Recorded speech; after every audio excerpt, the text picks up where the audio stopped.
Yes, sir.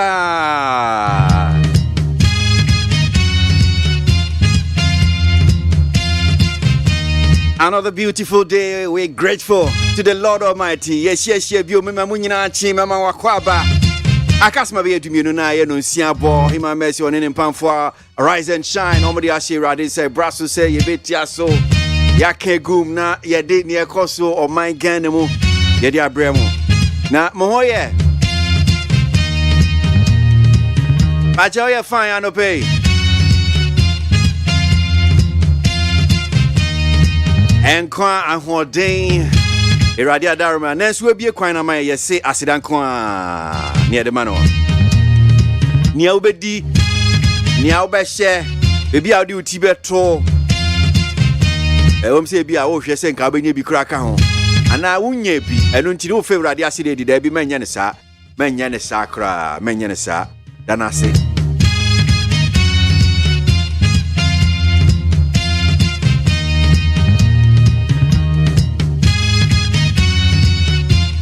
27th day of the month of July. Yakegum yabeshasi aji yansem no sene sitie wo ye the various news online portals minimo be check kakra ansana if you are the bonkrata na nimu nsem edi abremu.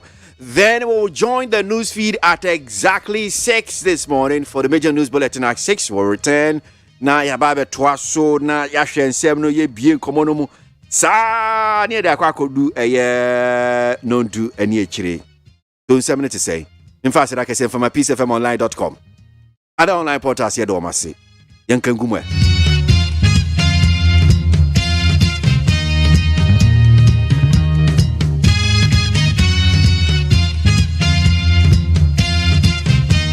Two police officers face off over who is boss. A police from you na video no say ne sitieno. I mean twamfoni ni kakra mfanche say uhu police officer.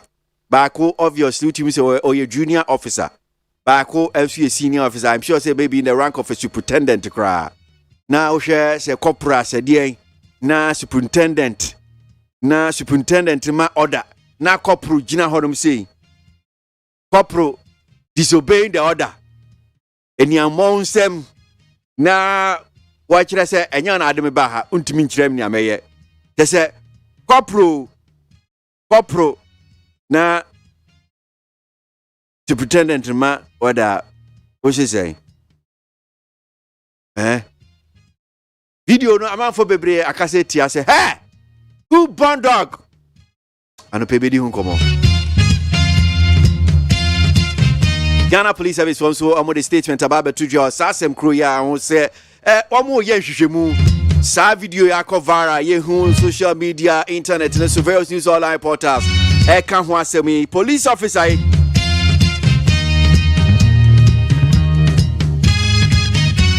corporal no yesi afeno corporal bwache we ni so ade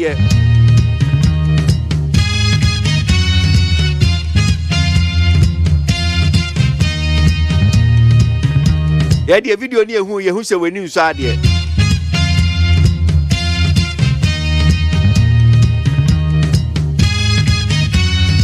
Let's move on. Printed cash claims. That's 22 billion Ghana cedis was government net claims, not new currency, says BOG.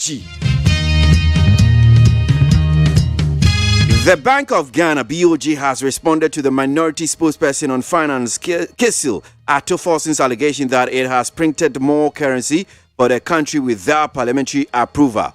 The Bank of Ghana, BOG, in a statement clarified that the said amount of 22.4 billion Ghana cedis, Mr. Fosin claimed to have been printed, quote, represent net claims on government and not new currency printed to support the government budget.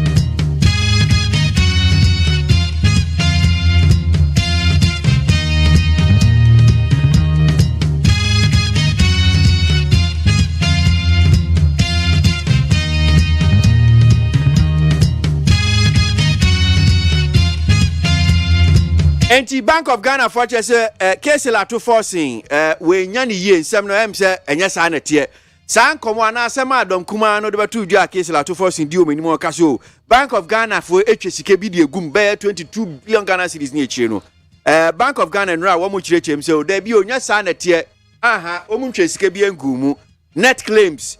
So what is net claims? That is the school will be going this morning, or the education will be having this morning. Net claims, you know, you're there, and pay your day, and Chim Beba, and I near who. Ghanaians becoming less satisfied with Ghana's democracy. Afro Barometer report.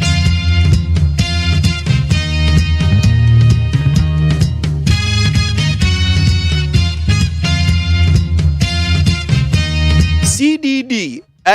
Sir,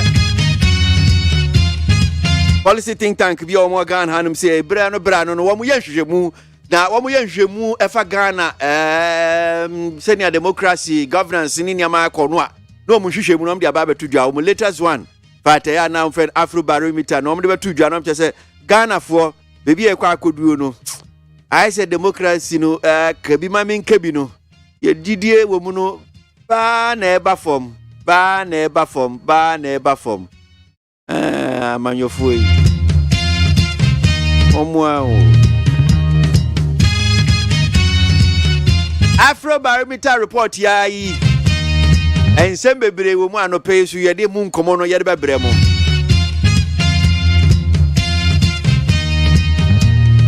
and you teams yes ensem no do so papa edoso Enso kakra ma brobro si hanum say and am di aseda no de ma peacefmonline.com ni other online portals ni meje mu na kwabremafo atoaso de bon krata no enne ukui say na nsem no tie enne ukui nsem no te say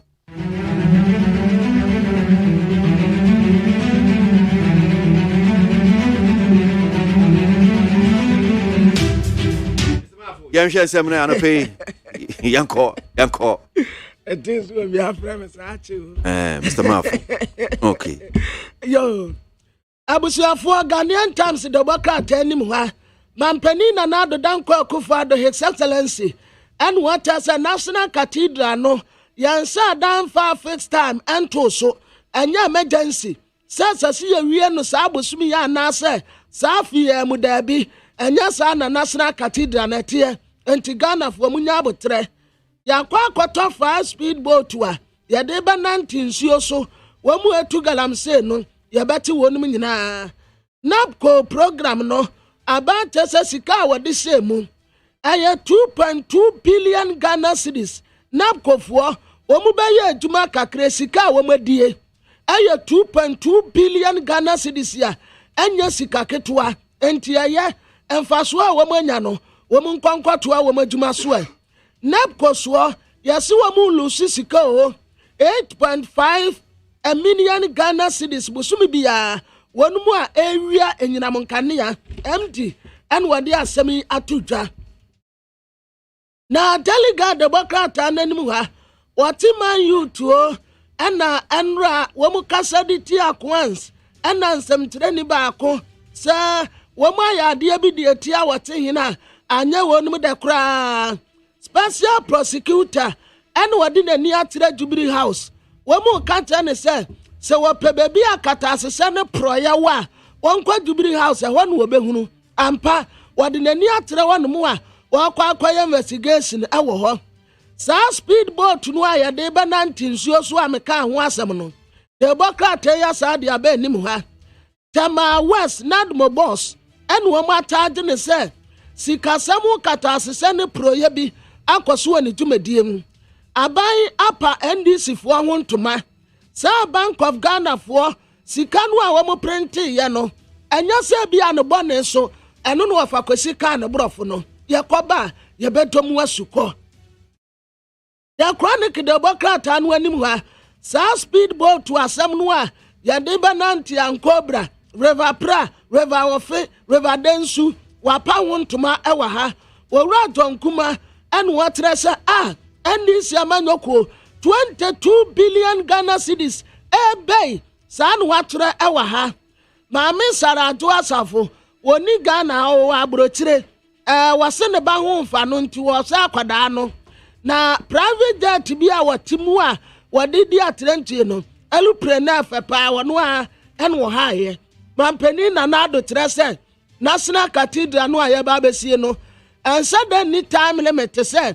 yensi ni sa abusumi yensi enwi asem besi enya sa na tie nti national cathedral no ye besi na mom ebeyen kakra the new publisher the Democrat anim ha what the Bank of Ghana for sika wo ma printia wo mu tasa the NDC for kan no eyan hyehyɛ ni mu dodo wo ma ha wo mani no wo mu ka no wo de ho asɛm de aba Kennedy akompra kwa Japan trese enya de obe step down ne ebe step down wotena flag bearer sip no wono anso di president ya eyeye enti won na ne nati emfre gyina wasi no ho bampani na nado se national cathedral ne de yebesi na mom enya ntentem so pa te se de enkofo bi agene eye wo mu a the Bokata the new publisher ede ho asɛm aba na daily statement anim ha sa speedboat no asɛm na mekae no esan ewa ha Bank of Ghana amrado and what say minority for 22 billion Ghana cedis womon printi sika foforo bia o mampania kasa dia fa national cathedral no ho afei wati wowura bia wo ye mayor ne mfoni abeto anim sei ya de assemble fofore no a na nso afei de omayi free no so a na sum adono wati man youth o na omubọ kwanse so bo wa hanim sei ya the Bokata daily statement ede ho asem aba the custodian anim ha wowura tonkuma da ha no wata say 22 billion Ghana cedis and this yamanyoko munha mani tantro bampani na nado dan kwakufu ado and what as a national cathedral no anya dia emergency enti yabeto yabuni esin kakra abusia beko peace 104.3 FM so aba ensem bebre wa ha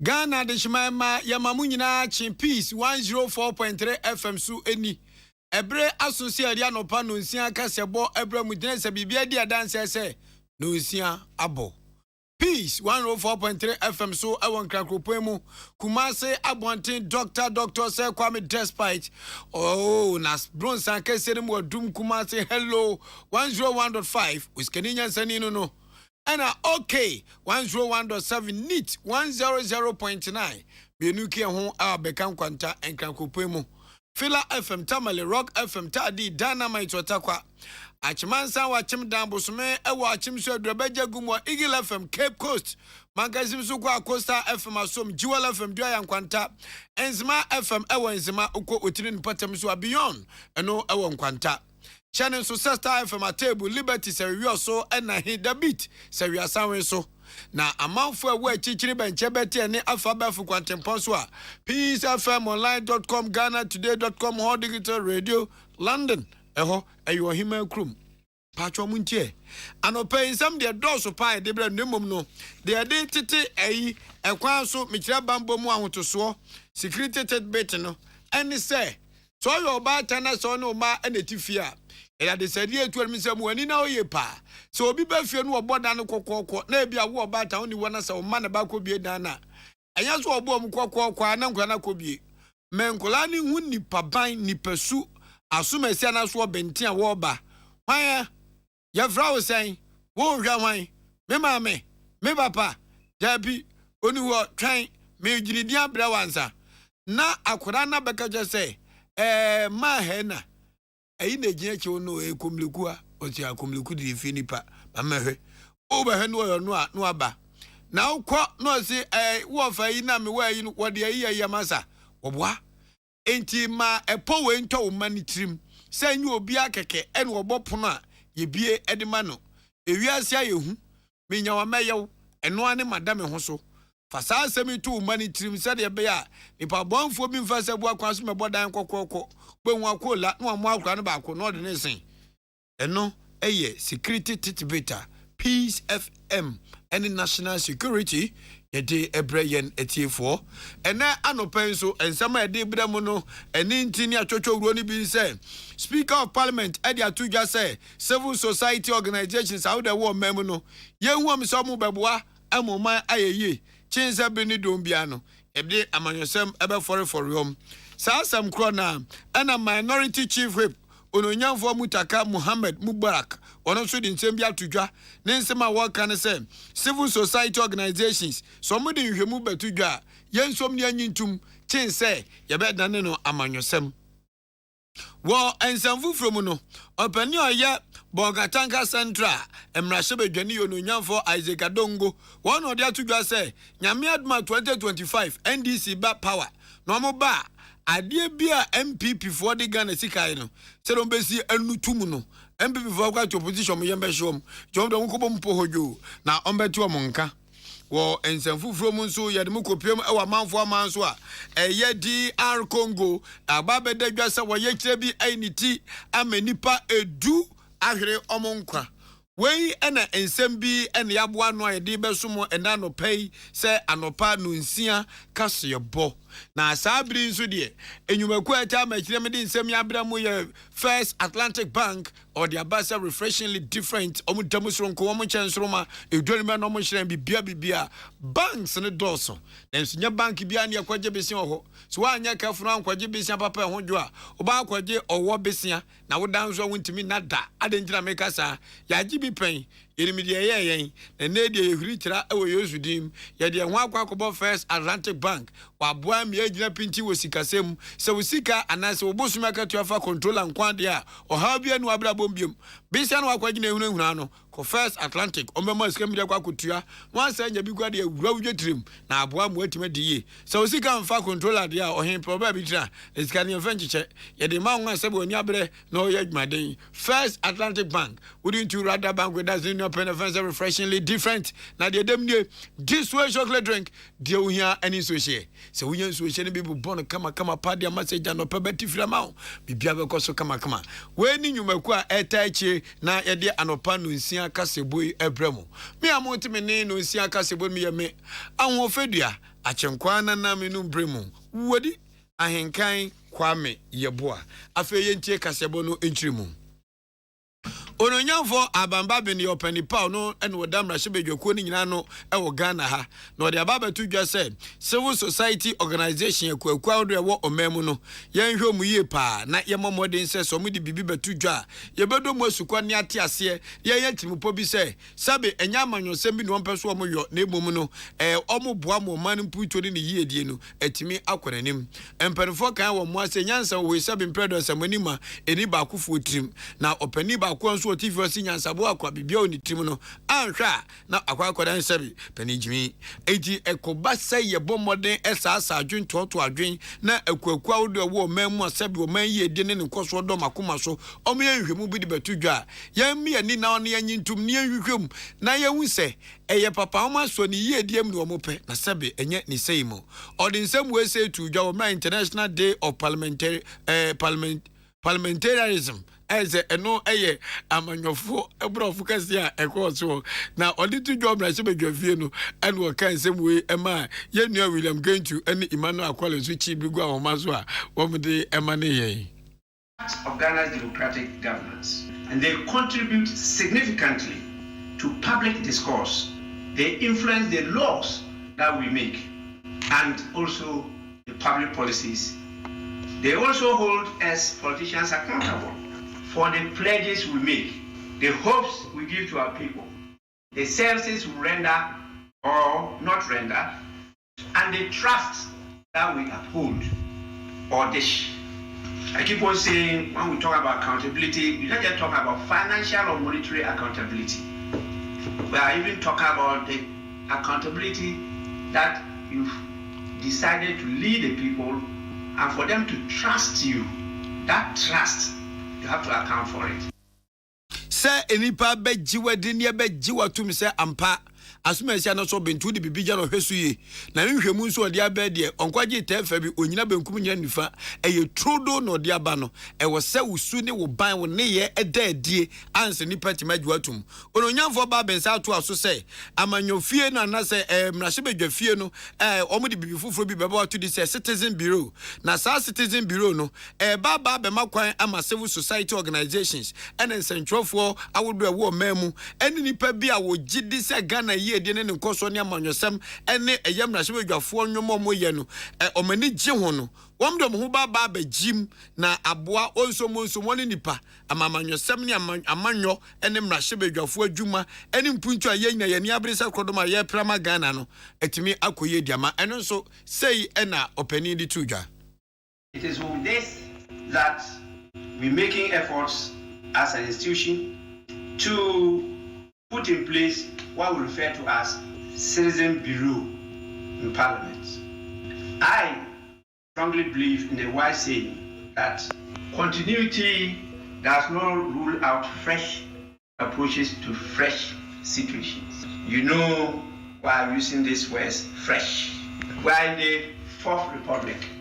We've had how many parliaments of the Fourth Republic? The last one that we are in, is it like the earlier ones? No.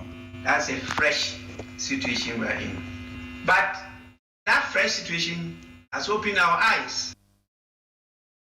Eni amutie opani ono na woda mra hyebedwafo nyina no ewo oman Ghana na wo chechensem fa kwan betima fa so na nipa sebe wonyam na hyebedwafo mpo nsentwofo civil society betima kire wadwen de ho agye mra hyebedwafo dwumadi ma mpuntu ayehwe no yensa ebeka wo mra hyebedwafie wo ano ononyamfo Muhammad Mutaka Mubarak wono mra hyebedwani made hye wo asanwase ewo asantimantem na papa nsu de nsem bia tudwa efa sa civil society fo kuro ya ho nansma wo kanya ne say ne sabin predators and one odai ya na wo so guna no ankana ninyi ho nanso man ayetimi no bibia kwakwada ne amanyosem in the civil society organizations awudu akwaku wo memu no se hwemu bi mpo no obai no de baba tu Ghana fo ni ma ubedo mu asuko no se wanka mfa ama NDC a no woka ede ama MPP so wonkwaje NDC tefa bi nkoye so we mfam de ma no akwaje tefa bi wo NDC na ode kwakwakoye o se ekoba sa na ema Ghana fo gidi amwo wo civil society organization no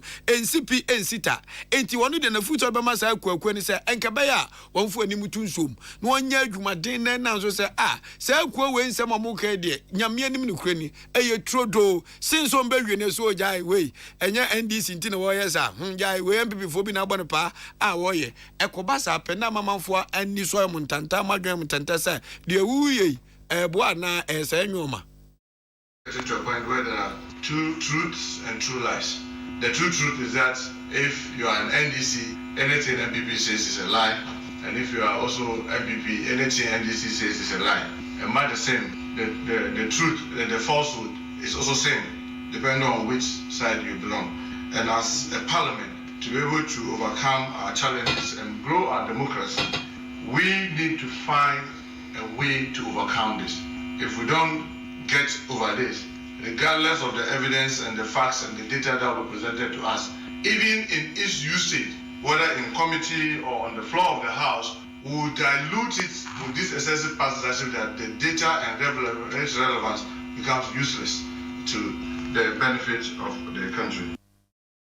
Boy, Mrashebedwafie akrampo no say ai civil organization CD azema tudwa yankwa yeti ayesi ye nimdefo aya bia ya to abama ya be Mrashebedwafo no ye be debate ye be to adwa oni adane na manwensem inti abotai pass organization de ye no ho ne ato atwene ba bia adwe ho NDC fo gina fa na MPP fo nso egina fa na deputy majority leader onyanfo Alex Afenyo Markins ono kran so say Mrashebedwani ma de hye wo afutu mechawini ba ne mpotem wo nyina o say Minyo Mubarak wakasa papa na mefuade wo kan so. But just to reiterate the point of the minority chief whip, often if you try to dilute your thinking because of your source of funding, you make yourself a pro-opposition CSO or you make yourself a pro-government CSO, you destroy the value of your work. So please watch it. Be a diplomat who will see everything and be guided in your language and speak truth to power. Whether power in opposition or power in government, speak truth to it. So that when the opposition gets it wrong, tell them that their data is wrong. And all of us would accept you. Any amutie yo no nyamfo Alex Afenyo Markins ono eno ye mrashibedwe ma futu adehye sanso deputy majority leader dom dodo organ mrashibedwe fie no ono eno ye ba no dani abedi akire ete emom na nsemwe William Gentu ene Emmanuel Akoli ene kuche ede brayen womo sa to aso Miche William Gentu ni Emmanuel Akoli sa to aso ede BP so mayen eno mrashibedwe fie ono nyamfo wono no hwe Boligatanga Central sem mrashibedwe ni yo no nyamfo Isaac Adongo na ono so di nsem to join na Ghana mechebe fen waka say ane 2025 abato no ne ato awie ne ehundu wadi mu nkunim no no de wo gidie wo twedi amponko amitotobo so bo awia say NDC amnyuko no ebatumi mu 2025 na woto nkrai ade ama MPP amnyuko no say de papa ebo onwum say ankrite wie je nkrato no wono so to nkrai de ama MPP ne nyane say wo se brebe na say NDC ba to me ebekuram say kwan 2025 wa oh my god de betenie was say ade bia MPP abana de Ghana for sika ya na eninkra temu no said o mesi anutum no won be nutuma na brebe no mo say ya dwo enkrofo we de Ghana sika dwananka ene za MPP ni ko no dantena sema na so ebeye he Africa jo be say papa no zi de ehu kura ne say amamu na na danko akufo ado ene ne mpanifo ebu amagana foi bibia mo say Russia Ukraine o say Ukraine fo ko Russia fo ato asi o so mu bidi wo mo no ogwo ha omisika sem eye chen Ghana de ogina kono ekra sika sem eye chen Ghana yentie oronyamfo Isaac Adongo ne nsem wo kan. This is a serious matter. The truth of the matter is that these numbers exposes the Minister for Finance badly. And if he has any other intentions other than to scale back and hold himself and stay within the appropriation, the better. Because any expenditure above appropriation will be seriously scrutinized by the next government. And I will not be surprised if some people end up in jail. Mr. Speaker, they keep saying that it is Russia-Ukraine war, as if the bombs are landing in Ghana. The Bloomberg's own report, which is profiling countries that are very close to default, put that at number 2. The Ukraine is where the bombs are landing. It's far away in number 8.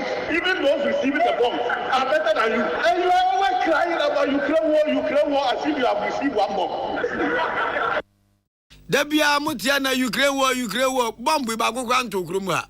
Yeda he obekodo bi abenkwa ne katekwan papa bi no de afra osmame fafra mame fabunabunu wo no na nipa da sani sankwa akranti abasa ne dankwam ni nyina ye hoton ene yeti omam enso da bia muso na Ukraine war mu de montombo 2025 NDC ba ye ba na mo yes se bomb bi to okromu ha na owie pe ena ononyamfo a wono hwe oboase west abato mpeso so sem na hwebedwani ononyamfo kwaku agiman kwate ye tafen kwaku kwate no ti Adongo 2025 one adaneba na edi kan this baba to mini o man ya bakwase mwedi o man su 27 years edi ampa mayo shawo de mahama ba edi an wo ba president wadi bido enti nya we obetete magu asu na mu baba wonu ho na eba Ghana far from ho adwen dada sanka mu ma bi dampo na nka mu ni o ma bi so nche ya mwedi o man su 27 years amanyoko bi ani Ghana ha wadi Ghana so acheche NDC wanya kwa beka sama hwe gwafi afina be ha wani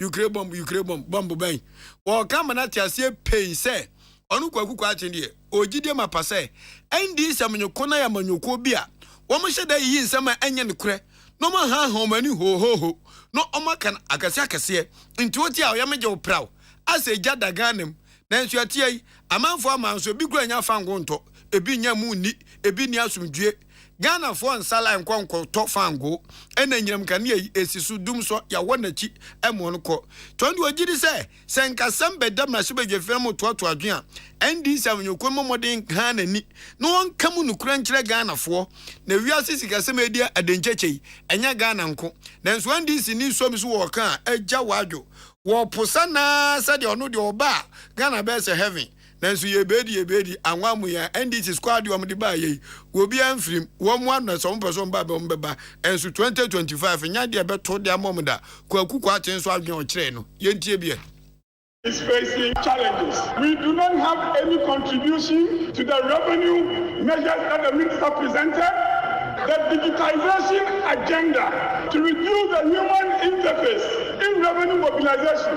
Mr. Speaker, none of us as contribution to that initiative. The expenditure rationalization measures, the cut in administrative expenditure that the minister presented, we do not have any contributions to them. Maybe as Parliament we should be asking ourselves, what is it that we ourselves are doing contribute to the fiscal difficulties that has bedeviled this country for so long and that has taken us to the IMF 17 times. We should be doing that soul searching. Eni amuti ye yono nyamfo kwa kukwaten Peace 104.3 FM so adeshimama ya home so ni ajenkrato ye ba obuoni ani die kwaso ye nimbe wi kasebo no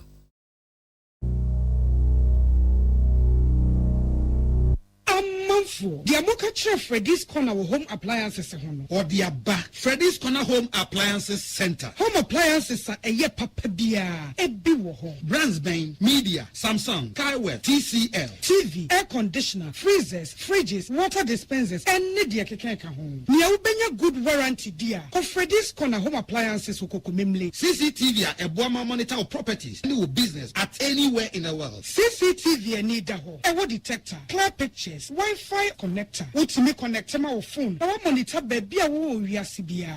Freddy's Corner Home Appliances Abeka Freddy's Corner a Joshua Hodwa or Tom phones any home accessories no. For 0544 959195 and 02079373323 and now so Bako Komemle City Light in Chehwa. Na ya can discounts any at Shadia. Ubetiasi. Freddy's Corner. Home of authentic home appliances, phones, and its accessories. So I come on show and I bought peri the Bronican hardware noa. At the end of the Sawaye, that's how yams were Timsway. Woba pack in a farmer, Martin's liver salt, Tachakwa and Tem, as she and Shagu glass more at a Martin's liver salt, no back one no, now dear goom. Uba who say who a glass in the moon. Now one no. Martin's liver salt, you want orange flavor and a bacosia plain. One more Hubato, Nemum Edina nu na hunto wa, who doctor. Amen. Yenim some who say Nigeria saying. As say, what the army Nigerians and Yeni, our herbal IRSM view, Nankunidie, Adasidie, Nasia, any abasubody and Kwa. So once we share upon Dimo Huta, what dear Bramanfo, a free and Tiso, Ecosia Nasia, and Hina dear Sha, Amin and Sauya dear. What didn't run it up barefoot and video, a chia dear Lukun what time? Amin at the herbal, Modern was signed in naturopathy and homeopathy pine, a queen Yarwa. Say, Suku for Flaman, Neighbor, a quania, Yadi Herba, say a dear, our army. When auntie and I dear Nigeria fell from sex, I wear power, Yarabi Shishon, and I Arabia Bejapunya will nip a dreamua. Allah Shafi, on Yamene Yarisafu. Inshallah, Yamiaduma, Ayarasabeba. Army what domain, what by all snake flat. Also modern branch work lagoon, Tama Road, Frey 020-722-9505 and a 0245-275254. Amen Scientific Herbal Hospital. Tune it in, turn it up, Peace FM, and rip off the knob.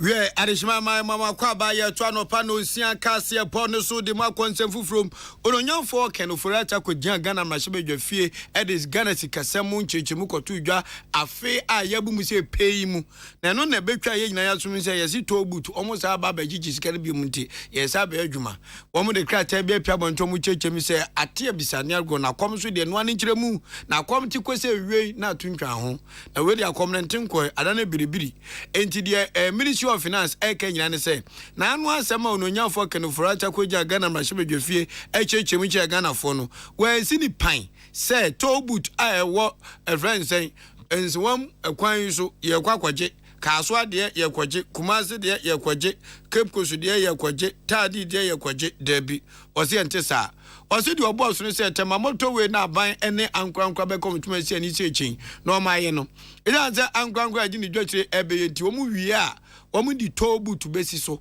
na ye ka o mabo no o metime de ate eno nkire say tobu to awude wo mamu nyina no o si mwe yesa akọ ni akwa gigito abanyansi gina yesa enti anka ni pain na ngana ni bi anti ase ese tobu to wo omemu no yenyanyi ntum say yes akwencha kwa kotua na emum no de aban ni PPP me chair private partner project awodo ebekoso no wom no mobeye no eno na ban ebema ankrankra no edito butu asisi so enti he no so say bia efido kwotwa ebesia kokota ekwanfon no say amkrankra no kokoye na saban susu so odito asisu no be ye dia na aban na tiase no omdito asisu nti asoye ehwe eye Ghana tikasam so de press release and I say in Chichimu Abasen and Chofo Yenchim Nagana for NTS say enya dia aban eka se tobu ta de Ghana no yes sir Eddie Beye Juma ya monitor near so DR Congo ayo member kwa wo ebibimem ha Democratic Republic of Congo na oppose for Eddie Ababetu just say oyene asi omenim ama brichire kese abom Eddie na asie okon akura mai demonstration yena no Ghana for mrante ye bi asabin producer obi anwu ye de nyankopon sika se Ghana dia hajo utimi demonstration waji anfi an be 16 bi waju awam boko fi na ama yire din so sha totoso no problem bi ada so obi ansuma take demonstration na amabi wo a wo de wo be ma kwayere se de bi si hu ma na se mo guso no wa wa chi ba bia wonu fie no bonu se me la ila I no go do am again. Me nye biem. Na anu bi na asi ewo DR Congo yi. DR Congo addition titi no mabuna hu say UN omu mission ewo manim no. Omu kra as sabi. Ubezu ya na behwe nkwam. Enkwam hwa nkwa na aka UN fuyi. Ti mabuni omadwen say omu nya nkwa no mutu nso omu nya hufo. Ebibimam ha pe. Ena ama hudo atwa enwa hye se bibifuyi.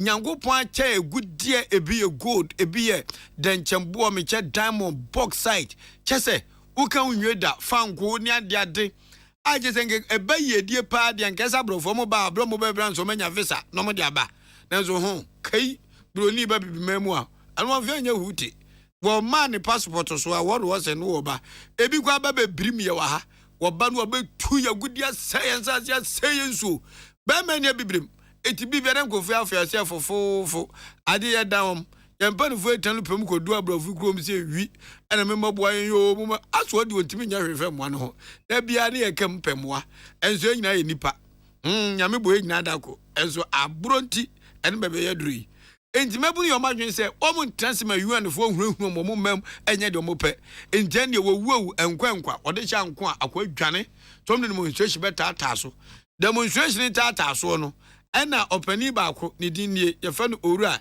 dieni na dieni say dieni no no agmama UN fo was demonstrators na TC kwanso me demonstration e dia ba UN fo office no wo mu nheda nya nipa bia mutima adwen ye fita wo mu ya brofo wo mu ya criminals wo mu ya widifo tena say etu otimi su enti esuo sui ama nipa edu ahwiro mo nkwa mpanfo kan mo say uto de boni abi kwa no na UN fo mfiso mu bomrante na ye dia Congo addition ni tu sene nipa mi ensam frem o me UN fo etu nsu de sabe etu mu osum onim se fo aze kudru ana onim se fo Peter Square enya kire wa pampam kwa dia dimakum enti om ko no msi ye erade ye wu nipa du aye kum se ye nipa mi ensa ewum ena go fo nse na niama otu de boni am ebi kwa no na manje ne se enye we ne bebu o mabam ade anya cheche ndie ebe susa na UN fo ne se enwom na mututu no na demonstration asie ne nipa wu na mrande se sana moka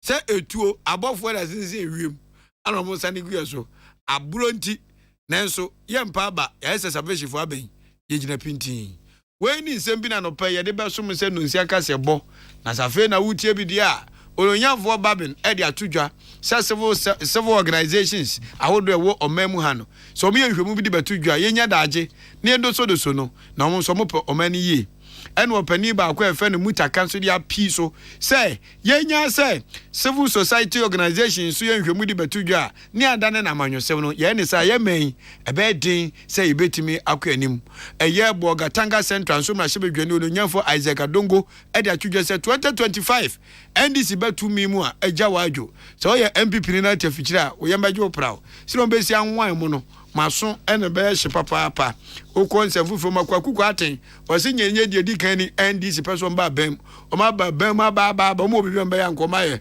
na hwan no msa de ne ba biem ye ni mu wa ye ni mu fretete ensem a etwagu anopai na mabɔ no tofa de amamui me amote me ne akanka sebonu mi ya ahofadua achenkwa na na minu bremu wodi ahenkan kwame yeboa mama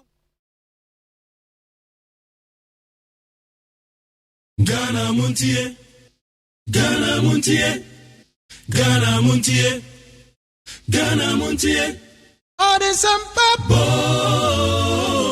kasia bo ko wakata wonsa amaya se kasia aboagye onye yimu no kretrodo kalagene men kamadene bo nita fe mayentie kasia aboagye 100.9 kwesi bonkwe Utie oha extra ponkno needs FM. Hey catch it list ni nie enwoma beto to dia me baba no ho ade no hwem so betumi a asew na obeka ya jontuma miensa duku potomanto this way chocolate drink na kan wo hwe afibia so beri ni waware ne a this way chocolate drink na kan sia asew udan kan no tumu ho me be mo anu nso hye kura de aka ho wo hwe de wapi ho o ka sa batete edafom wo this way chocolate drink Crash up a baba worry. Aso, ye fear said this way chocolate drink, ya sorry, no pan on yenum.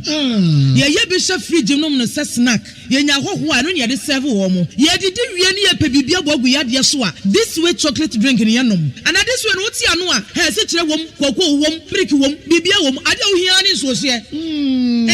This way chocolate drink. De wo hia ani so se. FDA ahwe se adwede nkratoe mo agya to se eye.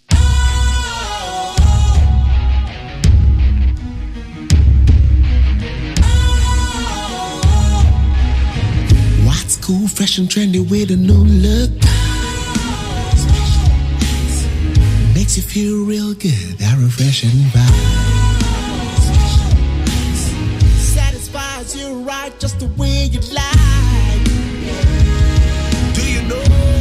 Do you know? Do you know? Ain't gotta do it alone. Specialized makes you glow. Anytime.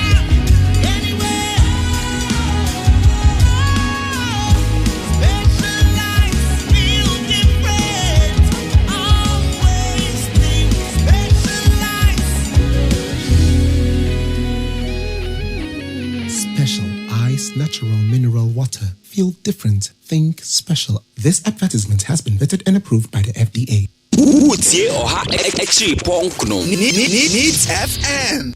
And some ko twiko bata esum se don twa no dumaja esum Ghana Montie adwumadie so eye neat adawro fiaman homene so ejiji tonton sansan e wo neat 100.9 FM.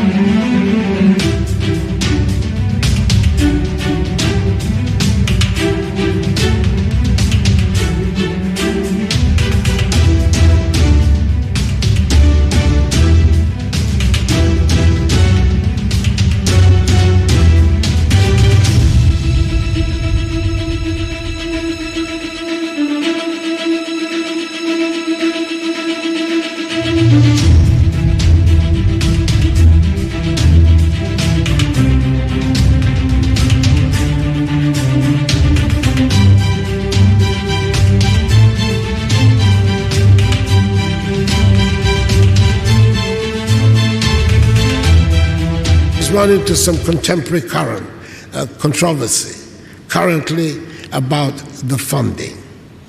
My personal view has always been that even though the cathedral will be very much a national institution, the cost should be largely borne by the Christian community, with the state providing the land and initial funding to get the project off the ground.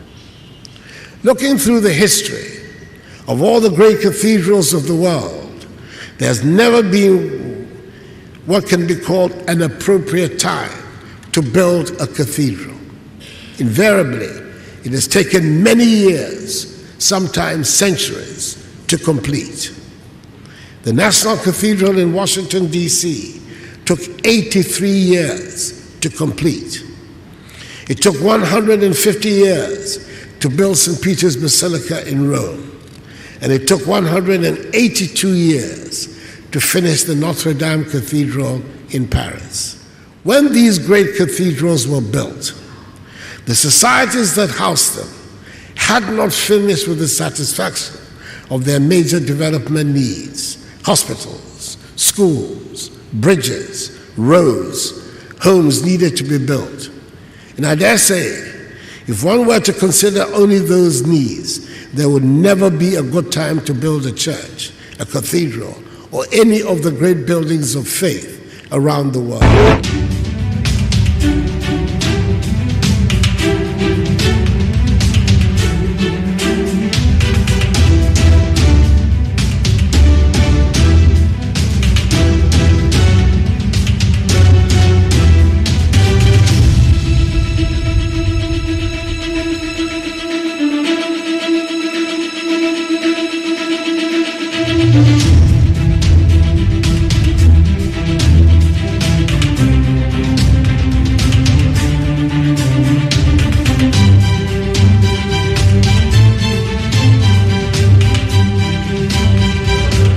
Mr. Speaker, yes, Mr. Speaker, let it be known to the Deputy Whip, who has now gained a new name for throwing shades, that we are always ready for them at any time. Mr. Speaker, the man who commented has forgotten that once upon a time he was a Deputy Minister of Finance. What was the state of the economy? We are ready for you. We are ready for you. What was the state of the economy when you were Secretary manage the economy? Today, you are enjoying the liberties of opposition to be throwing shades. We are ready for you, and you hear from us. Your men, Mr. Speaker, the men they are parading today were the men who were in government when they collapsed the economy. Do you have any new men? It's the same old faces. The appointees and the appointor. You have new names, so don't talk about you having the men. Mr. Speaker, we are ready for them. Grant our prayer, and they will see today. We are ready for them. We are not debating, but we are telling you that you don't have new men in the same order you have reshuffled. The same old team that you couldn't manage the economy. So don't get any impression of yourself. Mr. Speaker, we are ready. We are ready. Thank you, Mr. Speaker. Ghana, Montie, Namansanya son. Adawro Kofi Aman homene so ejiji tonton sansan ewo NEET 100.9 FM. Well, yankwe anyway, and July, that also do no and so your friend KWASI ABOAGYE.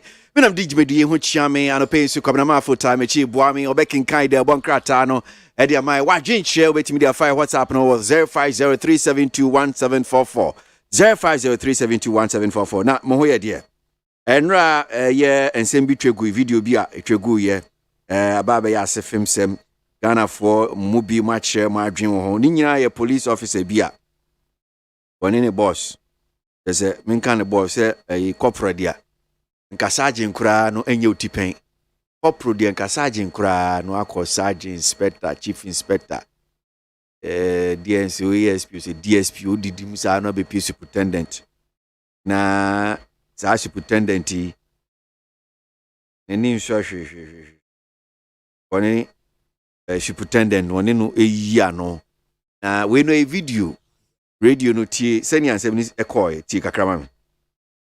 This is my name. I'm from FU. Your service number. Meet you at FU. I should meet you at FU. Meet me there. You are the one brought me here. Are you in charge? Henceforth, you are supposed to be in charge. If I see anybody outside any other place, apart from that place, because anybody entering, you have to enter and then listen. No, you have to speak to him like that. And then he talk anyhow, and you are seeing himself behaving, and you as a inspector, you are standing there. You are in charge as president. He's leading my junior, and you think that he is more important than me. I have to meet you at the FP. That's what I will not come there, but you get me. Hey. Okay. All right. One video no. Many so, but some police for war, umu discipline, umu enko for war. Over question say, or a senko or dear need ma. On say, umu atesa him footinier, a bit debiati. And to say, no matter misunderstanding in pa, umu say mono, umu de, a need Emma entina obia owo eyiche unu uhu na esese wo salute no we uhu obia na rank no wo soro che nwa na weta ne kurusen uhu sa nipa no na weta ne kurusen na ba me se wonim debate obu na nigu so obu na nigu so. Well, so Ghana Police Service for on social media handle on distance media about 200 say news release. Police investigate alleged misconduct involving some officers in the Ashanti region. The police have taken note of a viral video in which some police officers are seen exchanging words. Good. And we wish to state that this incident occurred in the morning of 20th July 2022 and investigations commenced into it that very day. And Oshe Asiehona, July 26, 2022. That is a news release now, official one, or say police investigate alleged misconduct involving some officers in the Ashanti region. Yeah. The police have taken note of a viral video in which some police officers are seen exchanging words, like just a repetition. We would like to assure the public that the due internal disciplinary process of the service is being applied in dealing with the matter. Grace Ansan Akrofi, Chief Superintendent of Police, Director, Public Affairs. One and Sasha I was asking. Abusuafo de kwesi kan ye esoro one way Ghana Police Service yankasa womu aso ye na okoti free ye. Wasi posifo ye nhisemu di afa enyambra nsem bi ye koso ye aposifo empenimfo bi na posifo ehun sa video no ana ekwa MONTIE so a womu yiyi womu ho ano we kana we yaka asem ni si ye enra July da na toso aduo no anopa no a womu guso nhysemu na police for nhysemu di afasa nyamra nsem ekoso ewo officers no entem enti wotre se police for ehun sa video no a etaguo no ene officers a na womu eyiyi womu ho ano ewo wotumedie mu na namso ama police for guso a woyɛ asem ni siye enra July de tosu eduo no enti wo ma se ensisemu ase wo pese wo kata mansan nyina se munya abotre posifo de asie ni mo aba no discipline dia wo mudi mu akotene nti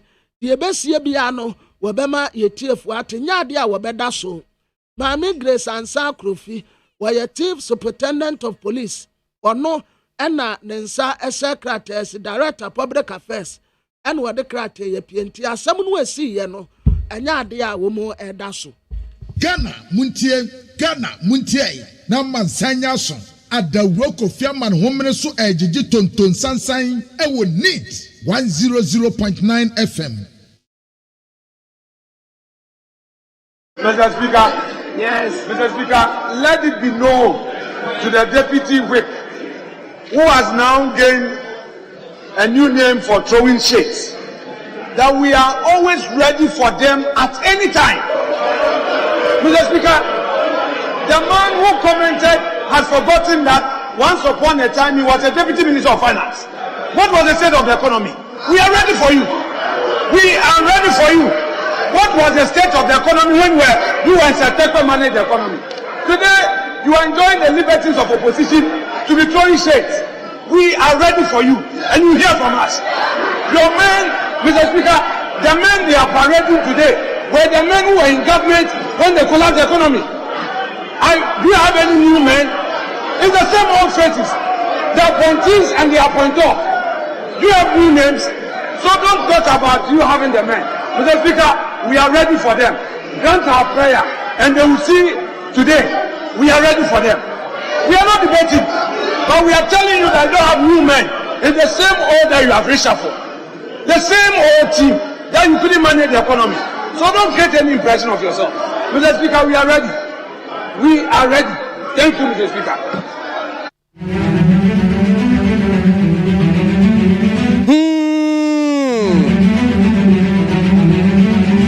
Enti we ye mra shebe jemenra bna ensem no bi se ne si call ye media budget review nkomono ye guso ana pay me sam wa chibio mu akwa baba ye need 100.9 Ghana montie dwumedie so yakegum ensem no senatie ye gide bonkrata na nimu nsem enche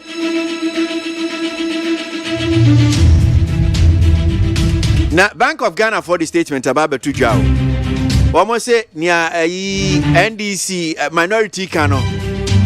And yes, I net here. Omunche sikebia ngumu 22 billion. Bank of Ghana sir. You know court money.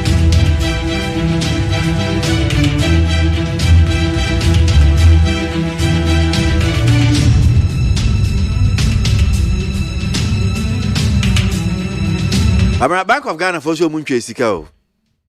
Over kwesisa o ka brofo bi a wo mo de to so. O mo say scan ye net claims. Net claims. Eno na ye 22 point one say to eno na ye 22 billion Ghana cedis no. 22.04. 22.04 Ghana cedis billion. Eno na ye net claims no. So mu chechim sa no mo. Oba kwesi I say ene da kra time a wo ne Professor Gati kasa no. Na mente economics no ene emuntire. Usori jam ho dwane ye. Aha, because na ayama sum he ene enti sisi aba higli di pigli di no na ante. Won say sisi akura de ye a wo kai. Net claims no. Mr. Martin wa munta misana ko fam ho nyina.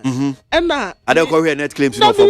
Bisa wonu mo nyina we say obi betima ase a still maintain net claims no ase. Maya wava kwesi net say bosumi aketua na net. Oh, bosumi aketua de say salary na dia na ya gross net no. Remember confuse me and pay o hanmo na me dey me ti hanmo si and pay me di pacho. Say wo kwadi o salary na krata no aye de be ma no. Uba say ya ture so. Gross net. Baby, you can't have gross net. You can have gross and you can have net. Gross and why? Net. Gross and net. You can't have gross net. And that is a open if only been woman because a bad day. A bad day. Minim say, but over question say, I am no say, woman 22 billion Ghana cedis. I will say, minority for no chess, who come statement, Bank of Ghana statement now. Omun clear say, Omun can so moon try. I mean, this is what woman dispute is a fact, no. Is but Sana no person chair, the Sana minority for so. But woman no person woman say the minority for ne can aye the brofia walking. And then no a tressing. Then a tressing. Over kwesi net claims no. And say no there me a pill be no baby chechim. Because I will say brofi a homodi atushi a confuse ade ni nyina me mentiase net aye de en na claims de minim se wa kwaje wa de et say over kwesimi claim ma de free wo I have claim it maje enti na bia eye wo musika eda ho en wo mu akwaje ana anansi wo musika bi e ka baabi ene wo munsa ka na ana wo musika ye kotwa ye no wo mu anta ni nyina awie ena balance ye ka tire ne fe ne wo mu di abra ya na anansa na nkofo bi di ye ka ene wo matua ne yakoje enti claims ni de yenim but sa net no a e ka ho no ena ye nya ntire mu anka beboa ye na obia asumado no ne wafa kwesi minority fo no nso Bank of Ghana fo abekasa enti wo mu nso mekasa ne yentie de wo mu kasa ye bia mfuturo na no wo mu bogu Ghana fo ani sunso a ye nyina nso ye nwunu bi enti mamu wo mu ntena wo no mu nya se wo mu abeka wo mu nso mra meka na yente obi aside ya ye betase ne sebese pane ko nyina haban no correct but Bank of Ghana for bro for no men kasa kwabena edosu tin enti say tisi ya jibre na womun nsem no ye sheda kenkan na etifo nsu hu seni ansem no sitie but edosu ensem no dosu nti me bebo modin na me pia na chese wahwem ne enya abotre e de ama etifo na chese ya kenkan etifo benya abotre na ya kenkan bibia no so mehu nsem no seni sitie ni Bank of Ghana for kan pay si enya seni okan ya inya edom kuma no emu bia na sansemi omudi tuje ya sen buso am say well ni amobeka kire yen Bank of Ghana watch say enya sa na tie so I see Bank of Ghana's response to allegation by minority ranking member of Finance Committee in Parliament on printing of money to support the budget and tiusha ensem no honum saying bibiri edoso yenye de bon krata no enimu nsem na yewie no a abna yabeji bre na akinkan Bank of Ghana for statement so de bon krata na no pay enimu nsem no sene sitia yanko Ghanaian Times de bon krata no enim ha Ghana mampene His Excellency Nana-Addo Dankwa Akufo-Addo ana Western Presidents Wotia Cardinal Peter Kojo Apia Texan aya ceremony bi a wo mu ye ase ena santie koso mampani Nana-Addo Dankwa Akufo-Addo no wakata Ghana fo se National Cathedral no wano de wayasomafo aya urade ne bose na wodi so na yesi Cathedral urade no wankasa besane aba betenem na wabesa ya sase ne yade enya se bia wo sinda ne de ama no ho wo siam wo mamu ni nyina enti monti ase it could be possible kura say enya na biri so ene wo besi Cathedral no awie bia wo no wa yosomafo a wodi kan de awatoso mienu beba no aba be finish Cathedral no fefefe de ama Ghanafo enti tamu bia ni wonom say eye date asomasi anaso wo benten ena yensi National Cathedral no awie enti monsa no nso napkofo efri bra ya farm adwuma samuma ya napko sa wa mayi sika nko a ya se no wo mo ho aya 2.2 billion Ghana cedis napkofo mo a ya to mo peten se mo nkwaye adwuma na mo dodo akura ya se mo baburu be se 100,000 ni akire ene ya to mo peten se mo nkwaye adwuma sika ya se no wo napkofo ho aya 2.2 billion Ghana cedis program no ba ya sika nkwa ya se no wo mo ho eno no entitre se aban waya ade de nipa be ya eno waye ete amanap kofuo nat kofuo etre se bosumi bia wo mu bu akonta wo mu a ewia enyinam ahoden electricity wo mu ewia ya wo mu ntua ka no ani wo mu so a ye komo wo mu bills ya wo mu ntua no ekeka ko 8.5 million Ghana cedis aya bosumi bia na sika bebrebe a ente se ni nyina samoto ya muntua mu sempo akaprempo enti watase aya ade bia adwene pa enti wobesre se ye momodia na electricity aye wia ene sa nioma ni nyina no ye ntia ne kama na wo manya sika ade abo mu ho bra de obakata Ghanaian Times yanim ha wasan ade aba ana watre se yakoto special boat a speed boat wa yadeba nante ensuo so na nkofo otu gadam say ebi ya river Nkobra ebi ya river Pra river Densu river Wofe sa ensuo nyina esai adaya nkofo otu gadam say woso enti speed boat ya yakwa akoto abe yadeba be kwetia wo mu adi sa abonfo sam ni nyina wa wote wanu a wo be hu say yes boat ni na di mirika ba no ebema omagya isa adwuma bɔne no a wɔn ya entire ni wɔn sikadre ni wɔn kɔfɛsia ensuo yɛbɛtumi adane nsuo ma nkɔfo anom a sika yɛ sɛe no wɔ ho no ɛnyɛ sika ketewa ne nyinaa yɛ nkɔfo anum dɛ ɛne bere sika ne bere baabi a yɛntu ayi afamu agudeɛ na wɔde tamfa yɛ akɔsi wɔnom na wɔsɛ nsuo enti saa nneɔma nti ɛne akɔtɔ bootu aba yɛde bɛtu saa nkɔfoɔ no so ɛsa de bɔkrataa yɛ frɛ ne sɛ Ghanaian Times ɛde ho asɛm aba nti bootu no ebi nie ɛna minister no ankasa wɔnonyamfoɔ Samuel Abugyinapɔ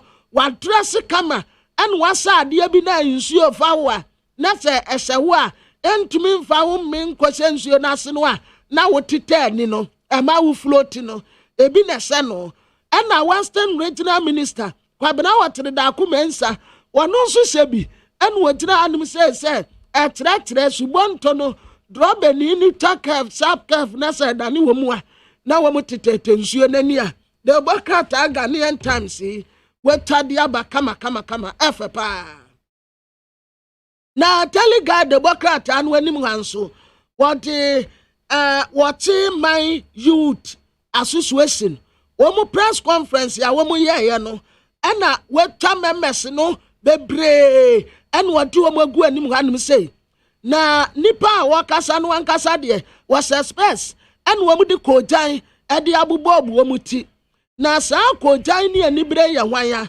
wɔn ta sɛ ɛkwans ɛna wɔn darete saa anibere ne abufuo ne nyinaa ɛde akɔ no so esan sɛ kwans ya kan nsɛm bi ɛde etia wɔkye hene ya ɛyi wɔn ya paa enti wɔn ka kyerɛ kwans sɛ baabi a wɔwɔ bia no wɔn tie saa asɛm yi wɔte ma youth ɛna wɔn ta so wɔn yene ne deɛ wɔn taa n'akyi na wɔn ne kwans ɛwɔ bi ka paa na de bɔkrataa akyiri ha ɛna wɔkyerɛ sɛ wokɔ Jubilee House a katasesa no prɔyɛ ɛkɔ so enti special prosecutor ɛhɔ na wɔde n'ani akyerɛ ɔkɔ Jubilee House wɔnom na wakɔ akɔyɛ investigation ɛwɔ hɔ na katasesa no prɔyɛ ebi kɔ so wɔ hɔ paa ɛtitiri ankorankora bi Northern Development Authority saa program no a wɔn de baayɛ no yɛsi sika a wɔn ntumi mu ho akonta ɛnyɛ sika ketewa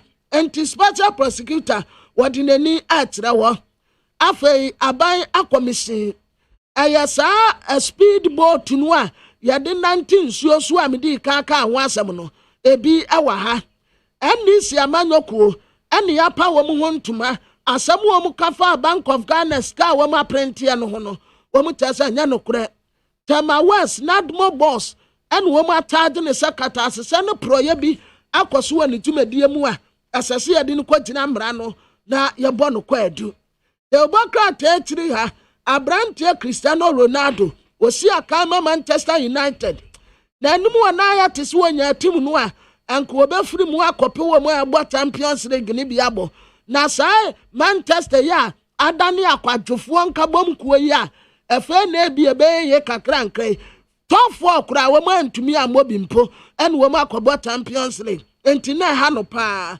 at long last wasa bɛpie mu ɛwɔ Manchester United foɔ kampo a wɔsa bɛsi akan na the Bɔkrataa Daily Post w'anim ha ɔde His Excellency the former president John Dramani Mahama ɛne ne ho kani Mrs. Lordina Mahama wɔte wɔn mfoni aba abɛtoa ne sɛ yi a mfoni no ɛfɛ paa na wɔn akɔsi ɛyɛ 45-bed maternity and children's ward at the Ama Bole District Hospital and wɔtwa ho mfoni ade abɛtoa ne sɛ awarifoɔ yi ewurade ka wɔn mu bɔ mu mfrinsia duasa 30 years near 30 years of marriage hooray na ɛno ɛne wɔn kyerɛ sɛ ewurade ayɛ wɔn mu adom deɛ ɛne ɔbɛda wani ade akyerɛ bɔle ɛne so wɔn akɔsi 45-bed maternity and children's ward at the Ama Bole District Hospital na nanom ayemfo adesia mpanimfoɔ ɛbebree ɛne kɔtɛsi a wɔn mu abra wɔdane safoa no ɛde sɛ wɔn mu nsa na Lordina ɛne John Dramani Mahama nso wɔn ayɛ atu fɛfɛɛfɛ ɛwɔ anum sɛ ya wegyina ɛdan no anim etwa ho picture kama na afei de bɔkra anim hɔ ya wɔwura kwaku anyi do ho na wɔno ɛna wɔyɛ panyin a wɔda Atamels Institute ano wɔsi edin no wasesa no ɛnyɛ Atamels Institute bio na ɛnɛ edin foforɔ a wɔde ama no ho ya wo frɛ kwaku anyi do ho a wobɛtumi di address no ɛyɛ kwaku anyi do ho Institute kwaku anyi do ho Institute enti edin no ɛna so nyɛ Atamels Institute bio enti wo frɛ no a frɛ no kwaku anyi do ho wɔno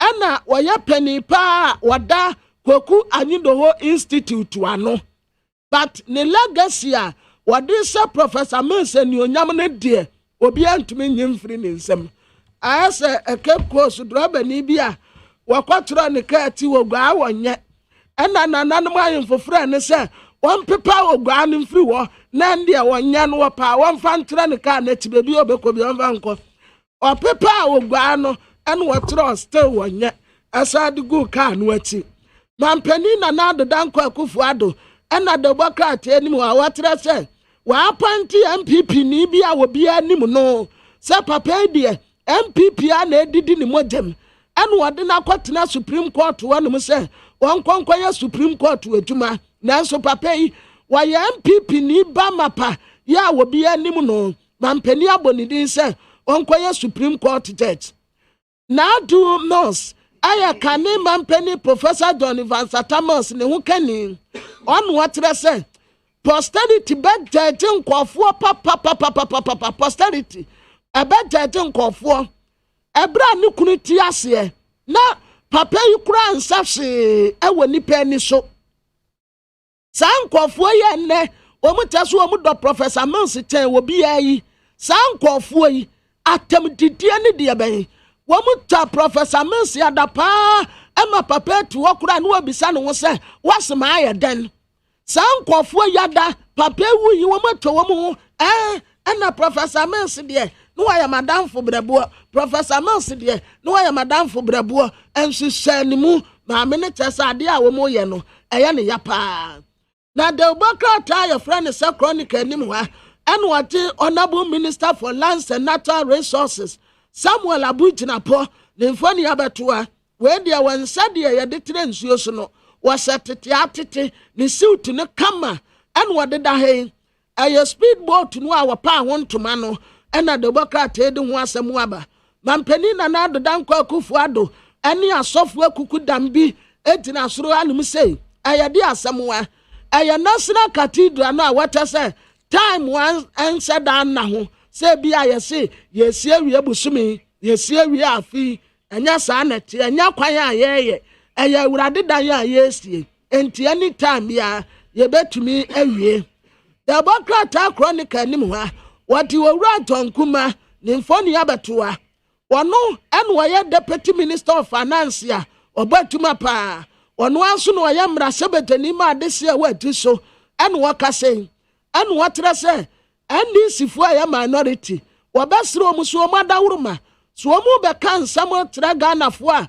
ayɛ a wɔn mpɛ no kura wɔm na wɔn fa mɛto dwa wɔsi dan Bank of Ghana kɔprint sika 22 billion Ghana cedis ne kasa wɔ yusuma ayɛ sɛ minority ebei adai 22 billion Ghana cedis wɔn akɔprint wɔ kwan bɔne so ɛde aba bɛwura wɔn ayi sikam madawuruma sɛ yɛ a mo bɛyɛ bibi saa no a momfa no kura turo do ɛmɛto Ghana Ghana fo akoma ɛnto wɔn yam kyɛn sɛ de bia wɔn de asɛm a ɛnyɛ no kura ɛde baba abɔnten a owura Tonkuma ɛde asɛm yi aba na de bɔkra taa chronic anim hanom sɛ maame Sara Adwo Asafo ɔfa kwasinalu plane fɛ papa ɛnyɛ passenger plane ɛyɛ private jet a wɔn nko anatim na wo sha hanom sɛ ya mensa nimfa so sɛ asɛ sideboard a yɛde nneɛma sisem ɛna si ha yi ɛna wɔn ayɛ center table ɛno nso nie ya sɛ wɔpɛ drink ya na sɛ bibi a wɔbɛtumi die si so ɛno nso wa sɛ ɛna ne seat no ɛyɛ sofa bed When I lie softly on the sofa bed. One I lie was sofa floor. Or that lie was sofa bed. And I near what to me, na quantity, none and nine astrated to said will be our damn personal. And Nubia. When you gana ha, wa brotre. I am one was say, my milkwa brotre naka cray, the cancer assassin. Of a kwesi kwaba still oba ne wakwa wonton because nko bia de bia ukoba de bia ukoba uba won cast lines de that day ya na uba woka maami de ni dia wasesa wakabro for de ene sare over kwesi uko wan tra private jet wono wa rent bi ena watimi wa hanum say ya said ye be ya ne kraadwa ne bu beto ne yem na ne ba no ho beto no no wa ba beduru ha no masumdie mu nti ene se wote private jet mu a wode kro na at a new publisher the Democrat enim ha Bank of Ghana for ene wo mu kata yen se 22 billion no a minority for the betu Ghana de o mu anka ne yie kura enti o mu ngatu o mu fat well ansa no mu asa back Canada compre kwa Japan apart from akwaje wo wuso doctor wansura prokra emra sebedani a wogirema adese wo asin central one waka say wase wana so no best step down dia wo ye no wo ya ma obi na wono wodi president enye ye wa ho wodi president enye ye his excellency Canada compre kwa Japan wo ba be di president ya sheki Ghana emebe ye obi anwanwa enti se wono best step down adi amasumesi anaso wo benten hye John so nyipa ne ba ono so di president ya eye yie enti president no de forward ever backwards never enya de a wo beti asan wo begina mu de nene obeye flag bearer abetenji wo man sebre bampani na na do danko akufu ado ada the new publisher nim ha and waka say what say national cathedral ne de se mopo mumpo yobesi National Cathedral no mopa some pay urade asori dan anasa mum pay urade asori dan no eno obi anu a wo betumi aka se won pay urade ye ne ayete wo mamu nyina ya Christopher enti wo si dan a ye urade asori dan a obi antumi nka se me de me pay urade asori dan mope ye besi ye de amamo na mom anya se bi a timeline ada ho anya se KWASI interchange anase efru ofanko de kwansa wem ene yakase ya ma contractor no afi baako enya za nete ye ne nkakra ye betumi asi maami aslo wusu akufu waye mra sebeteni dansomafo mo maami nie watasa digital agenda no esese Ghana ni bia ete ne ho agim but so far so very good na de bakata me de to aso a daily statement what the amrado ya what that Bank of Ghana no Dr. Ernest Addison what the infoni abetua na asem no yetiawa Bank of Ghana for trese sa sika no a minority for ka ho asem no wo mu leta tintintin a wo mu di aba abonten no o ka ni nyina kokosi a wo mu say your net claims ya wo mu akwakoje na minority for ne sabrofo no na ya no wo mu ntiase o sa asem no na ya wo mu misam yentremu o ya ka net claims ya nti common net claims so montiase enti ya net claims ya wo mu akwakremu aya net de no enti ya 22 billion na mom said ya minority for no mo ka no enya sa na asem no te ya akwato speed boat aya baako num na sa speed boat we etane pa aya de wa se eja time frame no a sa time bia na wone gebi a onzo ase China ni gebi na mo a wo mu kedas ni tesu wo mu ko fast speed boat ni bi no was spark ya him en wo mu didi mirika aya sa speed boat ni bi ni yakota be ya de ba be fight gadam say what my youth ana wo mu so ebo kwanse so bo e wo de Democrat enimu a National Cathedral mumpo ye besi afe mayor ya assembly ato no no wo masa reinstate no Yanko amano suna no pay kwabena nsemba kwa ide ato ye tiefo enim video ya akọ viral. Police officer ya police officers mienu baako obviously junior officer and senior officer na omo exchange west na ensem no se ne sitie no ebi akasa found say ya asefem Ghana Police Service for statement and pay akanyama etiefo a wo mo chese o ma hye ye hwehwemu ase na yapese agi kakra fi yenua ora Adam Bona Chief Executive of Sama Security Warehouse or Sunset Security Analyst no eni nkomo kakra was asemi aba betodwe Rabuna da semu akwa baba ni TFM so anope impombo ko de okay bem say line no na wo form kakra minim say me talk about very low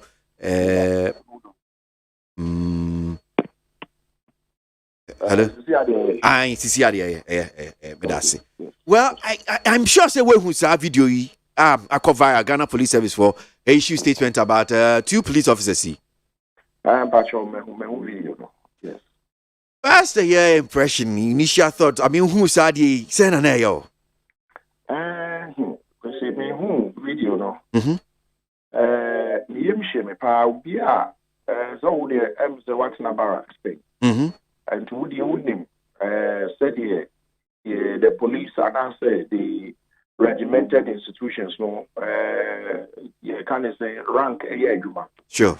And so we you can say only nipa no mpo we enter the same year and I say we the same na say nipa no ebia oye ade esen wa na nipa no number and be determine say nipa no or wani and so when bia so no o de ebu any dey e ma nipa no. So to have a corporal our name a subordinate, a class subordinate now or 2 positions shy of becoming or 1 position shy of becoming you can say assistant commissioner of police.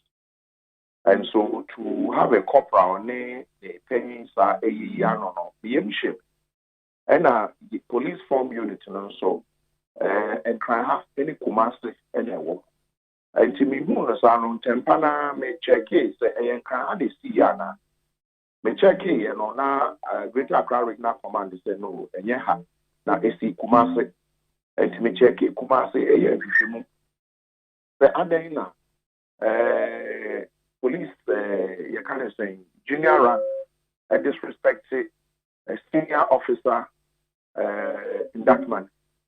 And so a whole enemy say entretremu me na transfer me say no many bi ankoye and I me say e ko ba me say but bisami a the American say it doesn't matter what the situation is.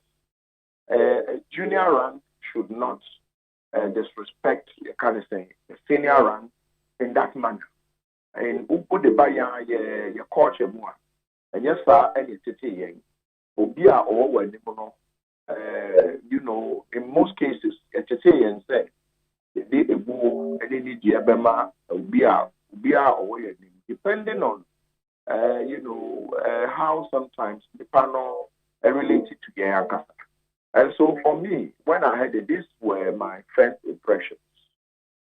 So yen shed anti-security in 70 a banner Ghana Police Service and a security for how our protocols and a tiano near ye can say who born dog we say intimacy see who crow because we intimacy or navy we intimacy or military intimacy just say yeah can say it's tiny masia yes indeed Ghana Police Service na enyama ejijasa say na te o me say a man for nation dan take me over say there was a near mutiny, I think 2018, in one of the military barracks in Ghana, where the officers junior officers nearly disobeyed. They disobeyed literally some of their seniors. And so, again, normally, the reason why we kind of say about you know, the about 2 bedroom, and so people will see it and comment. but it happens in all the security services. You are going to have sometimes junior rank who disagrees with an officer, but there is a way it is dealt with. But this one, things did not go the way it went. Who leaked the video? Why was it even recorded? Because it's a police officer who recorded it. A police officer, recorded it. And it's a police officer, share video. No? What was the intention of the person who filmed it, and what was the intention of the person who shared it? Was it to ridicule a Wankasa institution? No. And I said, was it to expose the rocks that maybe others think might exist or exist in the service or in the security agencies in Ghana? I will not be able to tell, but for me, this looked more of a junior rank disobeying, saying I will not agree. And the senior officer should have also known a bit better. But because I don't know whether you are aware that the moment the junior rank flipped his AK-47 in front, that video no enna I am reliably informed through another video that suggests that some men came there to attempt to disarm them. You don't do that. You don't do that. You don't just na on person mo jitu ni tuo ni feeling sem. Thank you. You don't do that. Whether in the military, whether in the whatever prison, you don't disarm an officer in that manner. But Mimbusao, Adam said, in a situation, Sanya Osi Kani, now quite okay, said, police need be, it's in a certain situation, in terms of public safety, any security, and yes, safe craft for ya, yentimin disarmono. No, that is, this was not anywhere closer to public safety. It's a disagreement because Usha video now. I have a longer version where the police officers were being called thieves, were being called names, and this other some others came to attempt to disarm them. So you will see in that video that the police officer flipped his AK in front. It means that he was ready not to be disarmed because a tunnel has been assigned to him. So he must take absolute responsibility for that firearm. And so, under no circumstances should he be disarmed. If he's going to be disarmed, unless he's maybe, like you said, public safety, shooting people and doing other things. And so maybe the NSA, this issue must be thoroughly investigated. It is condemnable. It doesn't matter what anybody says. Officers who are in uniform or who are in civilian uniform, using state firearms, should not be seen arguing. And usually, there are more protocols. The senior officer should have quickly retreated once it has nothing to do with public safety. Should have quickly retreated and called the commander in charge of the police form units, or the regional commander of Ashanti region, or a divisional commander, or a district commander, or a station commander. Inform one of them to say, you want, there's something going on. You want this officer stationed in this location to be recalled back into the station. At that station, they are going to be asked to sign back into the armory of the firearms with the ammunition to count them and make sure that everything then you go into it. But you don't go to have a face-off with a police officers who are armed. And I'm not sure why. I'm not actually blaming the senior officer. But when they can say, as a senior, he knows on one protocol. I could even talk about me. I have encountered police officers who are misbehaving in public. What I do, I look at maybe I am say area more you come under Tessan. I would immediately call if I have the Central District Commander or Divisional Commander, my friend. I'm a captain and say, you know, you have some men who are stationed here using vehicle numbers so and so and so. I think they are doing something that is uncalled for. That infringes on people's rights and other things. So I think you need to come and take care of the situation. If I can, I move away. But I will not attempt to have serious exchanges with them because the senior officer was not armed. Yet he has brought people who are not also armed to disarm officers who were armed. Once you do that, Mr. ABOAGYE, you are calling for bloodshed. Because you have brought people who are not armed to come and disarm officers who are armed. Or more training, and that's how you train your more.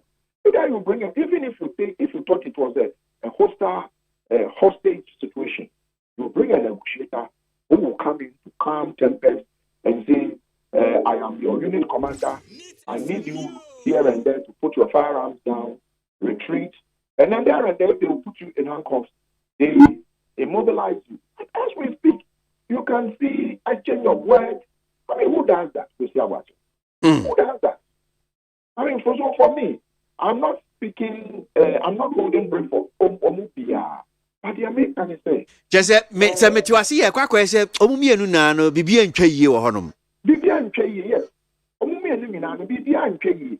Because Mr. ABOAGYE, you work for, you kind of say, you know, despite media, yeah. You definitely would have managers and you would have CEOs and the rest. If your CEO, Dr. Kwame, despite, you know, comes in, he doesn't speak to, you're kind of saying, anybody just walks into the studio and begin to manhandle you, obviously, you are likely to, depending on one kind of temperament, you are likely to respond in a way that if you are not careful, anyone who is looking at it from another angle will feel, say, you have no right. And in America, say, these things happen, these things don't happen in the armed services. These are armed services. It happens. Once a while, it happens. It happens once a while. I know many years ago, an officer was shot by another officer publicly from barrier. This should be maybe 20, maybe 30, 35 years ago. 35 years ago, maybe, from barrier. So, I mean, people don't, from barrier. In front of some of us, I'm telling you, a junior officer shot another officer. Many years ago, this is about 35 years ago. And so what I'm saying is that even though the junior officer ended up going to prison, but he injured his senior because there was an altercation. And so mine is that there are lessons to be learned, and this some of the senior officers, I think this officer, because you don't bring unarmed officers to come and disarm armed officers. When you do that in the armed services, when they have signed to Onamami, on whose authority are you coming to disarm me? Not disarm me. Not say to only the cop, not say the committed crime. And no one can say, and you want to say, now, Adam Nyauke, won't Nyauke, police ni bako. I could try debut social media. And MCA Dinko make crime, producer is online with him on any Dinko. What confirm what I said, you who were Facebook near per se, yeah, sure, say, indeed, or not trust idea we are now. I have seen it. You've seen it. And it's here for be a more who know, or the number, in fact, boldly, he's put his number, his name, his phone, in fact, ne service number, you know, the two on him saying. And Adam, Michelle White here for Adarma, Maminju break a cramming kind of man for so this is what the police officer wrote. Number 46588G/Corporal Prince Sylvester Opoku Amponsa, Eastern Regional Police Headquarters, Kofodia, right on the viral video of the police officer captured. So, quote, not everything you see is the truth. If video evidence is enough to find one guilty by now, those seen in video killing Major Mahama would have been taken straight to prison. Meaning, okay, from the way it is, we are sure starting from a certain point. So let me start from here. I'll say Robert Enso. I know this junior officer and his family very well. He was my student at Airport International School, part of the 205 year group. If we say a family is down to earth, his family is a good example. His immediate elder brother is a Catholic priest, Jonathan Ofori. His brother, Reverend Father John Atta Educhum, is your mate. It is very sad to see this, but Ephesians 6:4 should guide us before we rush to slaughter the junior officer. Why will this young man be arrogant towards a man who can be his father? Do you think he does not want to keep his job? There is more to this. I would never disrespect my father or anyone who is older than me. I will also not hail a father who does not respect himself as a responsible father. Senior officers are fathers to junior ranks. Robert Inso, I know this junior officer and his family very well. Oh, I think I'm repeating here, man. But therefore, there's actually a police officer. I'm a service number Eddie Atuja. Odini Dean Atu Honum saying, or see a friend of Corporal Prince Sylvester Opoku Amponsa. The service number 46588. The number or the Atu Honum saying, the MTN number or the Atu. Na sema what can I say? Kwanya, one more day some of the junior officers in the fashion. To the beer, a SFM, a tete. They are going through a lot. Indeed, from 24th December 2021, on one kasa the MTN number sending message to IGP himself. I will say catch an near be a ekoswa. Anti junior officers no a de. But still, on te IGP can't any account. And Adam Musi who's up a assembly or the Atuj. Yes, ma'am. I was saying in Sama a Sylvester I can. Well, I just think you have an officer who knows the officer, the junior rank who was involved in this, bad situation. And officer trust said, the year who know, and young quite they are compared your watch. Now, you to me, the watch come one. And then wine Emma and send you to Nabona Tofa. And so let's not begin to vilify junior officer. And so basically, and he's been bold enough to say he's written to the IGP. He sent it to the IGP. So for me, and what I can say to that is that, sometimes senior snippy and so agreeable. Ube said or treated juniors no. And I have seen a senior officer in recently, in fact, shouting at Yakani saying his genius, and you can see the genius not too happy. And so I drew his attention to the fact that there is nothing wrong talking to them nicely, issuing your instructions, and they would obey. But the way you are talking to them is like you are denigrating them, you are dehumanizing them. Maybe that makes you feel you are in charge. But I think we are in a world where people have become a bit more literate, and people now know their rights. And I left it there. He told me he said me, and I drove away. It happens, So for me, I'm not holding brief for the senior officer, the junior officer, and even this person who wrote this. Usually, you won't find police officers coming out and putting their numbers down, his image is there. Yeah. His image is there. He's holding a firearm. And so it tells you that there's a certain. But idea who I mean Adam bia me meti na me kan idea who kind corporal amponsa upuku amponsa semi okay. And just to quote again, says from 24th December 2021, I've sent messages with my MTN number to the IGP himself asking if he will be happy if officers decided to kill to get justice. Why must I even dare send such a message to my IGP and father? The bit now, me say I am is if officers decide to kill to get justice. This is serious. Well, it tells you, and I believe that your station is one of the biggest in the country. I do believe that senior officers are listening, and as well as junior officers are listening. It tells you that the senior officers must behave themselves to get junior officers to behave. You know, we live in a world where the world is now together. We can say together. You, by virtue of the internet, you are able to sit here and know what is going on in America real time. And so senior officers should now know that who treat and treat you. I mean, they will treat you well. Like you are working for Despite Media. If your bosses are always on you insulting you, I'm sure you will not be too happy. You want to look for another job. But you've been working there for a long time. It tells anybody who works at a location like yours, looking at how difficult sometimes the nature of your work is, would understand the fact that you must love the people you work with, your bosses, your juniors, your colleagues, to stay on for a long time, knowing very well that when you move on, you will get another opportunity somewhere. So for me, seniors not good, titlu. I'm not treating juniors in here because there's a certain wind of change that is blowing through the whole world, and they should know that when you don't treat your juniors well, they will not treat you well. And so for me, for him to even send it to those days, who dare you to send a message to your IGP? Now, pension, IGP number.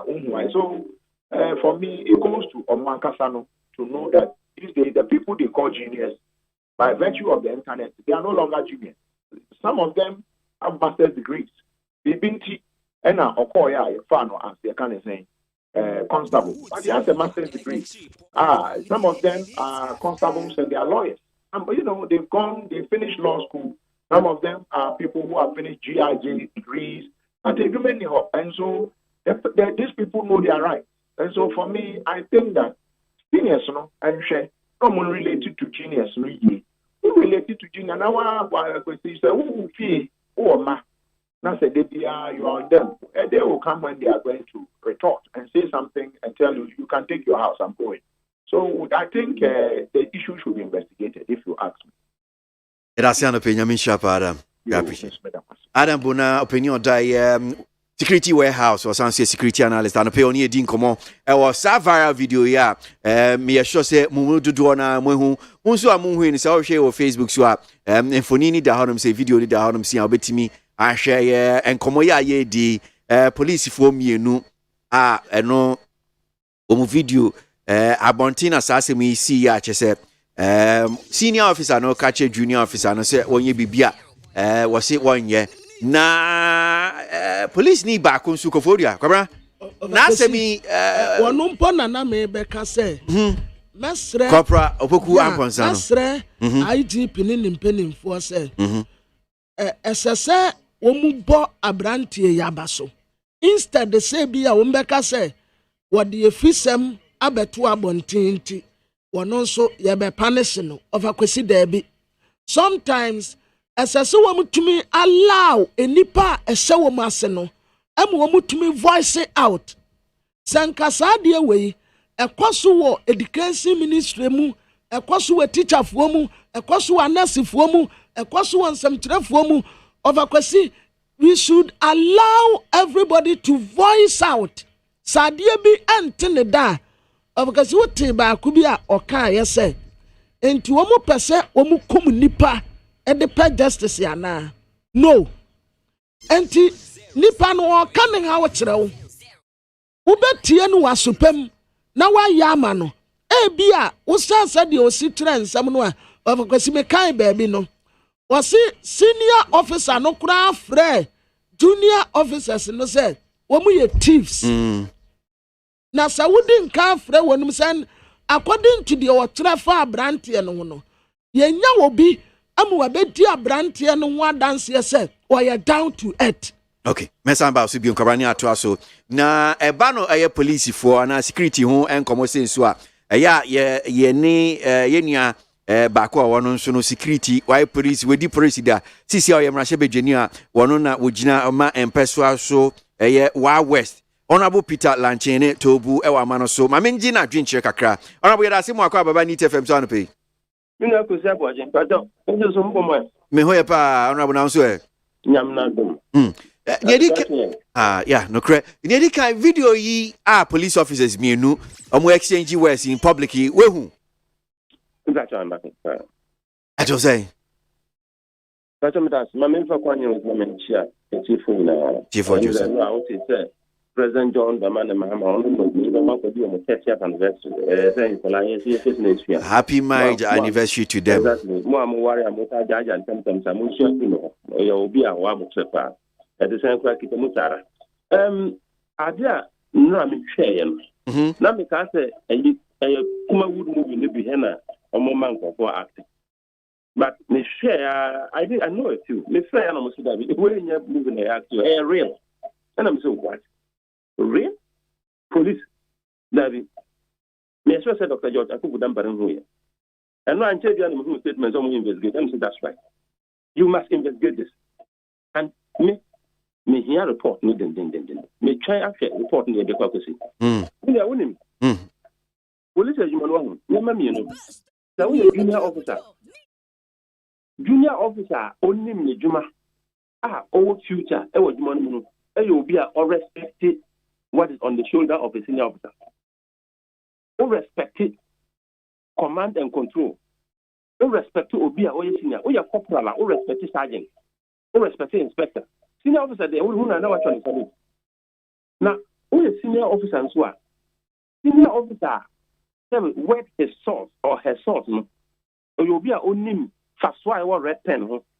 Only 2 me a kita black pen. I wouldn't to me a kita green pen. But your senior officer be under commissioner much red. Commissioner drop black. IGP one green. Now red pen I'll kita on. Red pen kita power thing. Say obebo constable nasum. Red pen kita power thing say obechina kutum. Because all the red pen sit station that not run. And na katra go ya you be adi. Officer on kata. Michelle no so guadia. Nyame mpa nko ba bi boko because in cafe. Ne wa ya na depend na go sit station that so. But you be check to the ne we serious misconduct. What then na yan to mpa nko so ne kware. Na police mu ade ba kwa wo mu there. The who say be the red pen at try be say why do you think that you should not be punished? Me count na why no? What being saying udimi ya no? Because who say what from dada? What from answer na okotro? Otro we ultimate so sometimes me say police as na montino mo yi ano na ma say who the senior. Say who senior no? Junior need to do attempt now so do na attempt bia. You don't know your way. And who junior no who did senior matter? So say what they are confused and what this question officer. Because in the command and control structure, junior officer, unam he, echo show that is that of insolence, senior officer. Now under command and control structure, so who show you junior officer? Only junior officer moko yi ano. Ada uni mojuma. Ojuma kita red pen na kita on. Ojuma obeti na kita no superintendent commissioner. Eno na ye power. Mo rata de nugu a. Mo ti fe mi ameti na say yo. Urata didn't go to the but now you are just an ordinary civilian. And the Diamond police when you say, yeah, at I didn't say on a temper. Ghana, the amount of person one day over Urato, over them, you could say about a we are civilians. I want to be saying, to me now, keep an officer, who keep the 2 big money and start to like Ghana.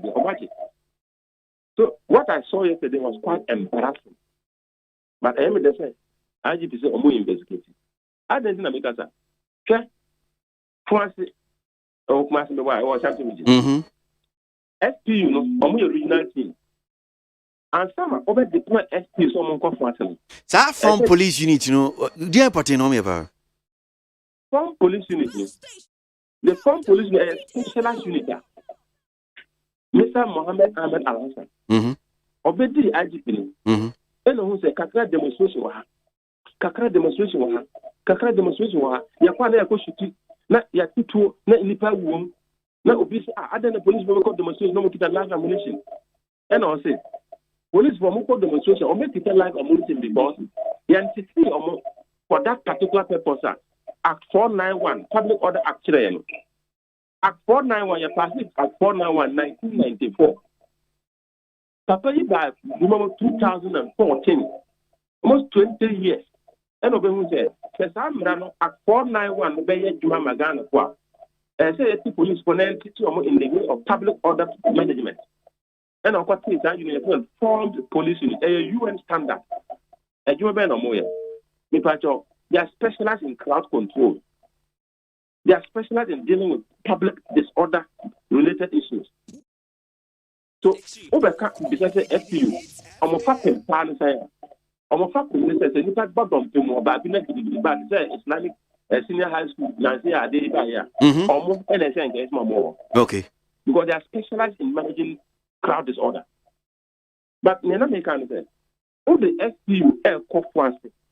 So, I'm going to police man. So, the Omokwana district commander knew they are, and the police commander are more. So district commander should be because district commander report in the better than who tell me. Me here ni pet the abo 1 or 2 things. No regional commander can say you need the amount. By every more ad hoc team, you best smart FP for no matter what. So Omoba district commander say who ni enti Omoba. District commander say who babia ombekwa ko si ayej man ad one. Na bibia chomwa. District commander who says uncle be one kwanza moya ni ensan pata o de family no moya ni ensan pata so moya ni ensan pata o bisa corporal say what is your service number me take question number what do you mean o bisa corporal on the road what's your service number ebra moya ma ojo de say ade o ni o mo tutu roster and I'm over the regional commander o man kan chire so mobile you need to have the list of the people who are there to help you. You go and look at the list.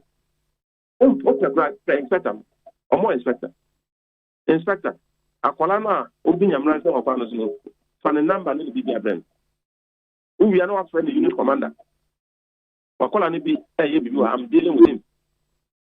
You straight away go to the station direct na make it entry to Akwala na am cost what we say it's not necessary.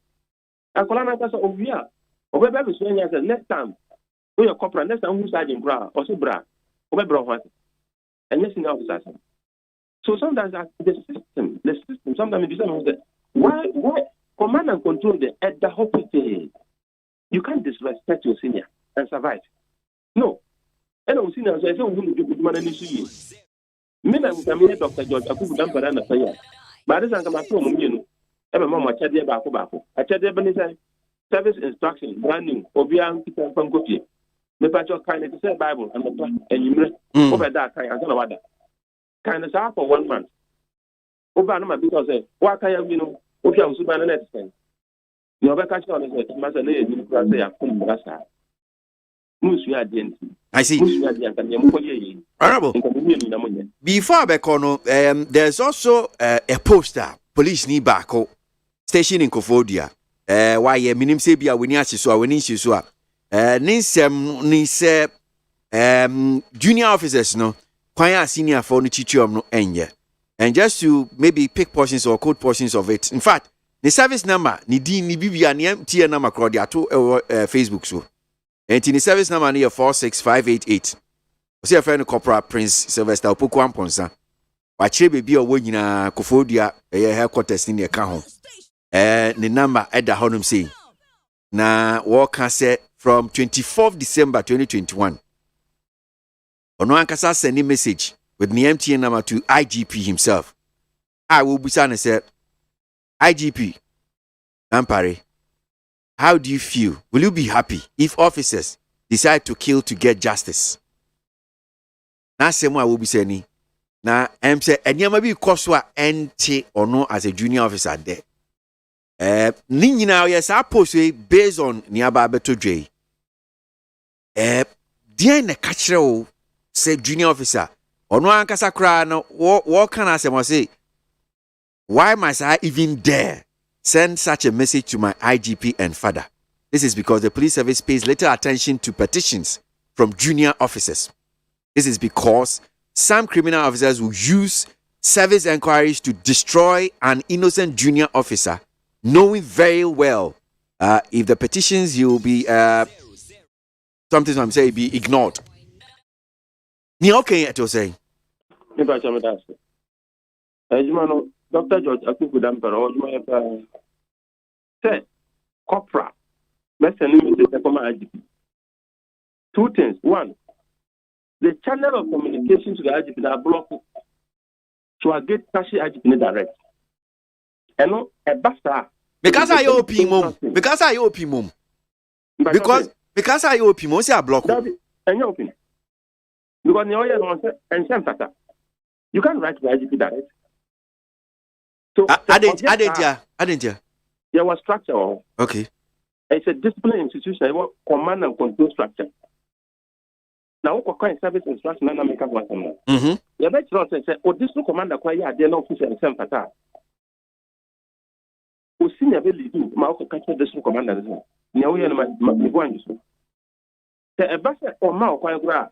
But ma be do any divisional commander, the immediate supervisor. Catch them and divisional commander no o do ejuma no. The divisional commander will take action right now. You have the right. Divisional commander no commander. IGP IGP not just say district commander, divisional commander, regional commander. All captains with the same boat to substitute the men and women in uniform under them. And it's not okay. The IGP understands here we it is a very dangerous thing. It's a dangerous trend to tell the IGP that receiving information direct from the men. And not just that, senior officers the men don't have any confidence in them. And if they don't have any confidence in them, almost no more yet, almost no one who IGP would have it matter. It's a very dangerous trend. So near a branch in I am why frustrated and why. But I say IGP should be done. To see an IGP make that now. Constable sending message, corporal sending message, inspector sending message. It means that command and control are taking up on them. So one can say on terms were ultimately. I see.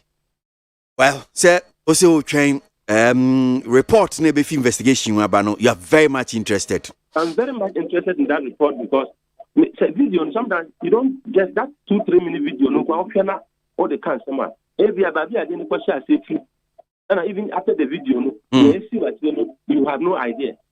So, Mamonia comprehensive investigation. Argentina, senior officer, and a corporal, the corporal not participating. I see uniform now, personal property. Osha uniform now, the uniform guides you to behave in a particular manner. If you are not willing to behave in that particular manner, what are you going to go? If you are not ready to comply, by force. Now say, by force. Because at the rules and regulations. Can you mean this one? Don't you mean this one? You want to compare people from there. Before I began, me South as and I be out to say, may can be BTC saying. I mean, as someone who's been in the police service before, may can say,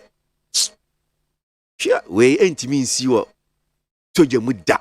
Police for an base here. Now, then, Abeka. But we have pure civilian. How can you say, but Obi, I'll tell you, compare that. Holding the difference. Me back with a friend of police and about a friend of soldier. Police, no, they are civilian related. Anything now, over to my police in Yasun or over to my police in Yasun. No, I feel the police, in Yasun. If you won't go to you, I'm a bit more. Because Titiana, Titiana, so on what's not income on society in the Belgium. So, Titiana, Titiana, on what's not in Tokosia, Ghana using Uncle Kunji and Geo mine. So, on Okokumpa is ready to kill. Police not training and sister. And it's not sometimes don't be a new about team. And to me, Sujamu. Yes, ABI Sujamu and I won't take. But when we have public figures in team, and then I come about visibility. Police is very visible, and the training is said that it's so civil in nature. So when they who are police, normal, and at me, a police they can never become soldiers. And don't expect police to behave as soldier, and don't expect soldiers to behave as police. Training is different, mandates is different, characters are very different. In line with mandate, their moment. So when who be the police, I don't have a IGP or the Navy for my age. The one who be a soldier more. It's an identity of no. We know in the soldier man that will be maybe to know that you never tell the pipe. My police, ɛde ano bɛka saa na ɛde mmara fa so saa bɛka ne yɛworo obi sade afio na ɔkɔtena nsia do ebia na ɔkɔdɔ nkate wɔ me kurom minim sɛ bia kakra onim bibi say let's say the junior officer ebuba no say yes odifo a yebeyi ne di yebeti ne di breso ana eno ye discretionary senator me pa jam that so preliminary investigation ne ba na bibi wa tell prima passé if there is prima passé say ade na mo ye ma fombra service inquiry processes be open service inquiry processes full trial at the court a local court or police okay obet my the lawyer do at court and I say part of that na never me and be puma ba one ebet my you dismissed number two ebet my you free police remove and I just you work for police man at your car now ko and then a top one say ebet my to woman so ebi a copper ebet my snabber a lance copper ebi a officer ebet my amaba so chief superintendent na ba chief superintendent or a superintendent Janaba, a DSP. Those are the three punishments I say would do need to push a service inquiry. I am major offense. Our comment there. But we wait for what we call the preliminary investigative report. Now I have a idea of that. I would we have that opinion shop. Honorable Peter Lanchineto, Bu Mrashabe Junior Jama, Wild West. Was also a will be with the Prisida. Nti ebano niama bisia na chese ni akwakodan no na yaji inchechem no bia no pay need 100 na Ghana muntie su ni Mr. Speaker, yes, Mr. Speaker, let it be known to the deputy whip who has now gained a new name for throwing shades that we are always ready for them at any time. Mr. Speaker, the man who commented has forgotten that once upon a time, he was a deputy minister of finance. What was the state of the economy? We are ready for you. We are ready for you. What was the state of the economy when you were Secretary manage the economy? Today, you are enjoying the liberties of opposition to be throwing shades. We are ready for you, and you hear from us. Your men, Mr. Speaker, the men they are parading today were the men who were in government when they collapsed the economy. Do you have any new men? It's the same old faces. The appointees and the appointor. You have new names. So don't talk about you having the men. Mr. Speaker, we are ready for them. Grant our prayer. And they will see today. We are ready for them. We are not debating. But we are telling you that you don't have new men. It's the same old that you have reshuffled. The same old team that you couldn't manage the economy. So don't get any impression of yourself. Mr. Speaker, we are ready. We are ready. Thank you, Mr. Speaker. Ghana Montie, Ghana Montie, Ghana Montie, Ghana Montie. Oh, there's some papa. Kassia bo, Kowaka Tawansa, Amaya sa, Kassia waye, Onye yimu, Nukratrodo, Kamadine bo, Nita fe, Mayentie. ABOAGYE 100.9 Kwesi bonkwe Yankwa inimna meka etie for se nhwemu bia ba betodwa aifi Ghana Center for Democratic Development CDD Ghana na nhwemu na betodwa no Afro Barometer Survey Corruption Perception Ghana Police Cops omnom dikan media for sumwombi presidency enso omubi Anope yebedi hun komo need 100.9 ene e kwada ye July ne de to so eduonu so para ya ka ho wo mo den sanje for ka wo kan obi ba first link ye mmemu bi o ena tisi ade o mo di ye wura mu yo abusuafo ama memfa de baka ta daily graphic mre daily graphic de baka ta enim ha ne say Pampeni na na de danko akufo ado ewa ha enyu ono nko a Peter Kojo Apia Texan Cardinal ono nso eda ha ena Most Reverend Flip Name ono nso eda ha no mu bie Philippe Cardinal na Kalantuba Ekwadrego.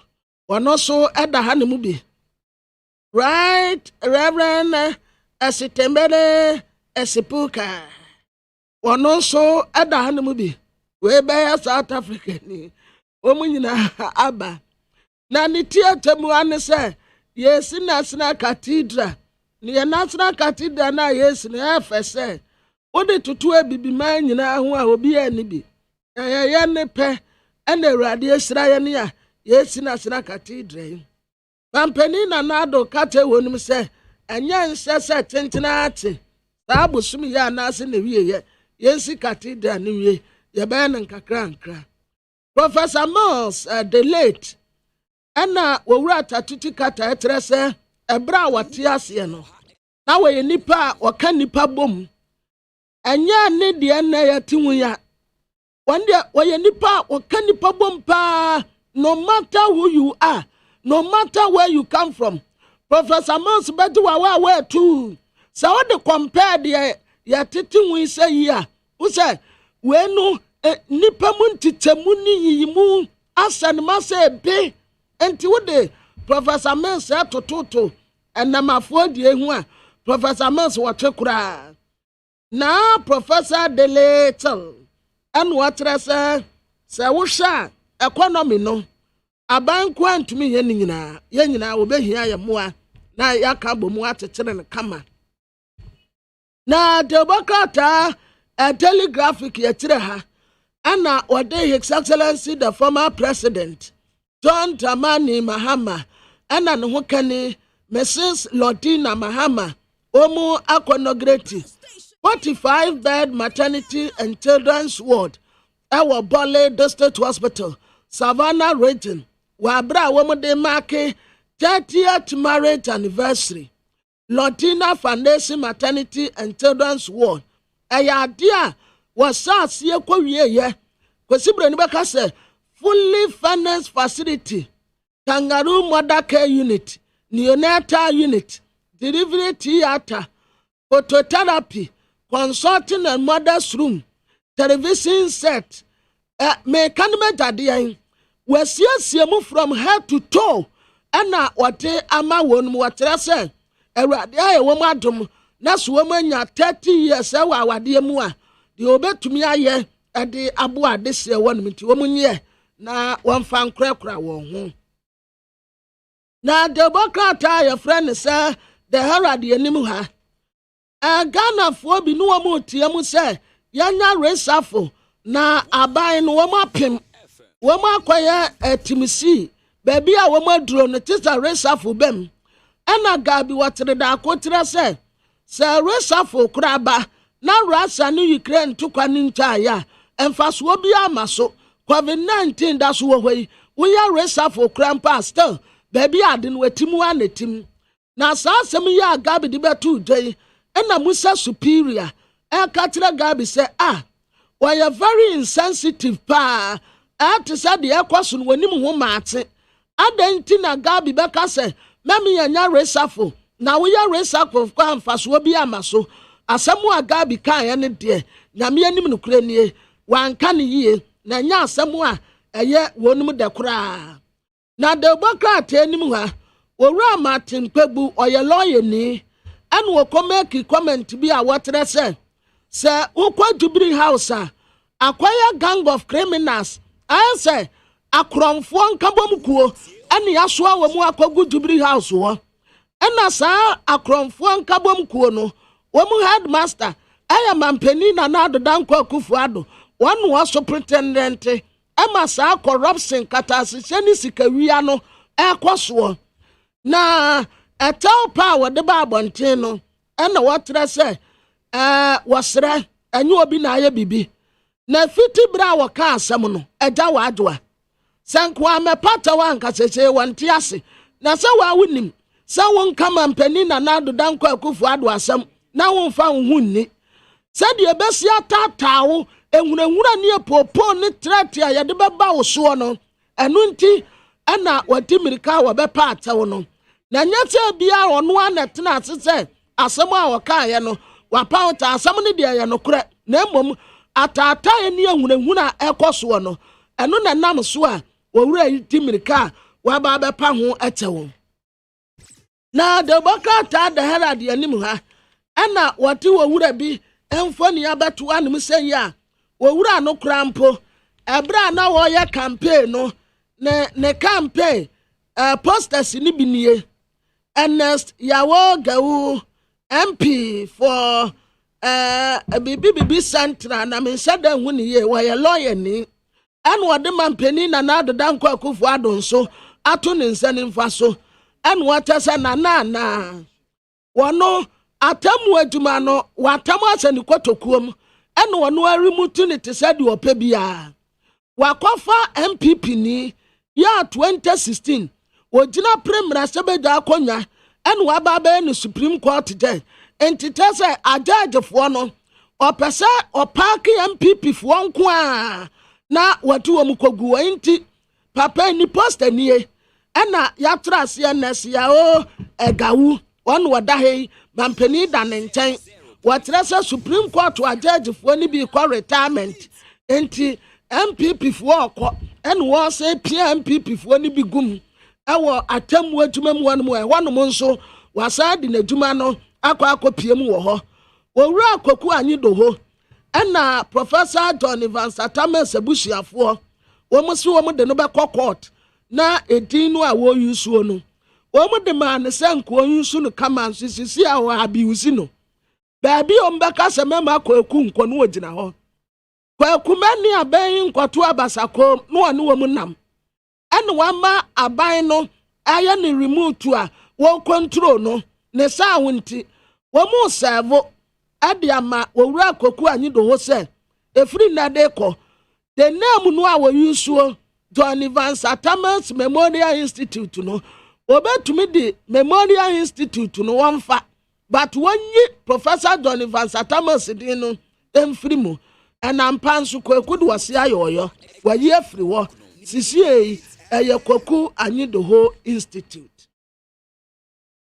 na de bɔkrataa me de bɛyi ɛyɛ Ghanaian publisher mampani na adeda nkɔ akufo ado cathedral no ho asɛm a wɔkaeɛ no wɔda ha nom sei yɛde Dr. Wopuni akɔgyina court nye wɔn nko a wɔne wɔwura bi a yɛfrɛ no Seedu Agongo na wɔn gyina court a yɛse some time ago wɔn kɔtɔ fertilizer buy saa fertilizer no wɔn kɔtɔ buy na nya papa enya standard yɛ betumi ayusu ama akuafoɔ no ba yaba ne saa wontiamfo wɔn kɔgyina court ne yɛmu wɔn kɔ adu asɛm no ɛkɔda court kɔmfie num nie da bia akɔneaba saa enti wɔn gu so akɔneaba asusu esi ɛna wɔda ha nom sɛ ya wɔ suspects galamsɛ a yɛbɛtu suwasa no yakɔ akɔtɔ speedboat waba na saa speedboat no nanse wa wunnim wa bɛyɛ galamsɛ wɔ nsuo so wogyina hɔ nom abɛwan ne sɛ ne aba bɛto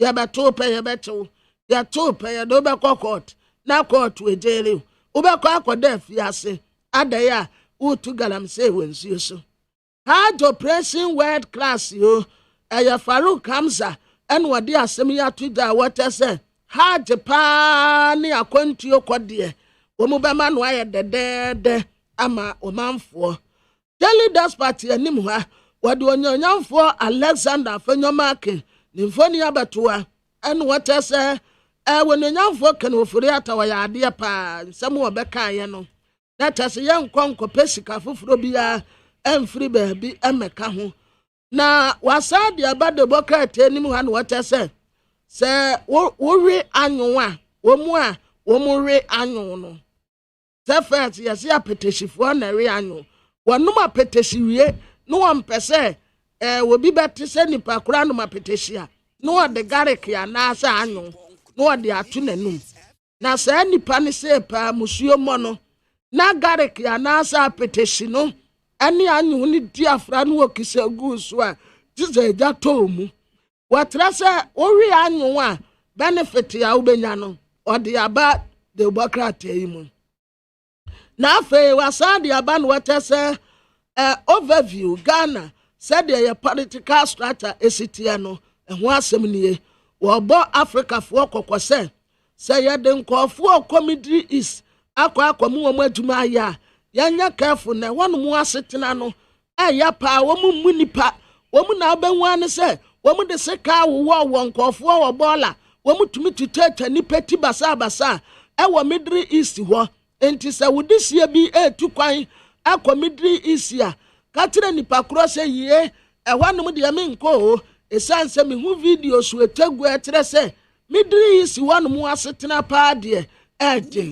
the new crusading guide anim ha watiman youth ana womu akatira kwanse se mani ntuni nan emfensi atemu asase so esanse wakasa edietia womu peni ya wata wonum wano lands minister for lands and natural resources ena sa speedboat no amekaye no wosan epa hontuma ewa ha 22.4 billion Ghana cedis no a womu se womu akwaprenti no watasa representing net claims and new currency representing net claims and new currency enti munsa no so obi bisa wo say 22 billion no a womu corporate buy ne yede ya kata nipa cross say 22.4 billion Ghana cedis represent net claims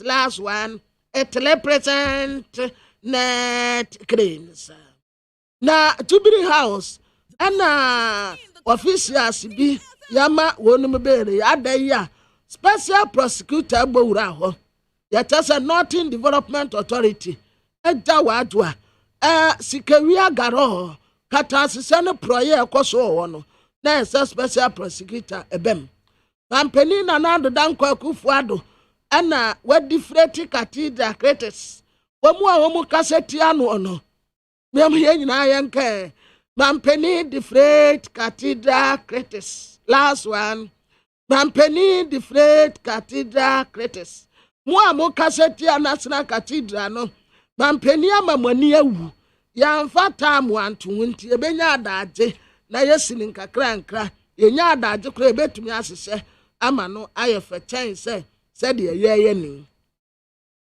na the informer de bakra tenim ha media budget review no ononyafo Alexander Fenyoma Kensete say erobi ani babia papa ne kan sem no nipa no wanim reading say da wo said the ononyafo ken oforiata kan ade no a wanti ba kokora wakabrofo atoaso ye en wo said nya adade enso eye ne sa kama edemaye enti obi bia wotie budget ni nyina ehu se budget emu ede na the late Alhaji Batude ena Alex Sebefia en what say ya down memory lane Alhaji Batude eka asemi de fa Alex Sebefia ho eye car stealing bia na ekoso ewo omu abreso na wononyamfo ari na drusu ena Ghana fo katre ne se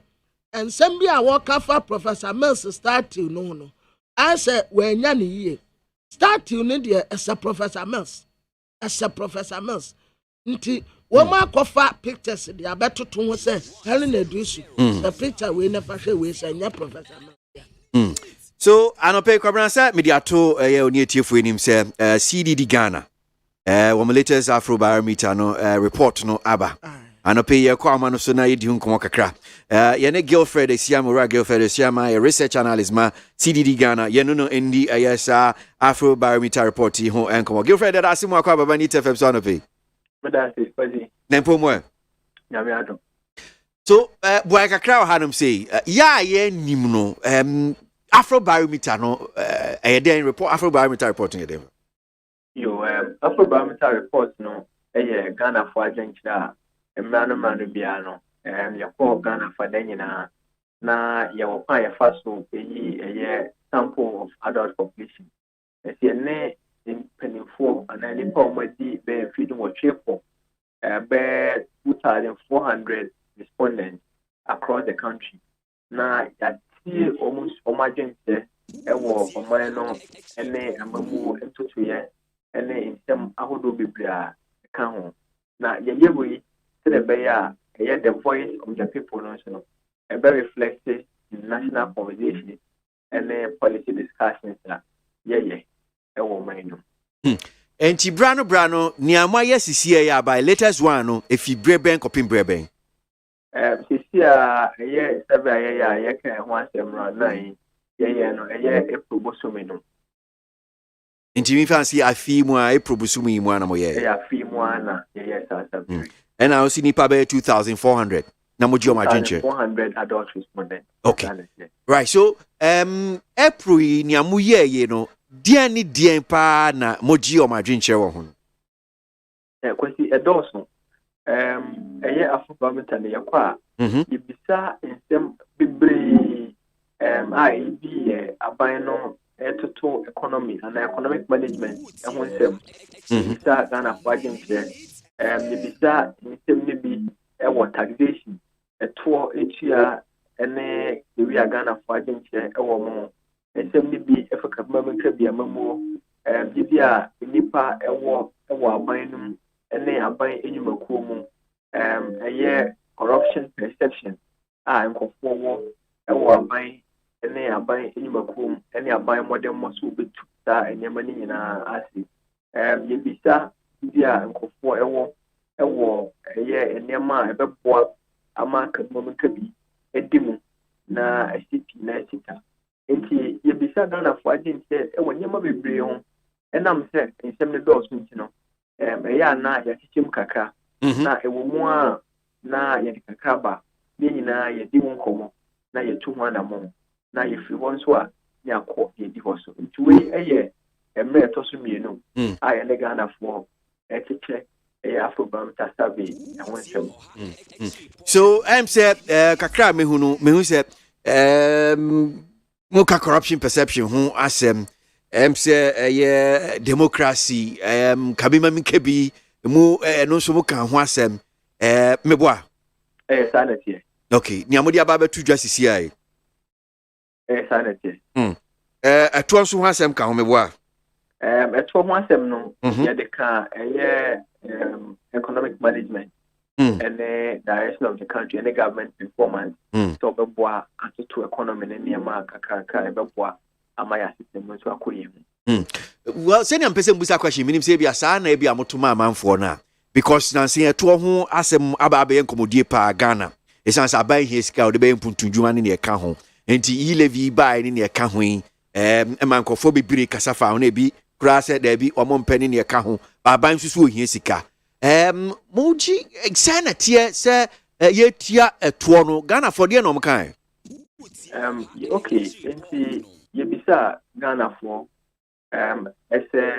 specifically E11 no yebisa omo jitum ana omo nyintum ana eno no ohwa enipa omo ka so omo nyintum krai emte yebisa omo sa asem ya na wa mo muaye mejitum kaka ana se menyintum papa ana menyintum kra sansam a yebisa ni muaye ani ehwe no enipa dodo na eno omo ka se omo nyintum kra na so omo nyintum mpo oka omo so omo nyintum no ebomu a around 75%. Na so ofa 4 people bi ana ebo 3 ene omo ka se E11 no omo nyintum afenso no ye den se mienu sa to omanim ese omo nyimu ba ko enti wo bisa ne se B11 no adwen papa ebeboa ama Ghana for yensu yetimi yeyi kakra na ye de eboman no ho bra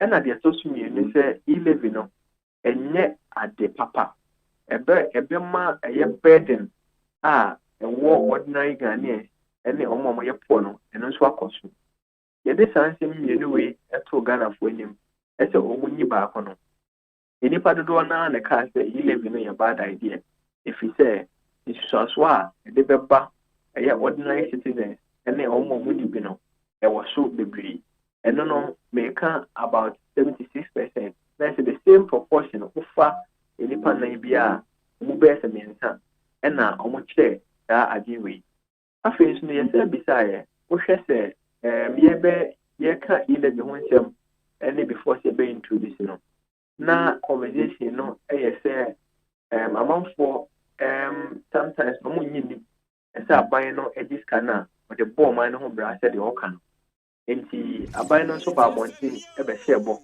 ɛsɛ sɛ ɔmo gye sika no a ɔmo bɛboa de ayɛ mpuntudwuma ɔmo bɛboa de bi ayɛ akwan mbobɔɔ nneɛma baako mmienu mmiɛnsa bi so nti yɛn nso ebisa Ghanafoɔ ɛsɛ ɔmo gyidie ɛwɔ saa asɛm mu sɛ ne nti question a ebi sɛ ɔmo no ɛyɛ sɛ aban ahyɛ bɔ sɛ sika a ɔmo bɛgye ɛwɔ e-learning no ɔmo de bɛyɛ mpuntudwuma na wɔn no gyidie bɛn ɛna wɔwɔ ɛwɔ saa asɛm mu yi ɛno no ne ama nkɔfoɔ wɔ ɔfis ɛsɛ mene gyidie koraa na sɛ mene gyidie papa na wɔgyidie kakra anaa wɔgyidie paa saa mmuayɛ wei nnipa dodoɔ naa ɛsɛ about 51% ɛna ɔmo kaa so ɔmo de ɔmo ne gyidie koraa ɛsɛ bɔhyɛ aban no ahyɛ ɛsɛ e-levy sika no wɔde bɛhyɛ mpuntudwuma mu no ɔbɛyɛ ampa 24% ɛna ɔmo nso kaa sɛ ɔmo ne gyidie papa na ɛsɛ wokɔhwɛ ɔmo a ɔmo ne gyidie ɛwɔ ɛyɛ asɛm aban no kae no mu a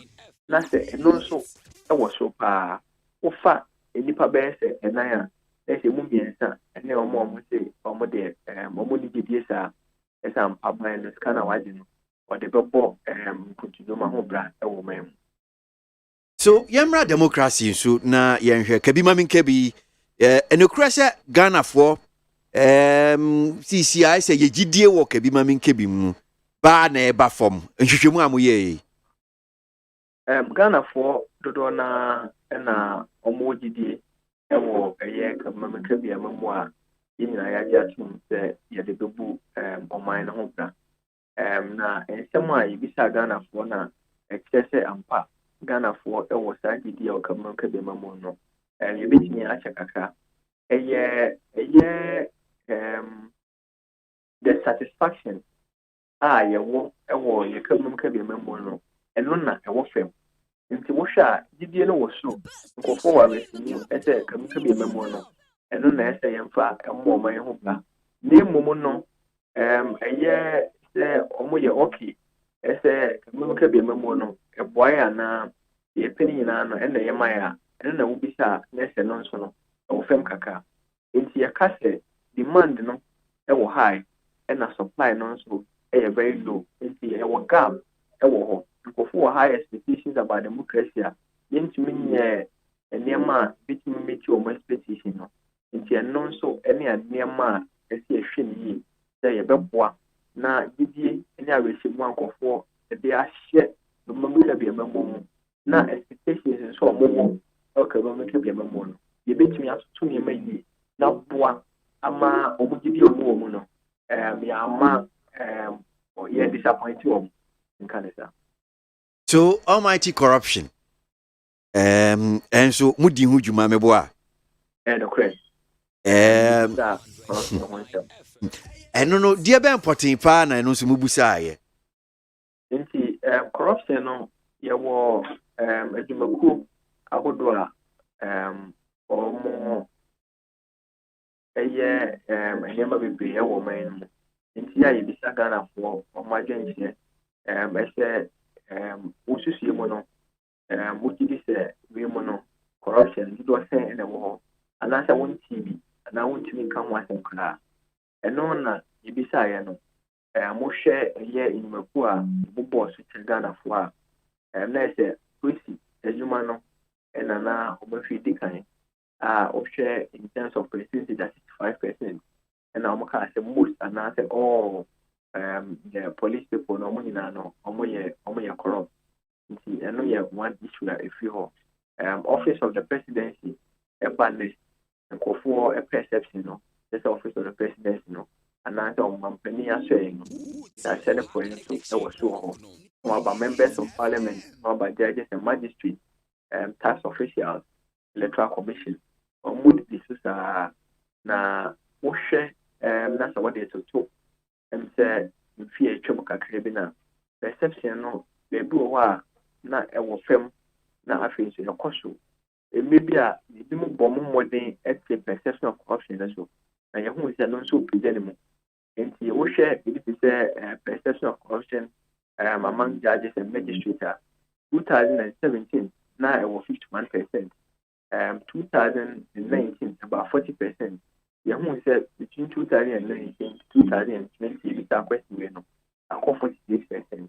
It's Yama Bay and Omoye and Omdibu Aquemon, a Boama Ghana Funia Refini, who said corruption and woman assaulted. Now, Omoja and answer among Osunia, the Bri, Intinama, corruption of perception, and also epidemic.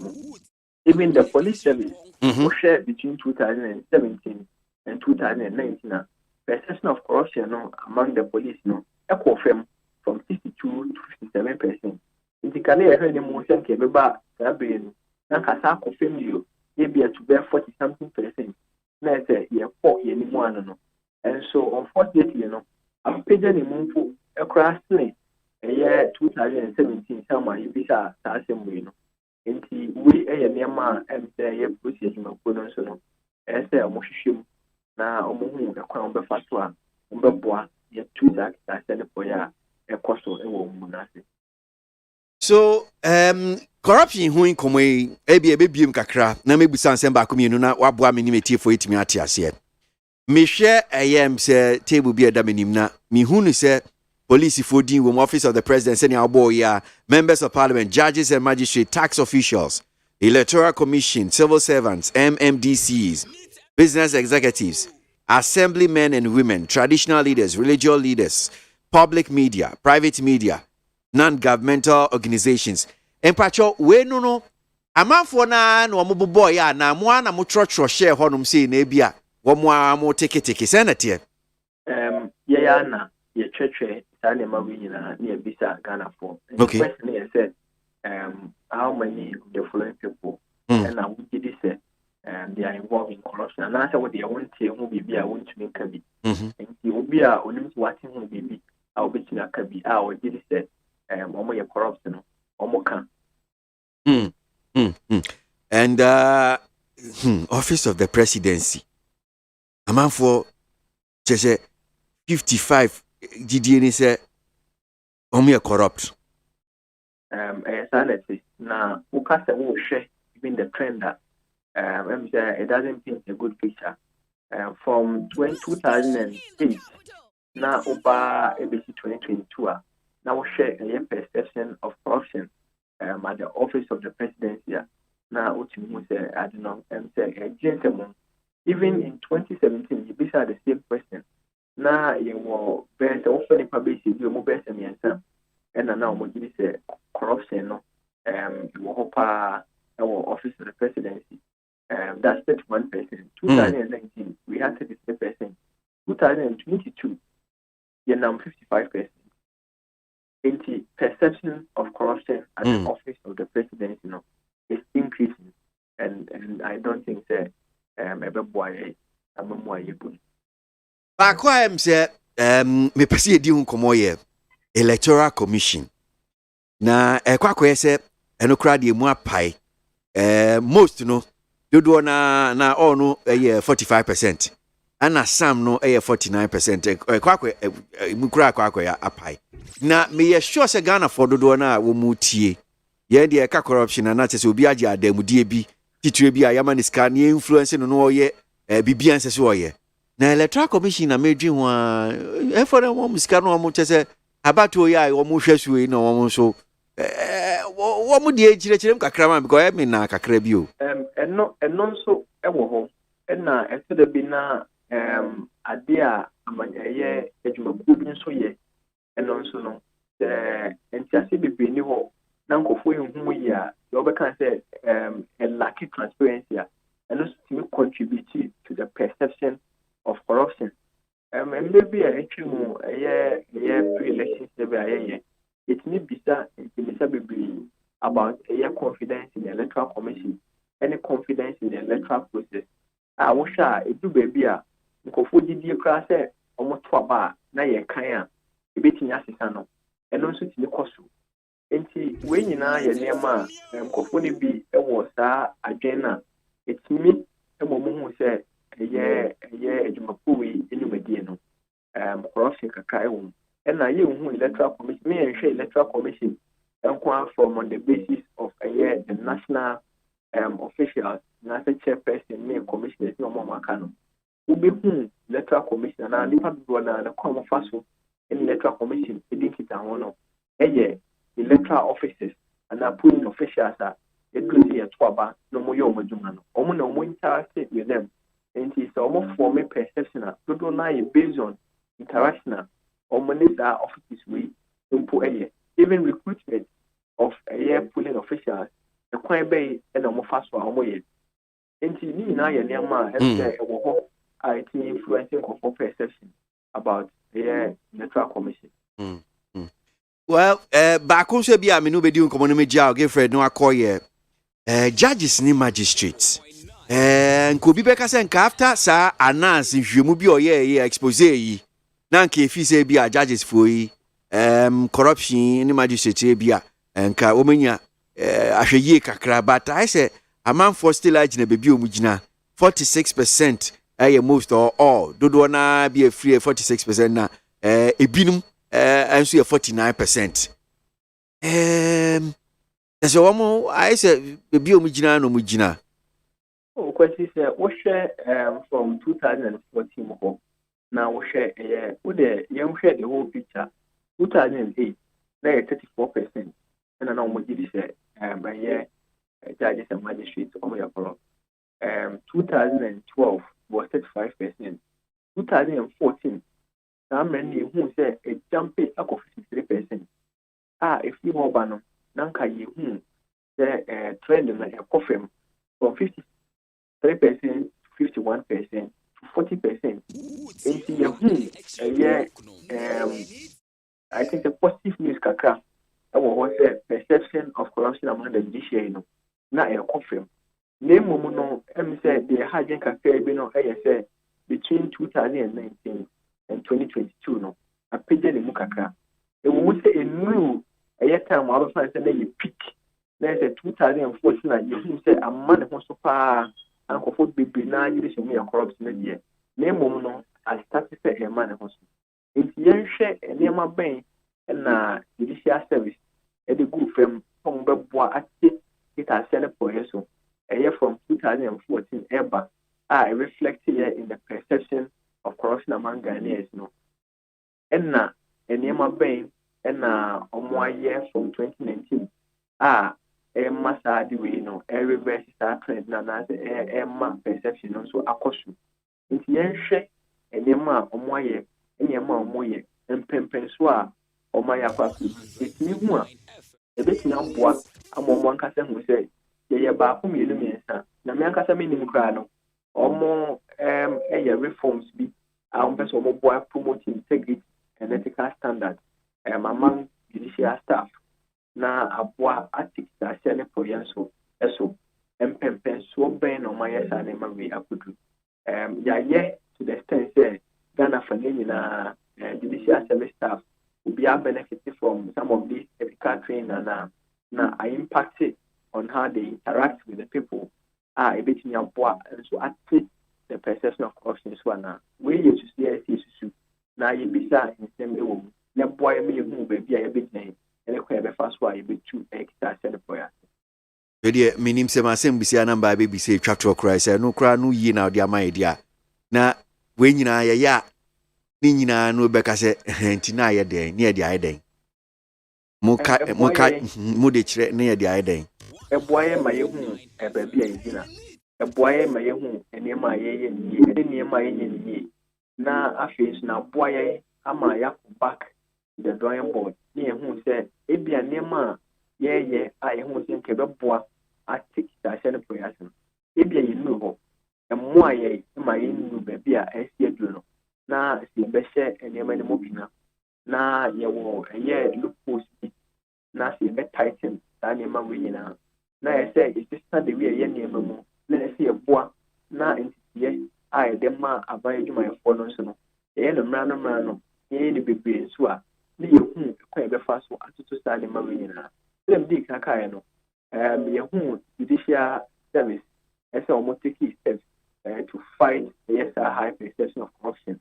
I will share a year trajectory from 2014 ye hu some downward a year trend bi kaka and no air na montu papa ye be share omo maka nyina nkran ese wo hu se corruption perception was so Puma, Oberboa, the what to Anamopa, na Boa, na Yatisa, and Mammy Naso.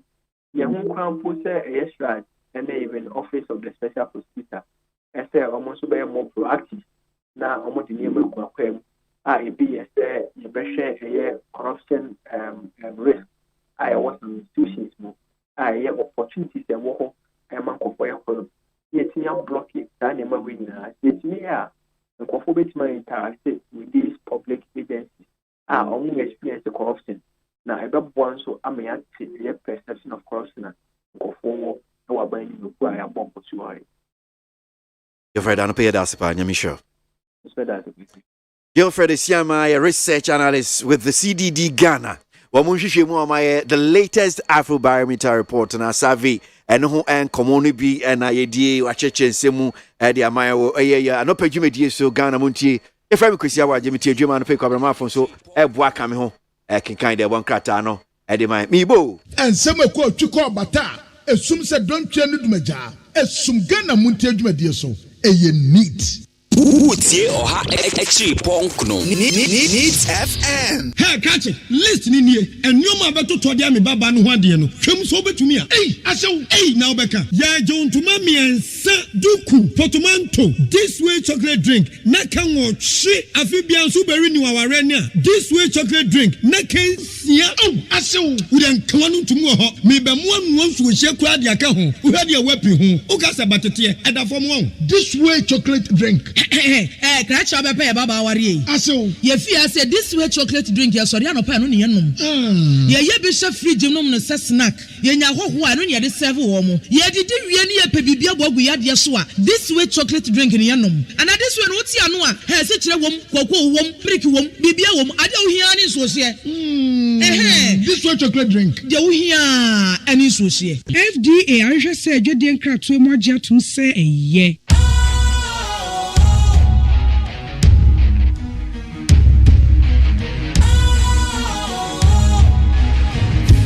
Cool, fresh and trendy with a new look. Makes you feel real good, that refreshing vibe. Satisfies you right just the way you like. Do you know? Do you know? Do you know? Ain't gotta do it alone. Specialized makes you flow. Anytime.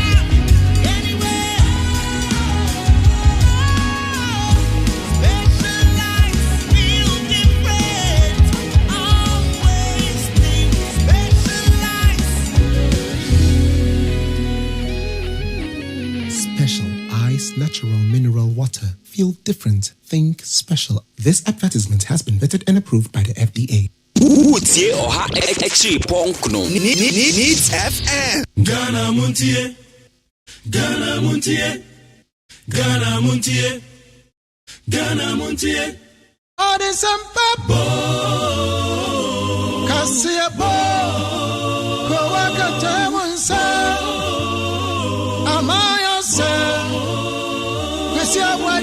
Onye yimu no kretrodo kamadine men kamadine bo nitafe mayentie kwesi ABOAGYE 100.9 kwesi bonkwe yanko enim kwabra bremwe na mintio de won krata no fabi twasomai abusuafo de me dom wasukọ ye Republic Press krata fa toso nan watrasa sa wuduru bunu a ye bayire na ebusei bayire bu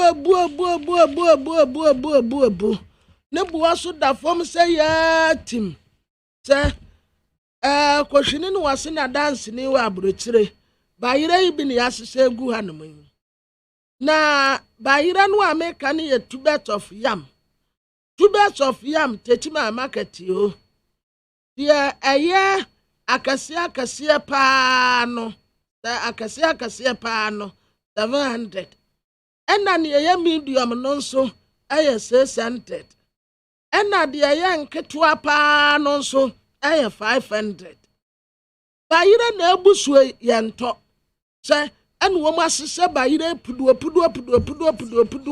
adigu hanom se Mumra meto. But by you guo, omunto. And to almost rad this year, Muwan cry, Muwak Masse, Muwa Western, Central Region. Say, Radiadum, by Irano dear, Abba, by Irano swab back, Cassia pa. Mua mope, by Ira Dabreko, a biwa, Mua mope by Ira dente, Msuabi or Mua mopa fasia, a biwa, Mua mope puna, a biwa. Bayira na ebusu abu atofo we anya se bi ekwan no so nya ekwan ne ye se free ya akotachiman edikwa biye anya ade ekwan no beka se enye ekwan ne ye enti ukotachiman Central Market ofuman enkranza ena kentampo market ya eja wajo bayira nie enti mu amukofa bayira no omu tasa bayira na ba mu omu nya atofo enti mu nkofa mrebi ebi mrame yente mo de banso anebo no mo ma no mra fom kakra mo ma bayira no bo mra fom kakra sanse bayira ne busu a esesa no bo eba fom ti bayira de ebu na mom sade ebe ya wo mbe kwa akofa aba no eno na ye asem na Teacher Training Association of Ghana and womu kase womu tasa 7 months nie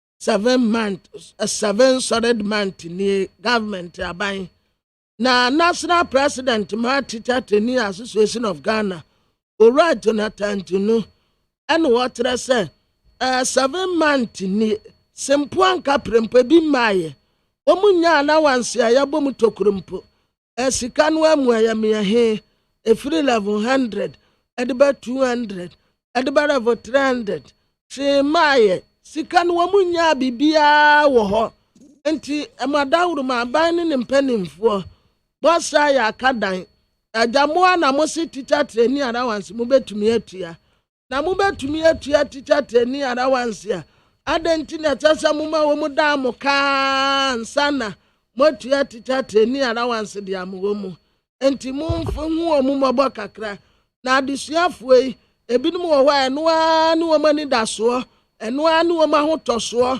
eno anu wo mudi ye bibia enti si hu omu mabo na si ya mpesika kakra amfa mu omu amfa ntototo omu ho niama ubekọ no sabre ukọ Teacher Training si wonu mu a akade bebre wo kura wo mu hia but sika enko enti wo mu srem penimfo se mu wo mu mabo kakra said ye baya Teacher Training si womu betumi agentete ye be mu womu akoma ato womu yem na womu ba abontin na womu amaye adesoa amfa ama oman nti muhu wonu mmobo kakra na mumu abu awonum na de obakra ta ye friend say Ghanaian Times ade aba center spread wo infinfini wonu mo pe ena wode mampeni na nado danko akufuado ani etitire bebre emfoni abeto ha na mampeni no wakase National Cathedral wo Washington DC ya friend St. Peter's Basilica enu na ye noa St. Peter's Basilica ana ebi nso awurom na wurom de no wurom na wurom de no ya friend no Notre Dame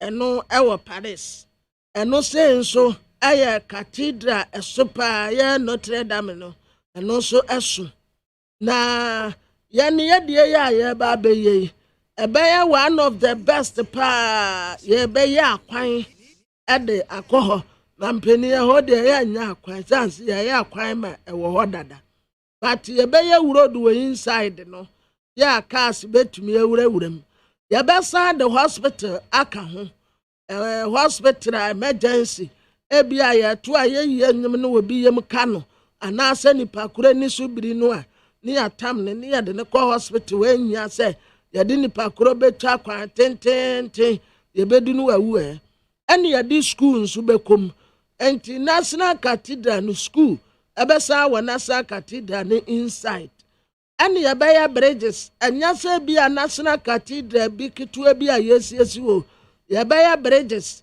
enso ewo mu bi bridge a ebeya nsamso ofo no wesane enti obi aba obehu say yes the national cathedral ya ye say ukotu Ecclesiastes chapter 11 verse 4 was say if you wait until the wind and the weather are just right, you will never sow anything and never harvest anything. Company na na dia asemiya tu jawa bra na wa address 19th plenary assembly symposium of Episcopal Conference Africa and Madagascar. Ewo enkrahan say Etifia sem was say security and migration in Africa and the inlands. The scam Catholic Bishop deliberately on security concerns on continent, roles of Catholic Church in addressing the challenge. When you Tifia Samoa were the two so, Company say architect here will design a national cathedral. No, your friend David Ajayi. Ono na o design a cathedral no a wo musi wa America no. National Museum of Africa American History and Culture Museum in Washington DC. Abranti ne design enti ne nsa no adwuma efe. International Cathedral ya wo ya maye interdenominational space for worship. Obia betumi akọ no akọ Awurade. Emfa ho said the suma awufiri minti yanti ase na National Cathedral ya ye benefit o maimuni nyina na womu kasetia na National Cathedral nya priority. National Cathedral nya priority priority o maini here. So Kabransa no pay bakwa yedi hu nkomo na mesi mepe bre na yedi atweti funim ya chechim Bank of Ghana the statement ba beto abonten wo mu chechim se ensem ranking member on finance committee of the finance committee wo mrashebe jim edebatu dwa se Bank of Ghana wo mu etwisika o ma print sika no Bank of Ghana person mu chese enye sanity. So Bank of Ghana's response to allegation by minority ranking member of finance committee in parliament on printing of money to support the budget. Na okinkan krata na say paragraph 2 say Bank of Ghana deems it necessary to provide clarity on the issue and to set the record straight. The amount of 22.04 billion Ghana cedis represent net claims on government and not new currency printed to support the government's budget. The net claims of 22.04 billion Ghana cedis has the following four components. 1. GOG stocks and bonds sold by commercial banks to Ghana, to Bank of Ghana under repurchase agreement by which banks routinely manage their liquidity positions. 2. IMF SDR allocation disbursed to government through Bank of Ghana. 3. Drawdown of government's own deposits held with Bank of Ghana. 4. Negative balance on government's account with Bank of Ghana at a point in time and self-liquidated as new government deposits are credited to the account. First, there is an amount of 1.6 billion Ghana cedis which reflect GOG stocks and bonds sold by commercial banks to Bank of Ghana under repurchase agreement. These bonds, held by a commercial bank since 2021, were purchased by Bank of Ghana to provide liquidity to the bank under a repurchase agreement that required the bank to buy back these bonds at a later date. Camera? Oh, my question would say, I make us say, I am in this woman. I know. It be a new. I wish you afford the offer because you can't know me. I said, me, I'm catching me on Kubisa. I catch you for some Pubua. Now, who from Mumfa? I catch you for some Pubua. Up to me, trouble for baby. Yeah. Having purchased these bonds on the secondary market as a secondary transaction, Bank of Ghana's holdings of GOG bonds increased by 1.6 billion Ghana cedis not because it had lent money to government, but because it had purchased a GOG bond originally purchased by the bank for investment purposes. As part of its function of providing liquidity to the banking sector, Bank of Ghana routinely enters into similar agreements, repos and reverse repos, with commercial banks that, if you can't teach them, confuse them. This is economics. Please. I didn't ask you not to go to finance and economics. Repos and reverse repos. If I'm fine, oh my God, what they can't say, where me trouble, say repos and reverse repos. These arrangements do not represent lending to government by Bank of Ghana. The process of bonds purchased from banks go to those banks and not government. Once Bank of Ghana purchases such bonds from banks, it holds them until maturity of the bonds, unless they are repurchased by the banks. At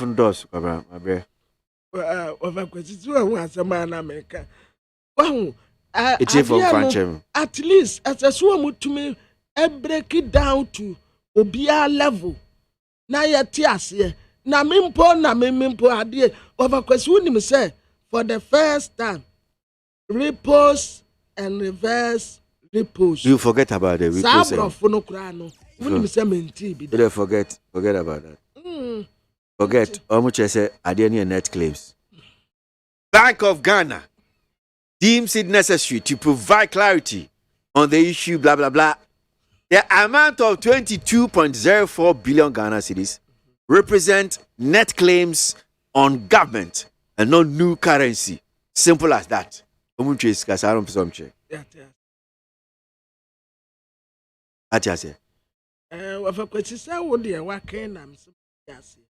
Sandra Thompson kura no yeseke ena otebai enti suo ma kan yate wo mo say ye net claim enti net claims no by of akwesi no so untumi mfa ma. Which one?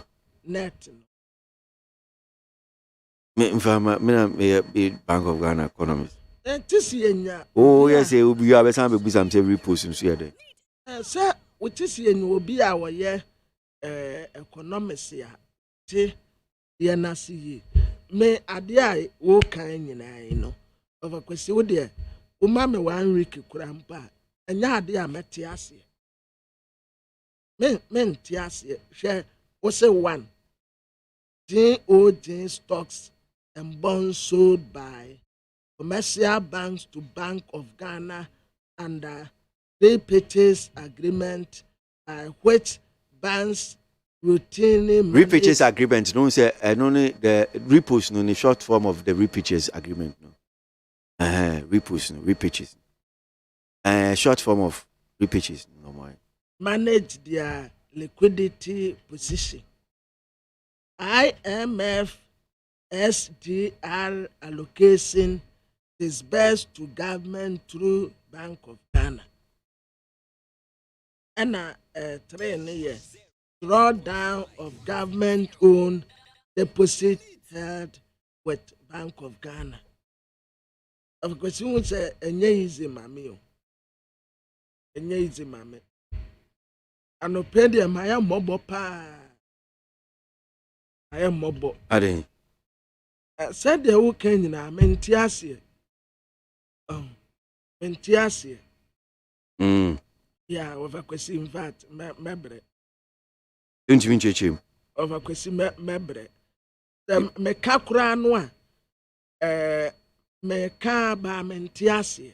Mr. Speaker, yes, Mr. Speaker, let it be known to the deputy whip who has now gained a new name for throwing shades that we are always ready for them at any time. Mr. Speaker, the man who commented has forgotten that once upon a time he was a deputy minister of finance. What was the state of the economy? We are ready for you. We are ready for you. What was the state of the economy when you and Sateko managed the economy? Today, you are enjoying the liberties of opposition to be throwing shades. We are ready for you, and you hear from us.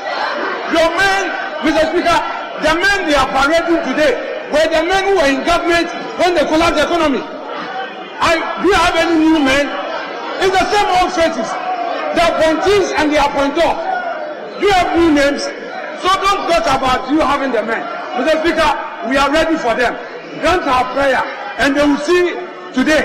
We are ready for them. We are not debating, but we are telling you that you don't have new men. It's the same old that you have reshuffled. The same old team that you couldn't manage the economy. So don't get any impression of yourself. Mr. Speaker, we are ready. We are ready.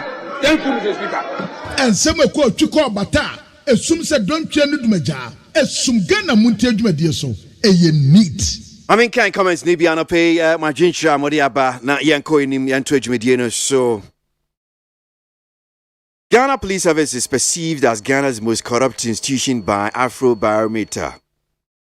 It is a shame, especially Accra Central MTTD. Money extortion and bribe from trotro drivers is too much. Yawedu, Silver Corner, Matayako, you don't like the police people there. That's why I've sent you this one. When the NPP and the Akufo-Addo needed political power, they saw citizens as human beings. But when we gave them the power, these same people see and treat citizens like Ghanaians are prisoners in our own country. Anna Fernando Ku, another way to buy.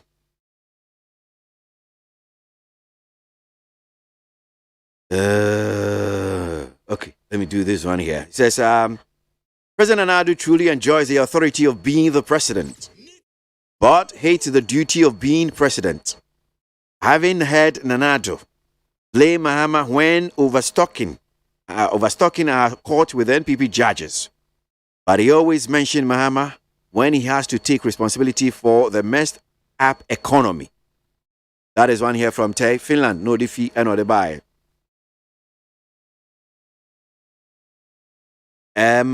Or say, if what Honorable Atufosin is saying about BOG is untrue, then he must retract it publicly with immediate effect. Kojo trumpet, tasty aspect fast foods na obuashi, and no defeat and no buy. If nothing at all, there are a lot of legacy the MPP will be remembered, and Nanado, the MPP and Nanado will be remembered for, like the free SHS, one district, one factory, one constituency, one ambulance, etc., etc. That's way, and all the way at the buy. KK or Kaswasi NDC, you're trying hard to do propaganda, but the good people of Ghana does not want to, they don't want to do so. That is KK or the fee Kaswana the buyer. I think President Akufo-Addo doesn't seem to care about all that the innocent Ghanaians are going through. If President Akufo-Addo cares about what Ghanaians are going through, he would have used the taxpayers' money. He wouldn't have used taxpayers' money to build the cathedral. That is Abladi, Fiekuma Zongo, Takradi, and Odifi, and Odebai. Amisco Spelele was say unexpectedly is on record that BOG hasn't printed 22.04 billion Ghana cedis as claimed by the NDC. This is a clear indication that the NDC is only good at peddling lies, and opposition must be their permanent destination for Ghana to progress. Amisco Spelele, Kaswa, and Odifri no the buy. The Ebusiapeni of President Mills has said it all. Koku Aido should stop using Atta Mills' name to enrich himself. He should know that he was just a worker for President Mills, so he cannot behave as if he loves Atta Mills more than his family members. Shame on him. That's Mesha Kasante from Abuso Kain.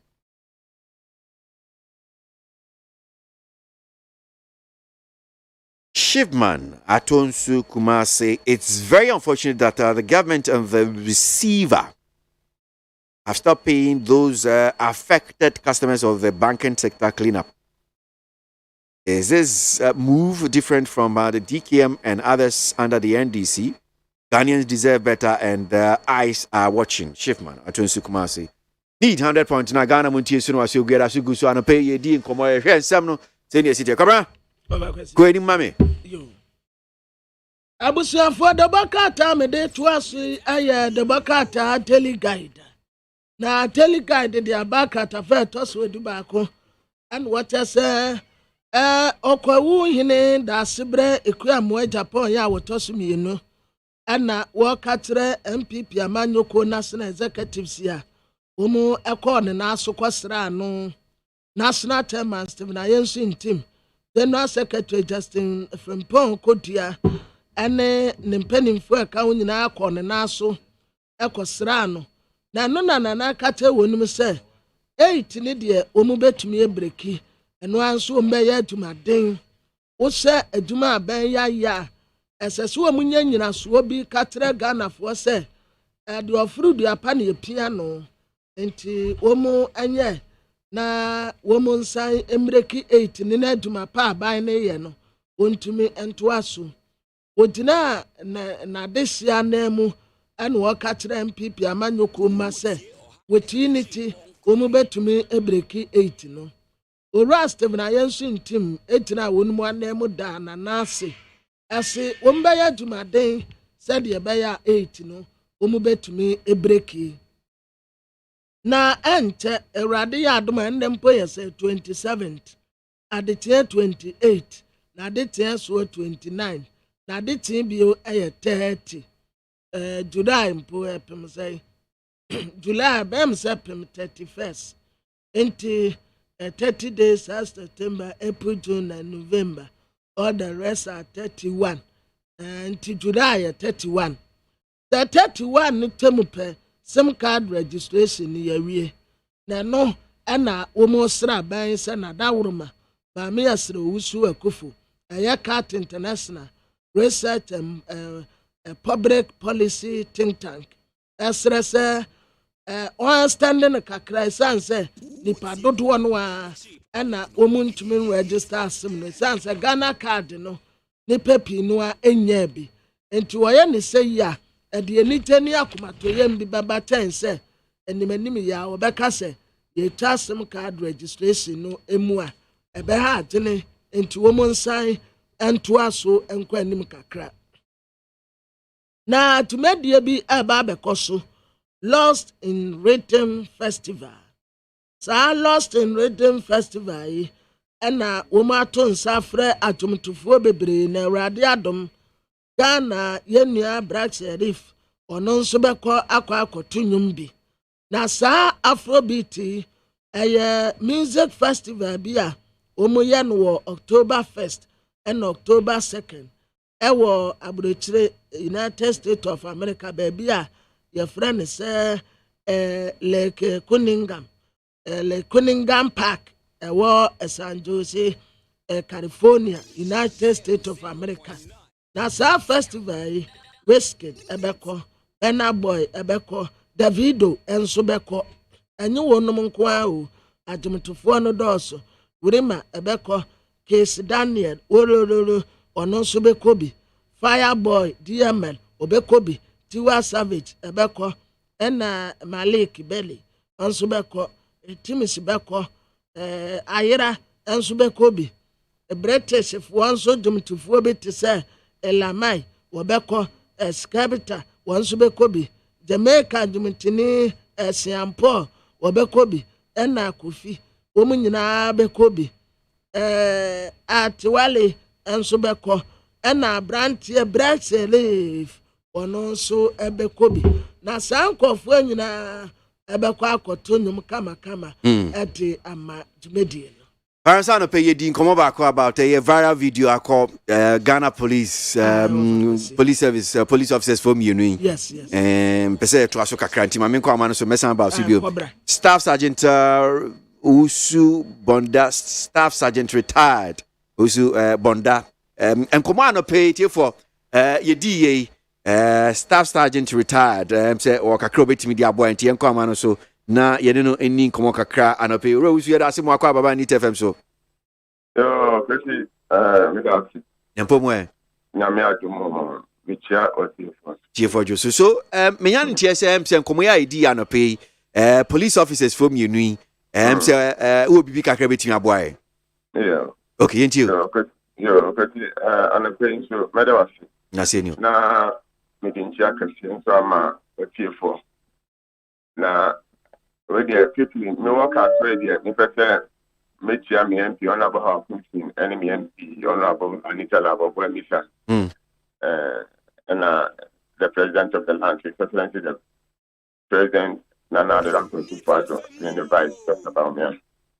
But see, and okay, after we are very, very serious. And I served in the armed forces for 17 good years before retiring. And I can say some of these issues are happy between the junior officer and the senior officer. Contributed to the fact that media exit the system. But see, I thought that senior officers need to be handle the junior officers. If you are not careful, listening to the security analyst, Adam Bona, now or make comment, he said it was about weapons. They are sure, no, one. A better than the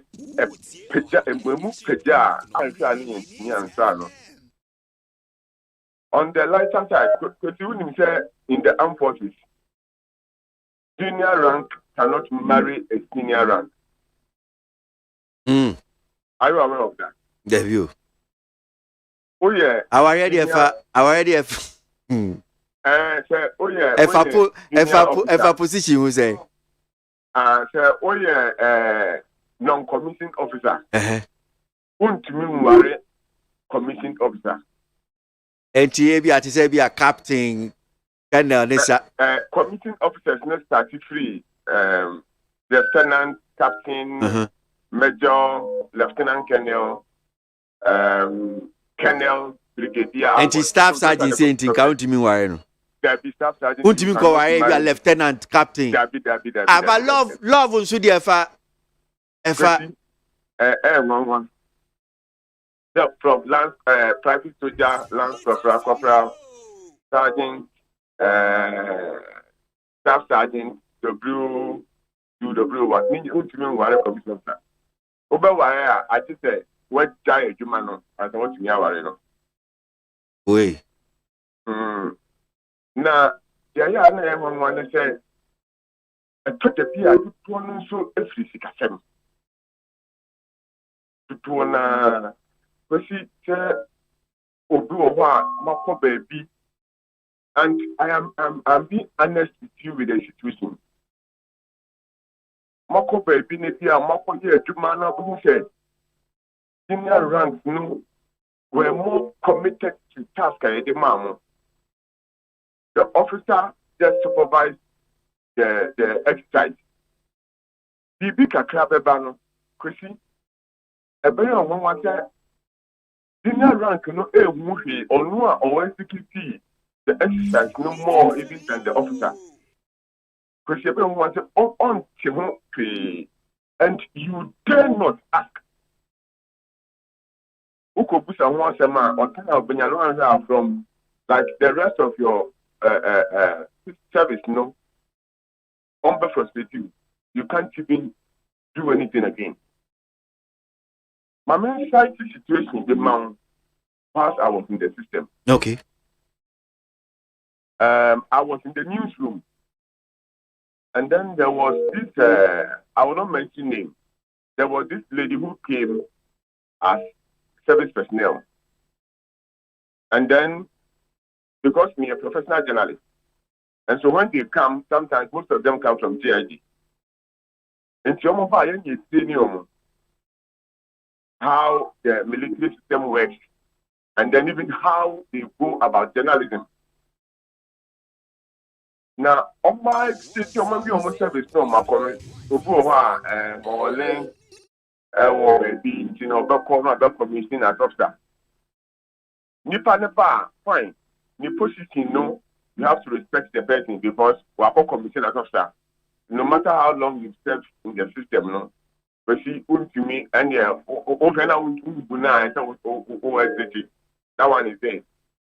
But the situation now, you can't watch them at the end, and yes, sir, the qualification as to see chance to be no dear couldn't have welcome this thing or dear abet joining system. And question just what? Obi how ba, then you obey you any obey come on him a one same be one. Otiwa now Osiafim. This person I'm talking about came and asked, and then we taught her so many things. There was a day I was in the office. I sent service personnel. Need to say, oh, yeah, dear mommy. Because could you believe that? Me palace staff by my whole office. I was the in charge then at the newsroom. Me palace staff by me who catch them and say, all column officer we have friend or say or quay. And all boom me didn't say, oh, staff who's in ask mommy. I should go and call me staff who's. This is the same person I make us say, or buy or no professional and all who he was under us. In fact, I got angry, to be very honest with you. I got angry, went to her office, make it come again. Because at the time, I was ready to say, whatever will happen to me, it will happen. Because I'm again to them, and the qualification, I'm sorry. But at the time, me exit the class and we put a degree in book. But now me master. Then Waba and the nation was serious in putting me. So at least so what ban wa betu be an national small bina who be bika. What do you have to do? Any partner over friend. Senior person no asthma will be over friend. Or disregarding and then it's a question. Because I'm now what no one a bit to me bimbila in so many places and they would they cameras and that's what they're men for just go and interview both in the police service, in the military, the prison, and other security establishments. Senior rank will tell you their mind. Because you say, oh man, son, I'm paying for now, son, and she now a TV. Have you asked yourself why Rollins was using the junior rank? Thank you, Kwesi. Well, you should say we are same beside. Didn't ya? Yes, because junior ranks not always they are committed. But you move BBR, who knew who kinds of the car? Fine, I agree to the discipline side of it. But to the extent said, sometimes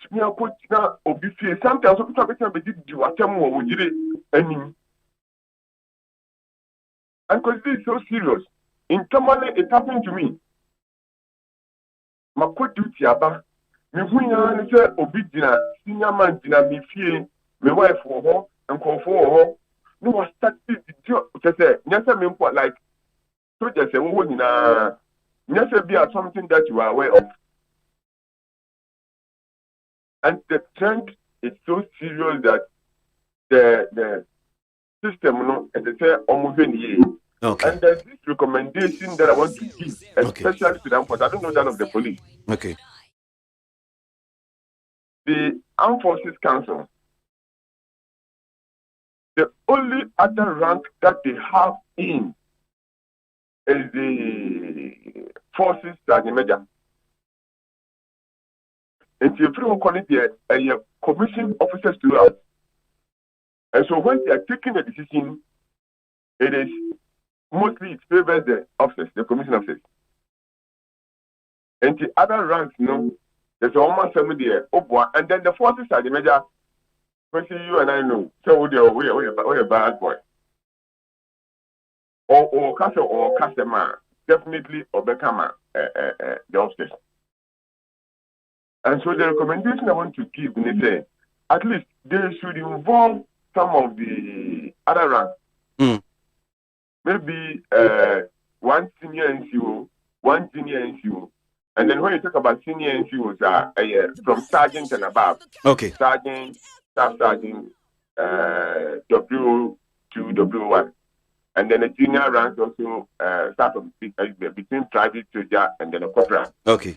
Okay. They should involve them so that when they are taking decisions, they do a home because there are both ones as I speak. Measure that friendly a decent common way part because I think recommendations now making it very, very important, very key and painful TNT. Staff Sergeant Medas now measure that friendly a diho and common way part.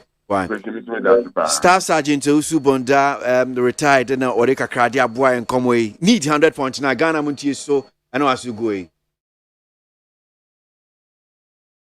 And some of what you call bata, assume said don't change the major, assume Ghana Montier Media so a neat. Honorable George Mekuduka, Rashebe Juno German Tako and so I am Deputy Minister for Lands and Natural Resources. Now, Yenin Komokaka. Honorable Yadasimu Akaba by Nit FM so. Okay. All right. Government procures 5 boats to fight Galamsey. Sankome yepese yeji yenchichimu kakra ewo ho entokwai aye queen boat ya makwa akoto ene ehon komo. Yo what the time mampa nchakati ma wetefo na nda wasi so akwenya example give there na or how as a country as far as illegal mines especially the destruction of our body. Na ono na mapei na na the kwa aye the Ono I'm say one if you mafis na no kakranti ya na kasa no echi. Me use to ma so earpiece so. Ah okay, all right. Into you. But oh yeah. Yeah, yeah. Na mapei na adudan kwa kufuado. Na reshimanye there permanently no able to protect your bodies na ono muna why you there or you procure speedboats na you know normal one labor command and or of the Ministry of Land and Natural Resources so but to recruit or river wardens one will be permanently placed along the river banks of this country. It's a bonga leda Yamenado, the new naval command, Nina Tranamon, the call be possible. Pra, Lodo. The Oye and Bota, a Yakotrain, the Butum Yazama, Oye Navy Four. Now, we to whether patrol or you hear about bodies you know permanently. Na every and I wanna year to na the Yamahi in one call or yeah useless to know the Roman Yama so therefore alcohol arrest the car. If you are they go back see or there yeah measures are permanently no able to years day before a good suno linear river gas so one also over 24/7 and that is the strategy we're doing now there go free and there on before patrol in suno and fees so river wardens also so year from also they will be patrolling the river bank until that they won't there yes the speedboat that suno na oye senchela yuwa na adanko akufuado opede oye na ode boa ma yensu suno ni wa yi na yin de suno ana galamse no kono onye da kon onye event onye da kon e wutu ga ko oye process nanso ana mona yuti chede oye ana mona obotum will reduce these recalcitrant one we determine that they will destroy our bodies. It is there and I'm on you to Boboa. All over the world, countries are all good. Or battle with Galamsey. Even in Australia, gold or found prospectus or galamsey or developed country, but still na or galamsey. Eco South Africa. Also from Zamazama.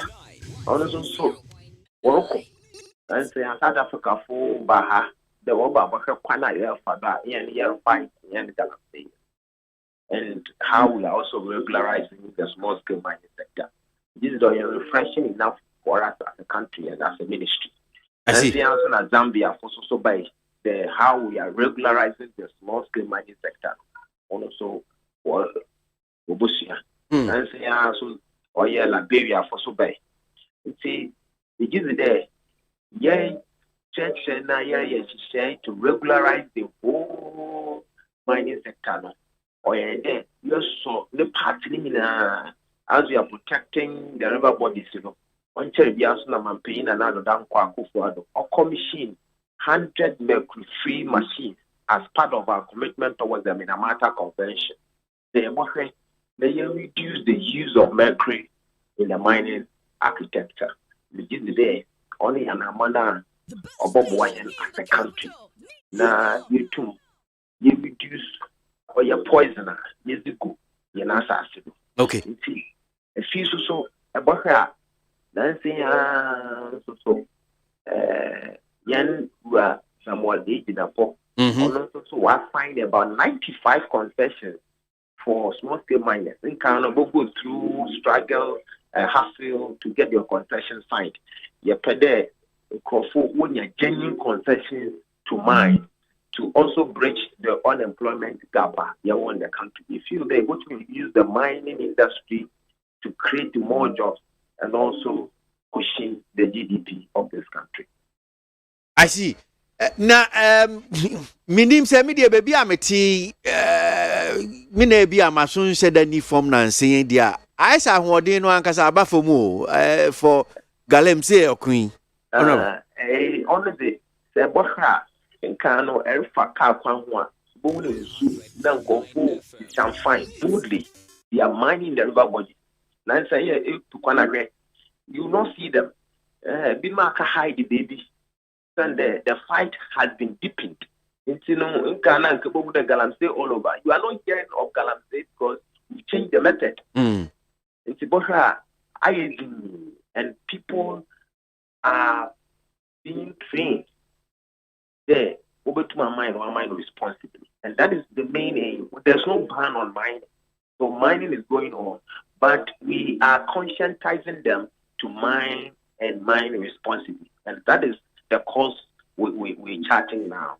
Because rather, senior can be said, I say, MPP are by one, I be a CC at the match, I'm a Mohunti, and Tina Yedin, but SAG accusation and allegations as well. Oh, say, a young MPP phone got to work on money. It is MPP for a charm of one. And this will come out to say, the minister that today we have a catch or there, will be rich a MPP for. Apart from what I may be saying, it will be about can be assured them. There hasn't been any complaint of that sort. The obesity, what the concession here come MPP. After all, MPP are also Ghanaians, and we have miners who are sympathetic to MPP, but it doesn't mean the MPP, concessions or MPP. And if you come to the ministry and minerals commissioner, they will ask the party you belong to for the process of concession. So I don't think so. Okay. So me hwem foni ni bi o hanam say me hu say ujina boat ni bi kra. Na Chronicle ni okay say speedboats deployed on rivers Ankobra and Bapra to stop galamsey. Just we ni say sa ensuo mienu we pe any ade we ni kwa kwesi so ana. We pra and Cobra, Dream, Tunnel, or Fin, all these river bodies are going to be protected. Okay. Because on a day every day, river bodies in this country are protected. Okay. And we are not even going to stop at only putting river boats. We are also going to dredge the river bodies. Now, maybe we'll have ways to block so that there will be easy flow of these river bodies. Then we can go back to the era of where you two mpatwa na ade won Okay, all right. That's the Honorable na right. Honorable George Mekuduka, I am Rashabi Jujama Takwan, sorry, Deputy Minister for Lands and Natural Resources, and pay need 100.9 Ghana Montie soon as you go and share. Yeah, Brian Cross will say, yeah, discussion. Me paying for so I say, Evans Amo, NDC Communication Team member, and Honorable Samuel IP, former member of Parliament for INSU and Oma Transi and pay studio one of Sia, yeah, baby D. I am Como. But I say, General Secretary Aspirant. Okay. Deputy General Secretary Aspirant. Mate, we come back with your obituary. Main kind comments na remember me paying for ya kwaba pay na yanko yenim but you know na grow. I'm fa serious. Was it? Yeah. This one says NDC party has still not yet prepared for any campaign message. And what they only know is telling lies to Ghanaians that president is not working. But President Nana Addo Akufo-Addo has done more than expected. That is Eric Usfiapre Ainfienimu and Odienufi and Odubai Kwesi. I'm Rasmus from Tema. In fact, the finance minister Ken Ofori-Atta likes talking too much. Oh, sir, Ken Ofori-Atta pa. I don't think. Well, that's. The NDC has become a shameful and disgraced political party in the country, to the extent that they cannot talk about just one corruption-free personality in their party. Expert in the what in Denmark, my main message in fancy on him saying, please tell the NDC and the minority members that the discerning Ghanaian understand their desperation for power. But I can assure them that the discerning Ghanaians will show them where they belong in 2024. That is Emmanuel Kweku Yamwa and Odiwe Edibai. Enoch Ewa Saman Kesi. What is happening today and that this NPP government clearly shows they are all confused about the economy. All the sectors of the economy are sinking. So where are the men they claim they have? Enoch, Asaman Kese, Enodi Free, Enodi Baye. Hey, President Anado. Now who sent you to bring NAPCO? If you can't spell it, don't write it. Correct score, Zakaria. Correct score, Zakaria. That's Sunyani, Enodi Free, Enodi Baye.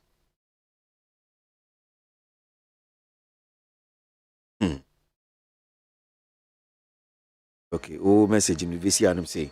I'm trying to say na memra ni enko. And some ko twiko bata. Esum se don twa no dumaja. Esum Ghana Montie adwumadie so. Eye neat.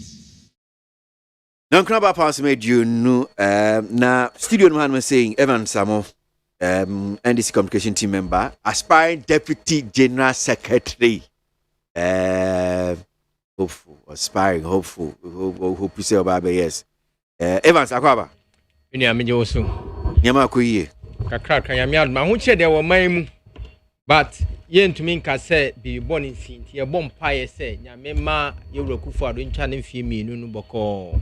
Na me kansa na me chia yewura Julius Debra. Na me chia Dr. Sipanyanke. Na me chia menu ya pani ama Kofi Boa. Me dana CP ko abra enra ehia nkoma edi. Okay. All right. Honorable Samuel Ayepe, former member of Parliament for Ayensuano.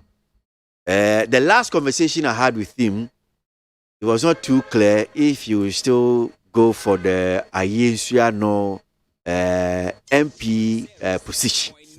Maybe CC idea with me decided. Honorable Ayepe. Basi? Yeah. Now going. Wankra. It's having a chick. Oh, wankra. Vache me. I was phone today. I mean, Adaroma Bibia Boko. I mean, Chia, wait you for. Chief Joseph. Na Minchia President, His Excellency and Arodan Akufo-Addo. Na Minchia na Pamfo, Vice President, and then the ministers are on Omuya Jumenina, Jumadia, Ogusia Obo. And Ura Jeff Kunedu. Or yeah, Eastern Regional Chairman. The Papa. Uraya Wado, Akabe Bina, mene de nra na ekudi na wotwe na amafo bebre ba ho mpan fo ru aba omia ba ho ru alan cash ba ho and it was very interesting me gina sa kwan so na amabusu ne nyina yakọ yi ni dusun so be kwa akọbọ awo na kwasi wa asoma bisa ne se me declare da o me say akọbi ayi so na wo se me nsambra ka kire wo si parliament won shira am for so mo se chinchin na me na wasa me o sa amanfo no tumi eto nsa efrawo okay yo kwan ya fa so to nsa afre bibiri I've done a lot of consultations na e wo se me kwana me kobo ayi nsu ano na me bi a me fi ho atoto sin no to akwan mu na ayi nsu ano me sang me si utumi sang efanenta mapefura nti me sang akobie okay and I wish you well and afei akwasi na menim nkoma a ebe di nede na so ene ma me fa tudua fatu na ya ntu aso mfa tudua so ma me sha se mfi hanum se yanti we mfi hanum say ye di nkoma no pay interviews a couple of interviews on it menim se wo video ibia video akọ viral police for me enu ani ne esi wo montem junior officer na senior officer ma order na junior officer disobey more or less Ghana Police Service for issue statement says our video ni aye hunu yenya abotre na wo ma hye investigations ase omo ye nhwehwemu yenya abotre na me sure say bi omu wia ye better report bi ekosi ye but again minim se we hu and senior Joe kwasi me hu anopai okay ewo TV station bi so na intimate video no na metie comment se wo ho afi ex soja na ona kasa no so tie no na nia person be kan say indiscipline unity wo oman mu dodo na nka baby aye ntai hu sa de no kra yen security agencies no ho de nipa no soja fo no kra do we say obey before complain nti say o boss ana obi a oye higher rank than you ne post no sa na attack kan e wo soro sen we de no the niamo ye no kra enye na say wo ho asem kan say obi na wi a wakọ no ho na wakọ complain si senior officer ade a oye yi de na mani nyi ho na mmom no adwuma na mra ene ne hyehye nti ya aka na ma aye na mmom no next time no mesrew na yenkwa ne se na aye fefefe na se junior rank officer and senior rank officer be ya no akwa no hwe video no mo twi nti oba menim se bi o de kire ne officer no so me hu se oyi ni tu ne so no de bo na internet ni the dango ne course no enye insunsun so papa na me je di se ebi taisi na mum no se social media ni nti na aba na hu hia pa se aba san so na ehu nti ye be sere se ne IGP na ne mpen fire se wa hwehwemu na wode abatu gwa nia ekwa ko twa se wanye ni ye na se asotwe a emu eduru na wode ma no se na ebe ya enkoba na enkoye se ebetu aso biem tan se ne yakosi the soja and police mu na yi kosu ene esi abonten a ebe ho adwene bebre na me de ade ba akwa me hu ni se democracy akwasi ini nsunsun so ba akono nza ade bia ewo advantage no ewo disadvantage na democracy ewo advantages bebre na ne disadvantage ba akono be kai se eyamofra no me bra me yabofra na banga me kai pa tu a champon Liman and me hu Lawrence me hu kutu a champon kakra head of state former head of state na say oba abesin satam no no obetwam no okokota obetwam a school for no the Ghana flag ahehye yensa ne ya besa lai ewo kwan ho atemi krampa onipa no betwam uhun na say ne yesusa nti nipa na crowd no ba say uhun so yegina kwan ho na yehun frank ane sa the Uwahona AC, Mekapa, Dr. Hillary Lima, so PNP, the Third Republic, na young MP, a friendly Kwasi Edu. Kwasi Edu, no adreji, Satam, Dinsuja consensus, now I use no consensus. So, Obaba Senior young consensus capital, Echo Tana. And also, 1 year begin. This MP betwamu na yɛhwum Ghana flag yi na ɛyɛ odakra yɛtumi yɛkodu school the following day yɛtumi yɛakyinye obu awe hu we so me hu ni bi not say odi wani kura hu MP no ɛyɛ achievement kɛse afei me hu Lawrence Mno no from PNDC secretaries na PNDC district secretaries no say ene from MMDCs no yi PNDC secretaries na one by inspection na say bia obedu community that day no school for yensuan de yenyina begina bonten na yehum twimi franka na this secretary na betwam obi okrampa na ore ba community ni mu na school for nso yegu afa town community gu afa na ahemfo so gu afa na wakasa na wahu DC you know PND secretary when you age kura say wo yo ho hwe ya enye nti akwasi emra me wie school a me beto ya school so won kra na me go school Accra Technical Training Center na yen school no echi ho na MPP headquarters na ewo na yewo dubu ahen safu edu na akufu ado president Kofo da Rocha ba ku general secretary first general secretary ejini buaten na yetumi egwan fi school da ye beto say wo ba be meeting no wo kokoro memri ho first ansa na wotu ba fa mra wo kokoro memri ho yetumi gwan efi school na ya beto simply because ye pese ye hu adubu ahen na kwa this one makwan na ye kofi a na ye di nkoma ye si wo hu akufu ado da wo hu da Rocha wo hu ni da oti den na wo adubu ahen wo hu ni da ji say ngan ho ase ye mpanyenfo betwam ene MP twam kura yetumi ehuro no ho ene MP aya de bi na ebi a dan kwan wa ye enye wo lo kwan nye MP akọlọ bi ama lo kwan no machine aba so e we fi police for there na oka me ba se medu ho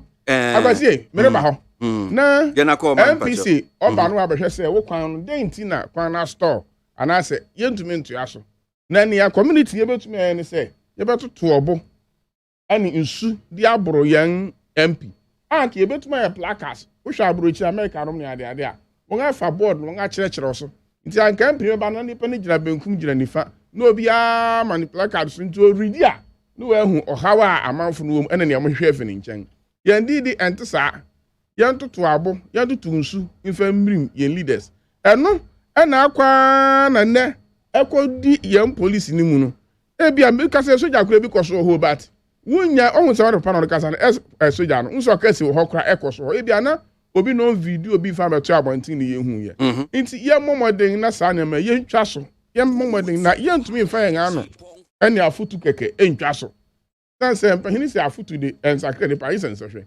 nti ahu behia se mra ya ye se wo yaw president wo yaw MP wo yaw minister wo yaw pahini bi se oye soja pahini so ye police pahini nhihye ya to ne asotwe a ewo se ye de masaf no ye manya adwuma na no president bi a watwam obi koya no wo kire no de ne kwoto mo ba so munya no oye na ye hu se me the president we ni timujo na no kro obi ya no o ma wo ja no president we the tolerance we ya no kra mfa no ho but enya no ne ye hwehwe o esunsunsanso na no okoya president aya anya ne suinti no ana no president ba akunu su twam ono so be yaw ne bi na te say ye kɔ enim na enim na ye kɔ na enye ne papa so de me de mesre ma sen aka biem se police fo no fo wona nsi fam pa na eyi nkwa de ye hu video no wanya hwehwemu no nkosi ase na asotwe ko a ewo se wede ma police fo no eye sa no wo fa ma won na mi wie kura no na atami bi nso a ye police fo no so won hwe ne ma biye akwasi se wo hwe discussions e course na eye point na wo gina no na 2 district commands every point no na ebi anasa point no enwo ewo ho pa ewo unim oni ewo nti wo prepare 2 command because anka junior officer na one for bu ama ne district command sanka the other district commander no ono cross support to the colleague district commander na against the junior officer na wo hwe ba bi asam ne ekeka ko na ebi a point bi a ewo ene nufusu esen wo ho ena district command person ojefa bonani ase ena command bi nso mpene so ena sa reform police unit fun one way all in war actually no obehwe kura no otumi kati across about 3-4 district command into one baby a wodu a wotumi gina na bi tu memiri bi na police ni so obo mi tu na me ma me sane so empacho ye na sie na nti very sharp two curves me chia na obehu a ufi taifa no way baby a go filling station tafa junction go filling station no what join link to domino so afa sa kwan no so e was 2-3 sharp curves nti na me ba na me put police for no so she say wọ́n stop cars bebree gyinagyina hɔ na wɔn yɛ saa reform unit for ya ɛna wɔ gyina park yi na me sɛ masa ɛdɛn na mo yɛ yi nti na mo yɛ mo nim sɛ mo yɛ mo life it has risk mo anya baabi a nyina an stop ɛsɛ mo stop wɔ baabi a at least 100 meters left right no pedestrians na motorists no behu wɔn anim na mo abɛhyɛ careful mu sɛ yɛ po na mo bo sɛ yɛ inspection papa na mo yo adɛn na mo pɛ sɛ careful no ma hɔ yɛ tokuru mu no ɛna mo gyina a no kware ni mekano ehwa na o signal panyin no ye in charge no bai eh be hwe police furu nyina atu wan no agumi so na meka che so IGP will hear this and e kura na je say me say asem no kura e say ba ko kura tutu so be ku me na me si fa na me say ba che obo mi tu na mi you see inti yesre mo ye adwuma no de aboa yen mo ye adwuma no e de aboa yen manfo no because sa nyoma na wan de aboa obi okwa no kita ammunition bi won ka mu wo search na drugs ni ade but you nyina baabi a eye safety baba wonya na adwuma IGP hwe no nya demarcation ni ma won no say command ha na wogina we ha na wogina sa na ma we nyina emra fam emra ye nyina. Honorable Samuel IP now in Kano. The NDC is always known for throwing shades into the air. The NPP still have the men to boost the economy once again. Ericus Gaspar Bechley and Odifi and Odebaye Eben Wakabinya say once upon a time there was a nation builder, JDM building for the country. May God bless his 30 years of marriage and bring him back to continue building for Mother Ghana. Even in opposition, he's building ultra-modern hospital. What a visionary leader we have. Is it a wife? Oh, mama. Anyway, Eben Kwabinya, just want precision, that's all. Sofmami Odomi says the media budget review read on the floor of Parliament confirmed that the NPP government led by Nanado is working tirelessly to bring the economy back to what reality? Okay.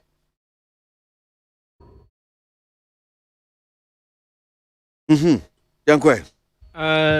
Then I work as a police junior rank challenge. Senior rank. Me huni say then you quite fast with training no and your recruitment process no has effect on these things. Maybe aside the NBC said there's breakdown of law and order. Now me share that video but we can mean I can say because of particular point to be na kapenina or no so corisinia no I can say oboa ema yede order bi eba na wanya ne saa ede me hu ni se ekwan fa so etete yede mo no yetete obi a ne atete no yede suban bi ahye ne mu yede ntete bi ahye ne mu anansa na obi so be yetutu asem no no nim nipa eta na chi no nim bebi ogina onim bebi efiba enti I will link that one to the training and the recruitment process aye komu no and we have to look at it because whenever these two there is ineffective law administration in police and our security agencies at the same pineba. Police in no obey say Mraya Juma. Police in no obey say Asumjeba. Police in no obey say Bibia to ye and I so no obey say law and other coso or one casa crash or one a be more than one a bit. Enti a ye assembly and we hear papa. A here pass say ya be him near say enti de ma police for no. Yen kase because me a political affiliate inti or baras won so penny bi wa bamu a o kana asem enti wo police officer ne de penny ne de wasa me nya nasem enti mo man hwese e be makwan ama we go through the due process training e fatese de be me police because the police juma no gua send the security na break down am robbers babu ya na pa na awia the police for na kasa mo order say mo kan say o penny ne kan fa one na be smo bi. But there will not be any peace when there's no law and order. Ya mamwo kra se pani bi nu a ye de tumi bi a hye sa se de a hye ma pani sa se on hwe se bibi akoso mamma enye ye sanso na police ni security structure no ye de tumi bi a hye nkrofo bi se omo hwe se pani die nkoso ebe ya de ewe police system no mu ya hwe na sa ni me nyina break down and there we are in for doom ebe ha ma no adwen pa ebe ha ma na adwen ahokyere na already na yeti ahokyum na se security nso ese ka ho a ene ye befa so adwane enti kakra me ne beso so no me da say Evans na me ba ne aba behwe media budget review finance minister de to J Honorable IP me nso bi ase ne ba ko opeso head o ha no see unia ba ko ase ne message opeso head I say please tell Honorable IP that he shouldn't think the people of Ayensuano, I don't know why he's describing them as Mugu. Okay, you should come and see from Obrimpon Junction to Edukwesi Road. And I would also road when he was in Parliament. He couldn't even do 1 meter. He should not think of coming back. This is Daniel. I sure you are Daniel. Anyway. Maybe you can win him. This is Daniel, but I'm sure maybe he's Daniel. A 36-kilometer road from Adrejiri through to Abrimpong Junction, Kota, Okrochwa to Orem. It made this my contract. The first 16 kilometers from Adrejiri to Krabukesi, Krefita, and me feel so. Bisesi, Daniel, maybe so. It's me feel so almost 1.5 years in. So we're the 1 inch. Maybe I may do said 1 inch I can wear. Okay. All right. So my uncle Evans Mamisha say if you media budget review. Mintio, finance minister, wako parliament, wako present issues ne PP film about Mintio. Adia ma ko make kakra meka ho asa ni road toll na o say efidie ye nye general road toll ne be ye PPP road toll. Adentina road toll na ka say mie Ghana for no mutu sika no. Yen ka ho hwe. Research says about 49 million na ya yira to say mine. Since you close down road toll booth no. Nkrofo adwuma asai. Eno aka na me ka kire obi se ese ma ban wedding fufuro se aban a ogu adwuma. Ngu adwuma aban in a sense of buy we begu banks. The science of the levy ogu your friend say mobile money business no. Na we gu road to business no. We gu road to abra aman na kasa faso ese nya. Just for the 9 months yes anke nya by 49 million. Anka ba boa me yesi potholes bi. Eniano ma amwadi dem sinyo mo top money wa begunu efidie road to awode ba ne public private partnership me person me ka say private person benye sika e de aya kwan no do to asusu a ene aban on pesika nya kwan no fa do to asusu because so what is our policy ne ba e be magara for ho a kire adentia private person no fit say within short time e so gini sika enti bill or beba no eye kese pa but what about we ya na wudu to no say sense government perpetuate obeto obo na wadi usika it is how road to policy ni there media me feel say entasum na emwa Ghana economy like this emwa enti road to aspect no enya yi na meti bibi nso fa say wabasa oba betua napco for can feel say welcome news obabua na wa maniema atoto yi. Now the policy in me, I don't see the here nor there. I am programming and me say, yeah, say, bet me abuana guide the government when name my no. Free education no so no. Yeah, dear Martin also a review. I think it's a very good approach. Send on we implement. Did he say that? Yeah, that's what is going around. Say they will be reviewing the free. What is going around is not what we say. He didn't. They say they are not reviewing it. They are not, but review not the same. Mr. Uguno. Niema bi wo ha we ya ebema man no ho aha no na free education akoso issue of cancel the free education obi asi no me kra me si no but let's put it in a proper perspective say free education be koso na man no so ho ato no we say a information yet say schools bi wo mo anya aduane kra no mo adi ebi call red ebi call gold is it good free education we have to review and put in a proper order ama free education na aba no aboa man no ho aha no development mi akoso. So for purposes of Yankomo Ayedi native for because a radio no main kind asemo kind potin.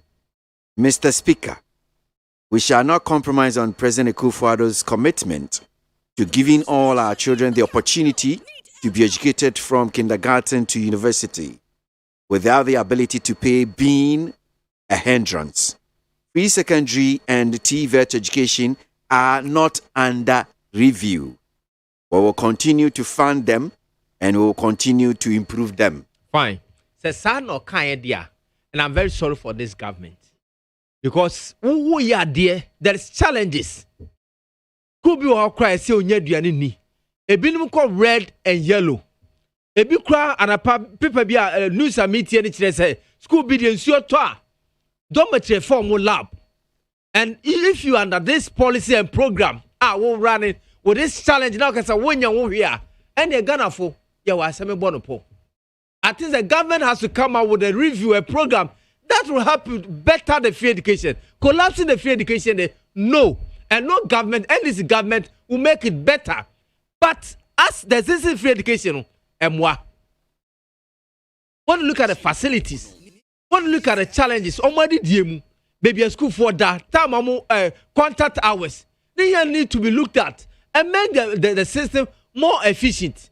And I think that the government has to touch it and do it better. Nobody is calling for the stoppage of the free education. But what we are saying is that government should take its time, make enough consultation, and add value to the free education and make it better to coherent with the existing developmental issues. Well, maybe as free and say human resources, then in the long run, a better Ghana for ma. Inti abane hwe se o nya ne saa se nia ye komwa ebim laboratory na ye ma ebinim nya aduane ni ebi call red ebi call shift ebi be fear September and send our school. This system is very poor. I think that we have to review it again. We have to look at it very well and make it better. Free education have come to stay, but we can make it better to achieve the purpose ye the bano. But ye ni sa ye jani sa tradia ebeha a mine. Evan Samo of the NDC, Mami Umbra, Honorable Samuel IP, MPP Namintiano, former member Ayesano. Honorable, free education, Sana or ending, or say it has come to stay. Uncle Beam. I bring be out about what was free senior high school. No. The next time you will not even win. Because younger you fee rural constituencies, no. Poverty level no was wrong. You know, at the boy a here for. Obi kura so that say anko benye sika e de ba ko school da na so ne na adodan kwakufu ado ne MPP aban adahoro ma yatumi enya saafo no me kai say me bi me call constituency baby for oton ase ho na me fi na me ko fi na sa da na school fo no abua wo ba beko na school fo no beti say ma ba na obi aba onabo me ko school bi sim be kra wo no ma 100 je fa Africa many ba me ho so na nkwala 15,500 and I made the Amado Kuski. And yes, Carol, as I'm not Meka a crack to us or twice, and our crew to us or twice. And no cry, I want what say they been credit count got it down. And I want to see our back crammers walk on 15. Now, never they should compare a Mirana school and a free senior high school. Mayan. It's me quite a common entrance, a pass, and you probably say 20 ever passing. About pen and off Bignano, Sicardinaco school. Into free senior high school na de abeboa ahiafo na akwasi program biara arobebe bia no we implement here when the challenges da ye hye yi levi ase hu say yi levi start many musu biem a drop about 18 or 17% and then asenya increase by 8%. That is last year June na July crowd e be sen akonanim e bedu baabi no e ba be even more than time na yi levi emaye nti momo transactions no akona nimpa increase a drop May na ye no June July amani muso report about pointing say I go about 8% or so nti akwasi program bi I will introduce ya the challenges beba na minu yi ka aduan a eho ayeden emra na free senior high school man no near wo northern schools na ye free the senior high schools na e wo northern region fi kwa menkroma bre so na ye free. Yet me who say aduan to me short you are no more close nothing schools nyina former president Mahama but say BC am I yempo ya do so bobo ni sa obi a we not na ofi northern region na what to me atena homa aduan a short ema northern senior high schools no the close ni nyina down enti fimra aduan a short wo schools enye ne akwasi yen a ye ko school ko boarding house a winim samre kra na free senior high school ma no aduan to me short ema kitchen staff no to me your ways and means na ejamo franya aduan de menka se eye so me so memba e wo school e si am no ka sei aduan short e do haba e do kombre won menka se ya de papa ne mu na mpesa me kira ne se we introduce program bi na challenges ba You don't stop the program. You manage it. You manage the crisis. You manage the situation. Ni awfo say aba. Adenti na aduan short. Kwanga ye fa so supply aduan no. Enti na ma aduan no short ana. Yes semu. Yes kwanga ye fa so de aduan ko school no. That is the management of the. No, we are talking about reviewing the program. No, we don't review you manage what is making the program difficult. No, you manage the program meaning it's the same thing managing. No. Adding values to areas that the buffer stock and the MFA drama free senior high school for it is not part of the program. Program near free senior high school. Into a better say you have say buffer stock and to mean supply free senior high school eduan. Into young farmer maybe heads of senior high school suppliers. And no one just say well review free senior high school. No mono feed supplier equal free senior high school and what's it? Printing of textbooks, near printing or broaching near the bar. And they also printing locally. That doesn't mean that the program has been reviewed. Mamma, we are about to mass. Young say, ya can buffer stock, and no problem. The suppliers are there. The canna anyhow. And now young to me aim to have suppliers need the canna car. And to Yama's parents into your school fees and then it is no more free. Into the urban say, Quan Benson, and I able to me, and yes, Cadia to have a fast stock car. Now, when I'm a fan of one parents into your school fees.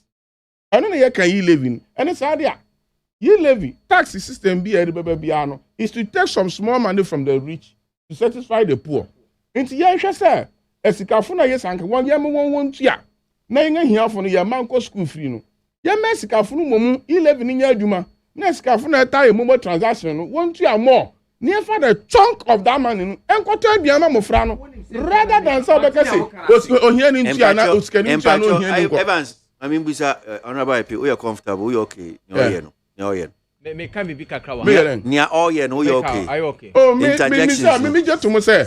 Yeah, debate at least interjection one, but way too much and how I do. Okay, and apart from that, I mean, this man, no, very gentleman, Michelle, I'm very comfortable. Yeah, no, well, near me can say free SH a policy document, Bibia or Moyeno, a idea yashishe. Into near she no Bibi or enquiry. A bini se bab fast talk into me, my Adriani. A bini se be more than in until we have to go back to the document. And change certain things and make it better. You are not having I mentioned buffer stock in the supply of free senior high school is not part of the free senior high school policy. You started free senior high school, not suppliers, heads of schools, no suppliers in them. And you can say no, you percent more the local food. Into young far, I didn't my buffer stock, so I don't want to say was stock local food. It's almost stock, yeah. Young far now it do baby, no more stock, you know when you're buyers. I don't think any young suppliers, no, I won't supply buffer stock. Buffer stock every time also what on one now when you're biased. Yeah, one fast I will rather encoma senior high schools. It wasn't part of the program, but it has become part of it now. And it's succeeding. So you can manage, yes, you can manage it. The Sikana buffer stock in ya. Until I want to me mammo fan regularly. Yeah, you can't be soon far. You been yes, Sikana all the time. Yes, buffer stock. So it's not a manage of reviewing the free senior high school. It says, say, you better not live, you be near, next to me, near to me, to your fast stock car. That's our problem, no, if you now, yeah, come on, the example. Me, at me be a last me quack ye, a ye living. Made it to me phone, so now me send you, and they to me 1.5%. That make it a scan on a call, Mumu, vendor home. Now, my phone to me phone, so I'm say, on Sunday, mammy, no, I send, no, I to me, tax charges, no. Until me living. It is a Siama Obia, but so the Sicaba to the phone also. Into ye living now say, yeah, so amendments in your bill say implementation process, no. Meaning say whether that thing is part of the act and implementation, you know, I'm managing is yeah, just say, what is kind of common agents work or send you, once it's fall within the range in there, you must pay the ye levy. See, I understand nobody can dodge it because how many people will air dodging ye levy? Say Sicaba, a bit to me on bois, Emma, the problem is we're free senior high school now. It's a matter of money. Yes. It's a matter of money. It is me a 11 year case okay 11 no. Sanya ya hu say free senior high school no. Abua ma wo fu bebre do ma ko school. Yansu yenim say research a kire yen say o man bia nipa ko school wo mu doso no o man ni ediye.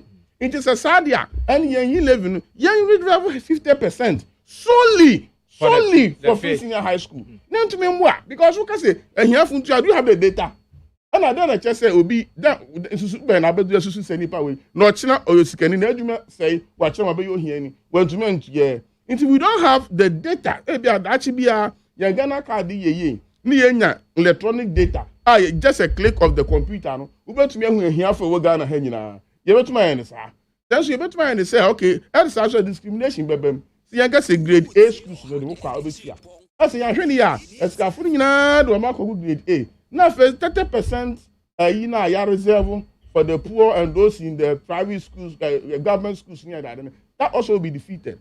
It's in the LCA and say, young shake when first year you live, you know, you be ye, never to make generating income. Now, for your fancy scan, because it's going to be break or consolidated fund in pressure no finance minister unity. Ube who were used salaries, payment of loan. I do loan now from 209 weapons having you ya gusu ya yetu ya biyentu ya nwie it is kind of no kotu ya but your fancy sikana ya ka say you live in 50% solely for free senior high school because we want it to be sustained ni enya bibi e be fa so a time bia no sika wo a enko ba say sika santi mo fra mra fie say sika san aduan ni ho da nya nne even bra free senior high school kra wo na ho so let us manage it you manage na e be boa but me the review who go review then. What they we say abofra no awofo ni sika wontumi fa wo man ko school into be man the free textbook what the banana to school mo first year second year we see my review afego akwato book wontumi on abofra no be fie I find a new uniform I didn't know go school be ma me to uniform am into na me go school I feel okay abanga my uniform then go school ni bi I found our first year second year we say I awofo to uniform what will happen we can do that let us find the money and support free senior high school. Yes, it has come to stay. Yes. But one thing I person make say review doesn't mean say you good and as a negative aspect. You are looking at the negative aspect of review. No. Program BLA. You will improve on certain aspect of the program.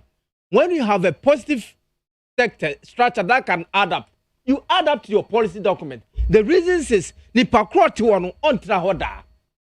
Enti se wo ye na we add up to your policy document. Obi ba no abeto aso sa but wo ye no amfa bibia kan wo send your policy document here say feed no aduano no say head teachers na de ma mo na se si buffer stock na de ma enne ye yi chief executive na fi ho nipa foforo aba ebe se no wato aso fi ho into program bia no edu ba bia into constitution be say after 10 years no we have to do a constitutional review we must learn certain aspect of it ebe boa after 10 years we have to do say we may. Yes, into a compulsory. And our program, that's a program. No, you may review. Yes, but you manage the crisis as around you are managing it. You are changing aspect of it, making it better. Free education, you can't say as it stand now. No, free education, a very good policy. Just one. Accommodation strategy problem should be solved.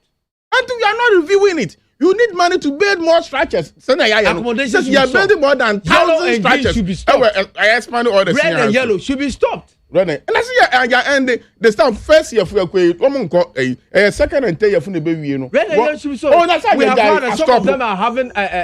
You catch that? We say first and second year, second and third year for now. You know, one more called green and gold. This time, they enter as a one by. Oh, by this one, yeah. Now we're making it better. Free education, we all buy into free education. It is in the constitution. Constitution, I end this in a year. When him say, I read the yellow, yeah, okay. Now your friend, I don't know what the name shift. Is it not shift? Yeah, what do you mean? Me, not income policy. It wasn't passed with the policy. I did policy no to hono. Parents, Pierre, my school, and who say no. Yeah, and say, about me, I'm abofra bia nya school I am come say school na meant to fie. That's why it came in. And yes sadia yan ko pay loan and farmer get fund. Not immediately get fund they expand the existing schools ni nyina. So that be obi abenya bia. We have done that. It is ongoing. My main kind comments ni bi na memra na yen ko enim anope e wo dwumedie so Bank of Ghana for yesi o metwe sika 22.04 billion. Omusi o muntwe sika bia ye bedi no ho nkomo kakra. The insensitive NPP parliamentarians said they are ready for the NDC MPs. Is that what they can do to alleviate the extreme hardship they have brought to bear on Ghanaians. That is Alai Baba, Madina, and Odifi, and Odebaye. Ghanaians have lost interest in President Akufo-Addo. Nana is the most corrupt, incompetent president that we have ever had in the history of Ghana. Gleason Aji, Odifi Taifa, and Odebaye. Teacher Kujo Tepa Susu. Imagine the minority in parliament criticizing government concerning the economy. If ordinary Ghanaians are talking about the economy, it's in order, not the NDC MPs. That is Teacher Kujo Tepa and Susu no Odifi no Odebaye. Royal Gabi Efie Kumasi, the reinstatement of the road tolls, which will help to fetch about 60 million Ghana cedis or more for government to support the low returns from the e-levy due to minorities' evil deeds of polluting the citizens. The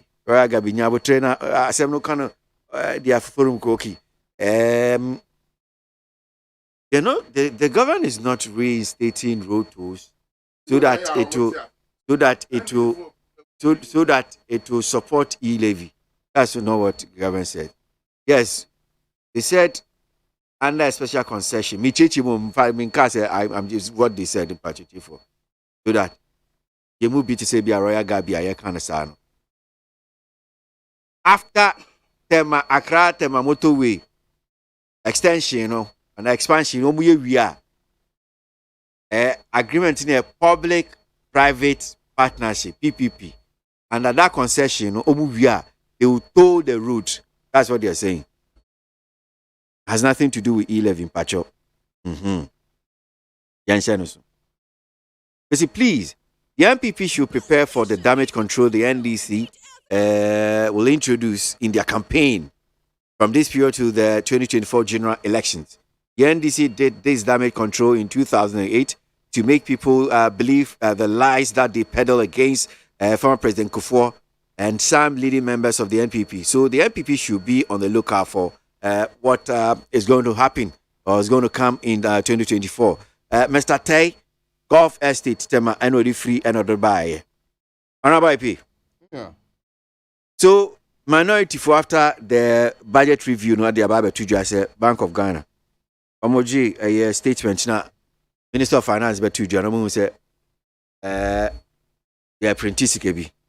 And no Bank of Ghana funds with the statement about. I am the one say, NDC for the council. Say, we MP na say, you read the budget we are. Yeah, the detailed documents of the budget and other additions. You know, I able to wow. More reading why more research as about the problem with Minia at force and Minia Parliament 2009. Now we're very good friends until so being a deputy minister finance. Neja, you intend to way, but Mr. a very sharp guy. But I open who never be do. On say yeah the document in my ubenya crank a quadama denche. And sana wa baba come handsome. We the ye are not we pre abonting now we press conference. Inti aya. And to me, man, full understanding of the issues. Because Ebame was so be our deputy finance minister at a point in time, honorable sector, a giant sector B of the economy for you to manage. Now, many say, what the Myanmar crack on offer approval before you do, because of my that free range to manage. Now, Bank of Ghana, a Juma Bakwa, 1 year at the support of Abane Sampa. Mada Emma Bank of Ghana, who can say, will print Sika, Emma buying. No. Process for Bank of Parliament Act on extra kwanya be faso. To the extent that say be bank into the Bank of Ghana and kwatina baby imprint sika secret ninti.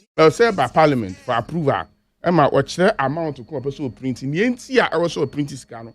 And na the kodo this sika no ekwakoye. And na bank dia economic management team no nim say we print sika bebre guma e say amount economy no.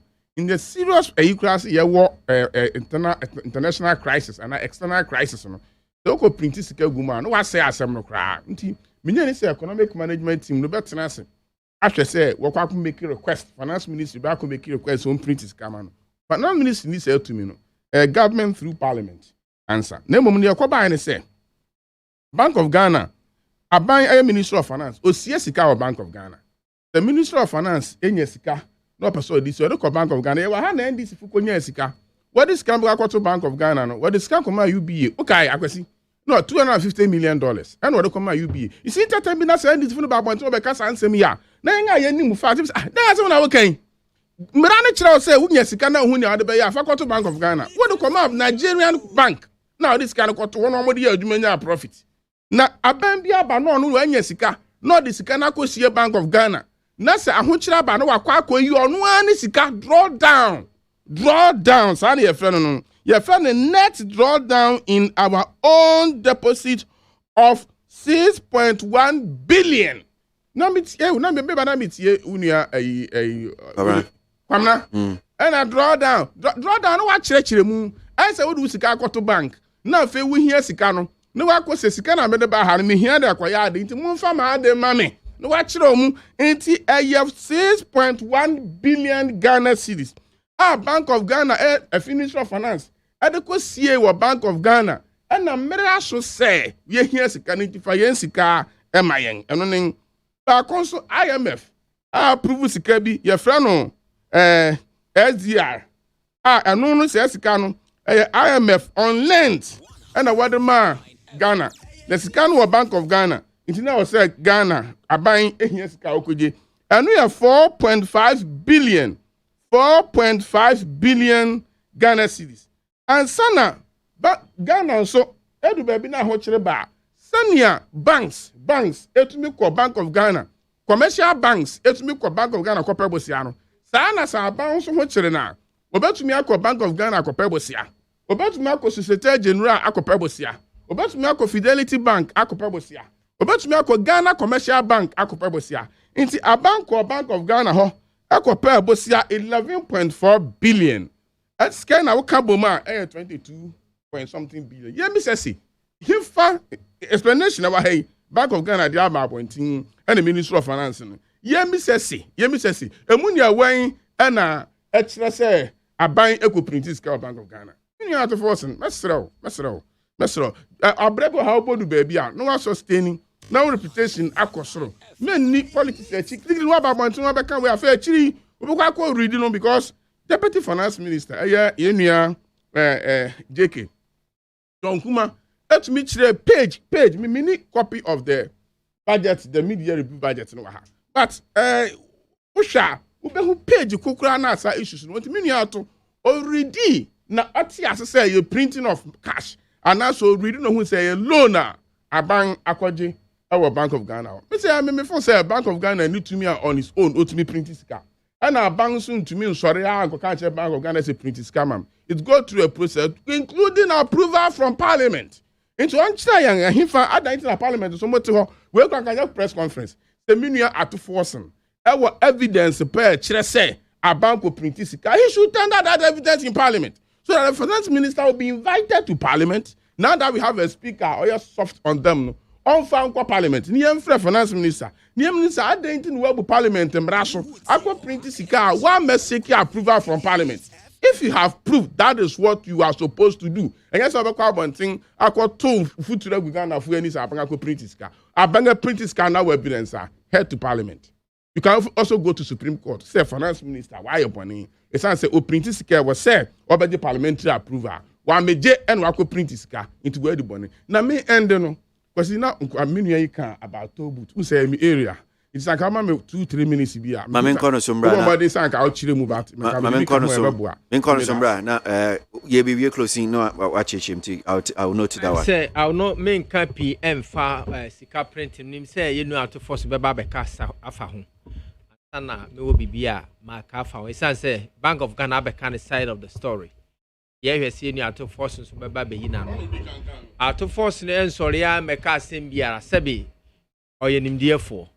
Enti ye twen say Bank of Ghana at the side of the story beba betuja. Na ye hu se ne ye ka no. Na ye ka fa to Bank of Ghana kasabato force en kasai. Na to force be respondo. I me auto force de na e ka no tumu because aban we fa mra nya adwuma. Enti me twen say auto force be kasa asami wo bibia makafa Bank of Ghana asem na waka no because say ono waka na media chire sa ebia will be misleading me. Enti yan twen say auto force any finance committee minority finance committee no ebe kasa ansana memi wo bibia makafa sa asem no that's my main kind comments now. Remember, I mean, Jim closing remarks now.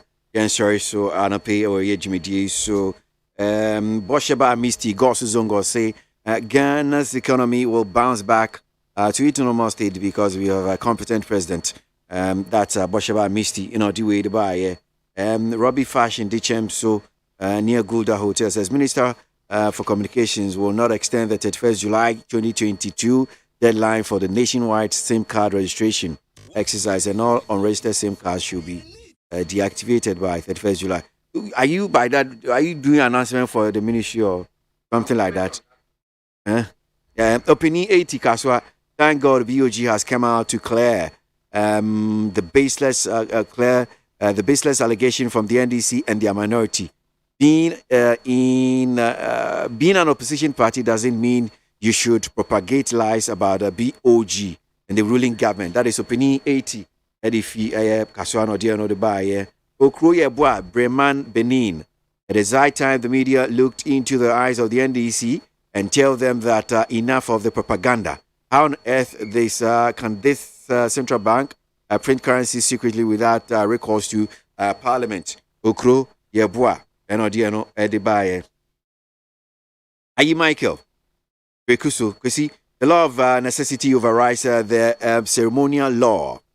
It's true that the junior officers must respect their senior officers. However, it goes with responsibility.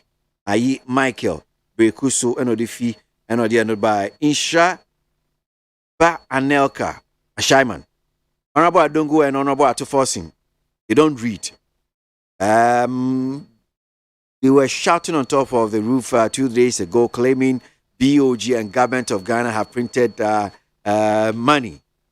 And they have been exposed by the Deputy Finance Minister and BOG, NDC, and their misinformation there. All right. So, Honorable IPA, also to booth. Bank of Ghana, Kasa, Minister of Finance, Kasa, to force any NDC. One family also. If they have any further explanation, they should come out. Sir, I do a meanwhile Parliament. I'm a chairman for Rose Committee, and I'm an advocate, sir. And can be to me a two boot to you. When him 90. Yeah, well, toll booth process no echo road fund. Road fund we oil, fuel, scanner that fuel so echo road fund. Contribute to 96% of the road fund. The remaining 4% in a toll booth, DVLA, and others. 4%. 84% in Tinaya Sunlight now.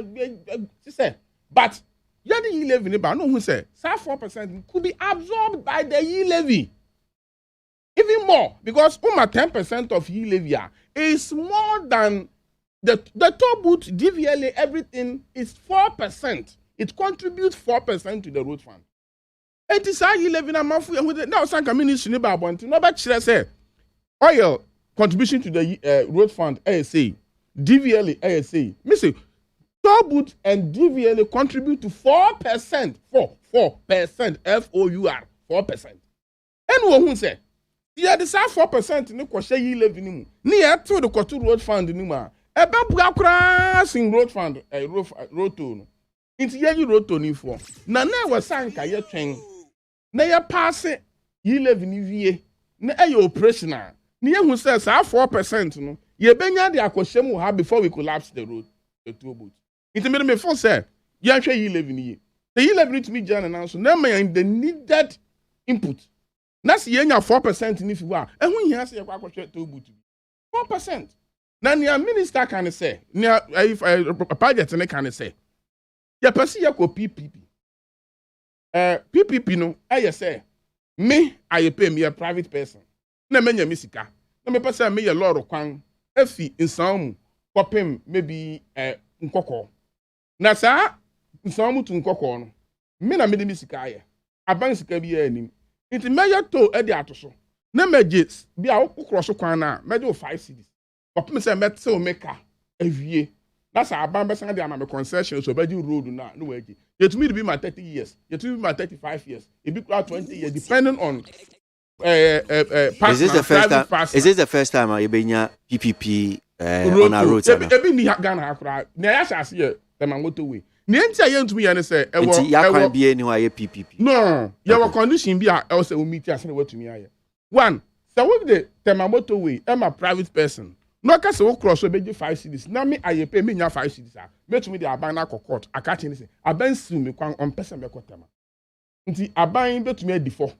Ema abanga yi to nefu. Nti ansa na betumi aye people road bi aso no. Also we provide alternative routes. Na nia ultimate for motorway no so no kwafa ho. Nti motorway di ye wo station. Nti ba hwa aban egusu e construct station road no. The station road ni wa untumi nya tama motorway ni PPP.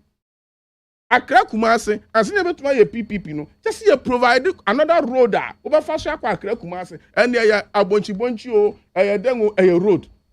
Now what person will call PPP no express no hokofaso. Well, when the Sicano, abonchi road no hokofaso. That is how it works. And yes, sir, constitution and my coin.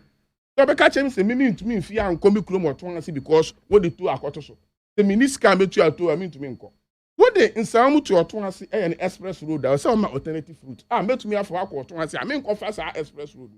It is San Romano na Yagusu ya yen the only road I able to me comfortably. I have PPP air to my motorway because there's station road there. So we need to car abokakofa express no see abokakofa. It sap document we ba manim when I was the chairman. Am ya hu adwuma abapem ne ansa na kwase say one ba be shase aye nti yanti asesa to put to me in particular before say hu hia say be san dia baby. Okay, na me dey be feel say you chat okra on say aban no man no hia siki the be development. The challenge is those a developing country nti whatever small it is no yes e-levy was coming and can see ma to boot no so 1 cedi na ye je no so e kan na ye ma e-levy no mum e ko from percentage of e-levy no etumi ko from on so etumi ko from na boa our tax streams no e ma bibi e ko soro nti me feel so the bar better since say you buy a private toll booth. Me, I don't buy to that in a sense. We are developing the economy. Now, issue of say, my private person.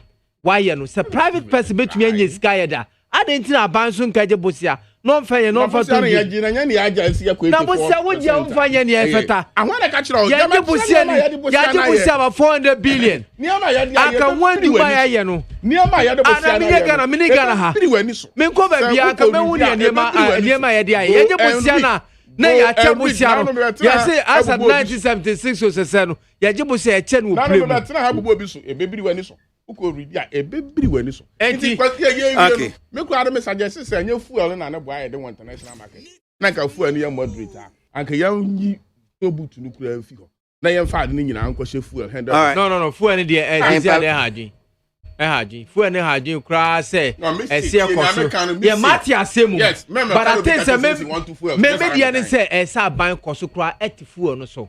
Na ye fa other alternative means ya betumi every 0302243579. To man this can no nishi enye nwanwa say enne atofo sin beka say o matimi afesuma say akopenti sika over 20 billion na mo boy ni akọ parliament akọja improvement na nye krono edikata sha mo be sa boni semu we enti MPP do mbe po my Ghana o ma ma so mba be po my Ghana me da se mamenji ofre for di onum se onum so adwenche. Hello. Yeah, but your phrase. I'm about to meet the combination. Do not friend me ma Into you, mapa. I go jam one and my to do. Okay, now the card to the family.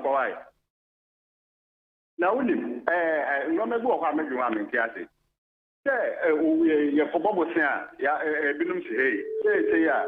Ghana for ye Chesikanka transfer. Maybe I can't remember Kwanka. I draft for and papa. One for contract man and contract to Ghana here. Now you are draw, mapa.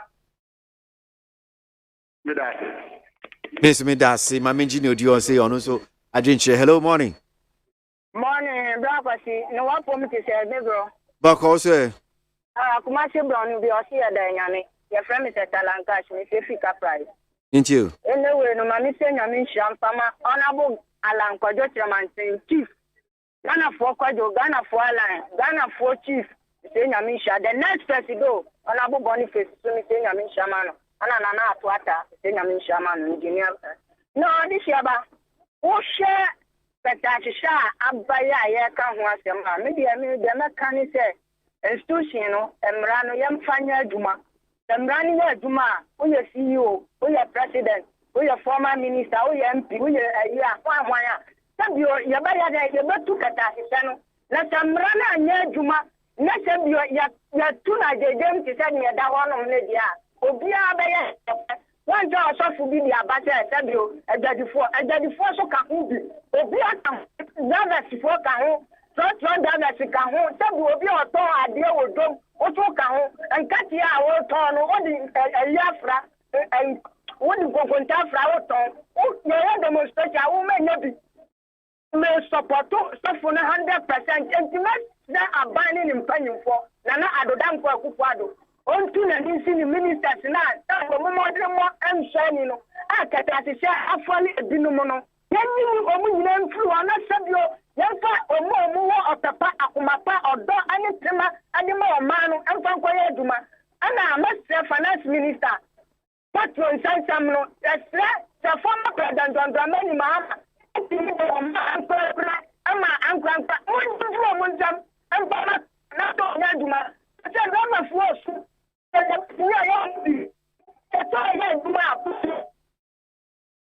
May that see Minjino Dio saying hello morning. Okay, lost that one. Hello morning. Hello, good morning, sir. Yeah, but your first say. But your first Orbo into you. Yo, but see, ABOAGYE, the darling boy. Papa, you want to go for for your country. Insurance. From a radio, yet there. Yaminko. Mr.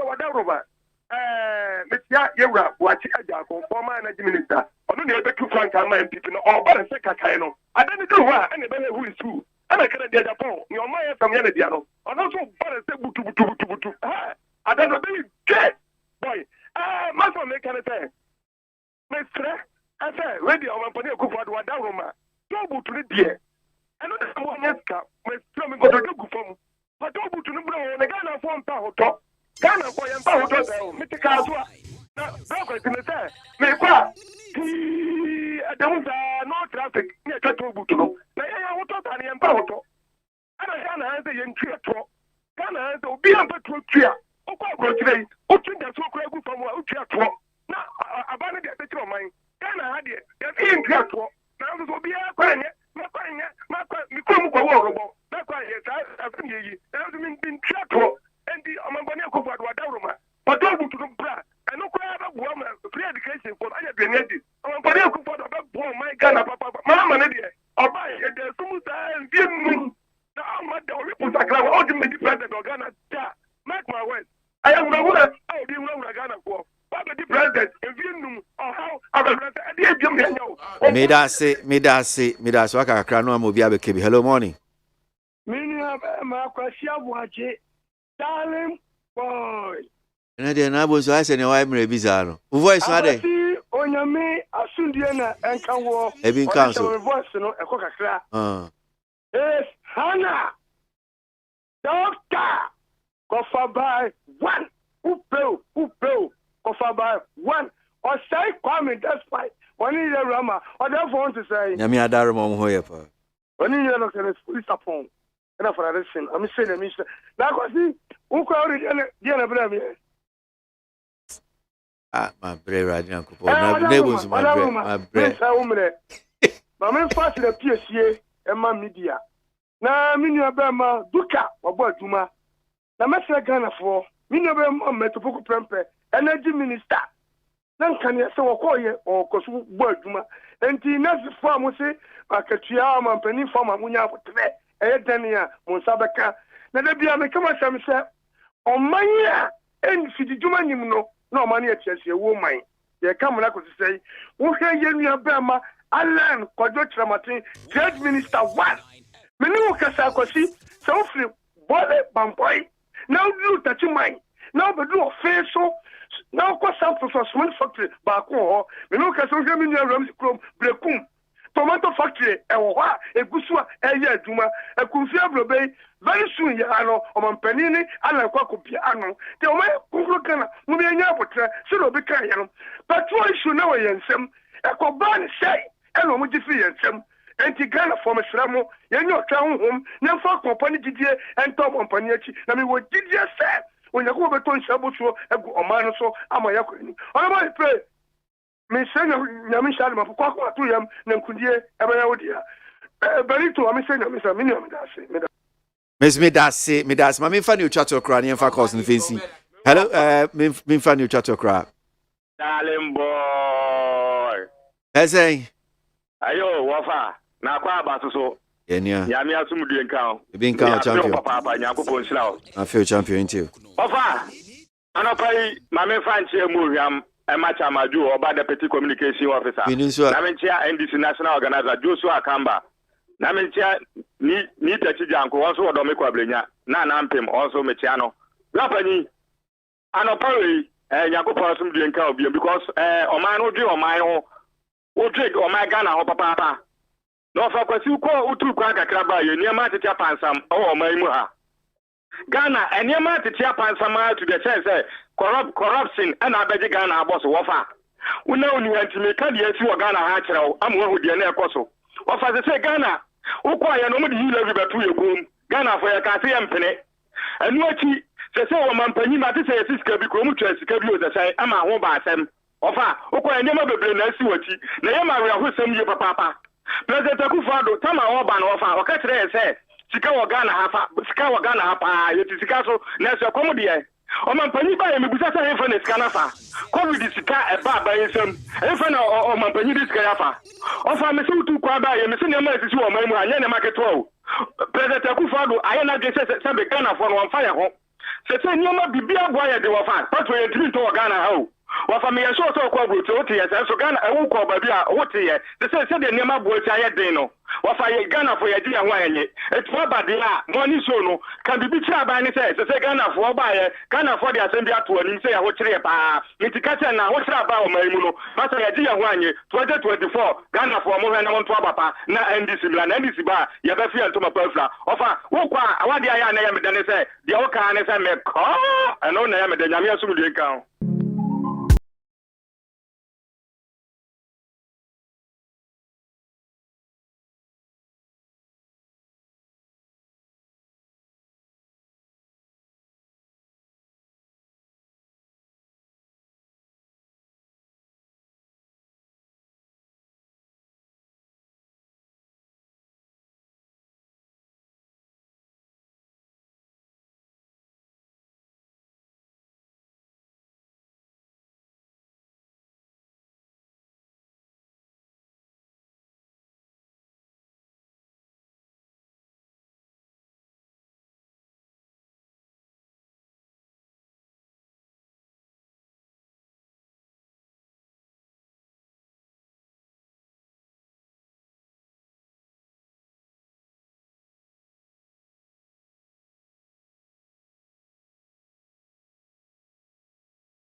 Madam was Siano Pace and Waka, a Jumedie, who or China and Kwania, holding her minim service and Babekai, who you na ye new Eddie Jumedie, come. I'd pay so, your boy, me, she said Jumedie, at the Bremo,